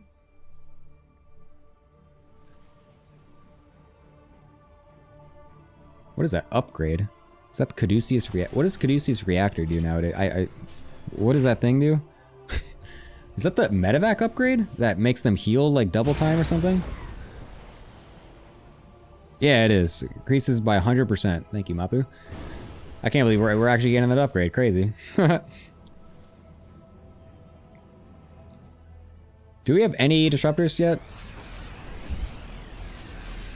The problem here, though, as well, is that this army composition from Trigger is something that you need a larger army with to win. I don't think you win with this army with less army supply. This is something where it's like you get stuck in a situation against a Terran with not that many SCVs and actually a larger army than you, and it's very difficult to break them. Going up this ramp is so difficult. These Liberators are in such a good position for Cure. Untouchable by Trigger. Oh, this is starting to fall apart very quickly here for Trigger. Once this Lib range kicks in, it's so difficult. This map has so many of these little high ground areas where these Liberators can just sit on top of, and it's impossible to get under them without any type of air units to combat. Oh, this is going to be very difficult for Trigger here. These slow Immortals aren't going to do anything against this many Liberators. And this is also the situation where if you have Disruptors, Yes, range liberators are also the answer to a lot of disruptors, but at least disruptors can shoot out from range. You can at least pick apart a Terran army that's under liberators because you can still at least kind of shoot some shots off to keep the bio away. You can't walk forward with an army full of immortals against, what is this, like 12 liberators with range? It's insane. You can't walk into that. Cure knows it too. He's sitting behind all those liberators back at home and sending the rest of his bio up into the main base, doing a massive drop, just trying to kill off all of the infrastructure of the Terran. He's gonna be able to do so because that Raven is still alive from the early game, coming in from absolutely nowhere to get the disable onto the Colossi as well. What a ridiculous situation. Oh, it finally dies. Oh my god, so ridiculous. And now that all the recall had happened to pull back the army into the main base, the Liberators walk forward. That is a ridiculous setup from the Terran player. Trigger knows it. Cure takes the 3-0. An incredible dominance victory for Cure in this series. To be fair, though, that was a very interesting game. That did not look like it was going to last the way it did, and Trigger definitely held his own there and showed us actually a very interesting composition. I think there absolutely is a world in that game where Trigger takes that victory because that army was extremely large. It was extremely beefy. If he's able to find a moment to hit when his worker count maybe isn't if he finds an opportunity to hit when his worker count is less than Cure's, his army is like super big. And so he can have this just ridiculous swooping push just to completely annihilate a Terran army one time, and then you snowball it super heavily. The problem is that he got pulled back a couple times with a couple of those drops. Cure was very, very good at constantly picking apart the move outs from Trigger. Never allowed Trigger to fully commit to the other side of the map. So that was very, very well done by Cure. So I think if Trigger gets the opportunity to actually set up his engagement before there was too many ghosts, before there was all those liberators, I think he does actually have a very good moment to pull through in that game. So yeah, I would say the first two games out of Trigger were a bit rough. I mean, you're going against Cure. What can you expect? But that third game, it started off a little bit shaky. Well, I shouldn't say that because the Reaper defense was perfect. The Widowmine defense was perfect. But then in the mid game, like the drop started to do a little bit much. But I mean, he held his own. He stayed in it. He maxed out. He was able to go toe to toe there. So gave us a nice game in the final one. Unfortunately, though, it was not enough. 3-0 will be the final card, and that will be both Protosses losing out today, unfortunately. So there will be 0 Protosses tomorrow in the round of 4 and finals, which, no bias at all, I am sad about because I'm a Protoss player and I definitely know the most about Protoss and feel like I am, able to cast better when I'm talking about a Protoss player, but what can you do? Still a lot of awesome series to be had tomorrow, though, so it's going to be very, very nice. So this is what the situation looks like, as I'm going to actually try to pull up the Liquipedia bracket, so that way you can take a look-see as to what we have going on here. Where's my scene? Pop. Cool. So yeah, this is our situation. We had DRG taking out Maru 3-0 in a ridiculous upset. Super insane that happened. DRG was definitely playing out of his mind, and Maru was absolutely playing, or sorry, this is the way I put it. I love this. DRG was playing next level StarCraft, whereas Maru was playing basement level StarCraft. I love that term now. It's so funny. Solar barely edging out Beyond, and that was an incredible series. That was a really, really fun series. Definitely go back and watch that one. The Hecate game was ridiculous. And then herO losing to Dark 2-3 as well. So Dark is over into the round of 4, and then Cure obviously 3-0ing Trigger. So then we set ourselves up for a ZVZ and a TVZ semifinals tomorrow. So that is the situation of the bracket, and that is basically going to be that for today's matches. Thank you all for joining me on this wonderful cast. Obviously, we had a bunch of other tournaments. There's ESL is still going on. We had WTL, so if you guys were watching here as well. I very much appreciate it. It's very cool. Thank you again for Harrisburg University for putting on this event in general to have these awesome games being played here. Once again, there is the link for the survey as well. If you complete the survey, you have a chance to win 20 bucks gift card. So that's really cool. Go ahead and do that. So that way the people over at Harrisburg University can get some feedback on the event. And hopefully that helps them and maybe persuades them to want to do more of these events in the future. So yeah, that is going to be all she wrote though for today. Tomorrow we'll be back again at the same place, same time, 10 p.m. KST on this stream for the round of 4 and the finals. So I really hope that you join us yet again for the broadcast tomorrow.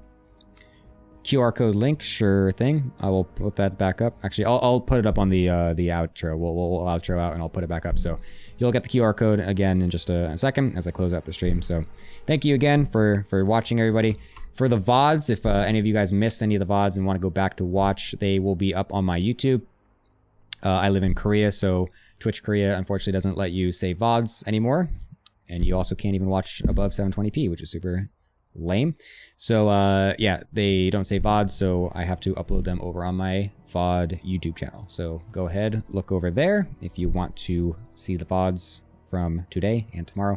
I will be uploading them immediately after the broadcast ends right now, and then it takes all night to whatever you call it, process. So look back in a couple hours, well, more than a couple hours. Look back in like 12 hours, and you'll have the VODs up. So that's that. Thank you all for joining me. I will see you guys tomorrow for the round of 4 and the finals.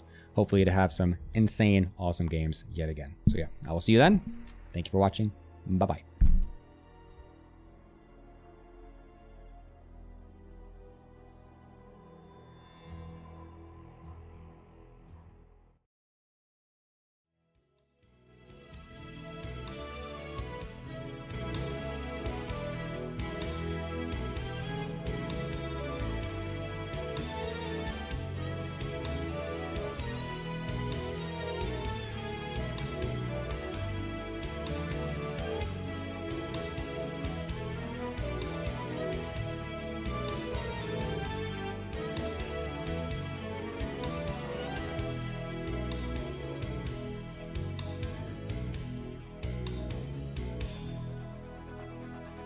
Thank you.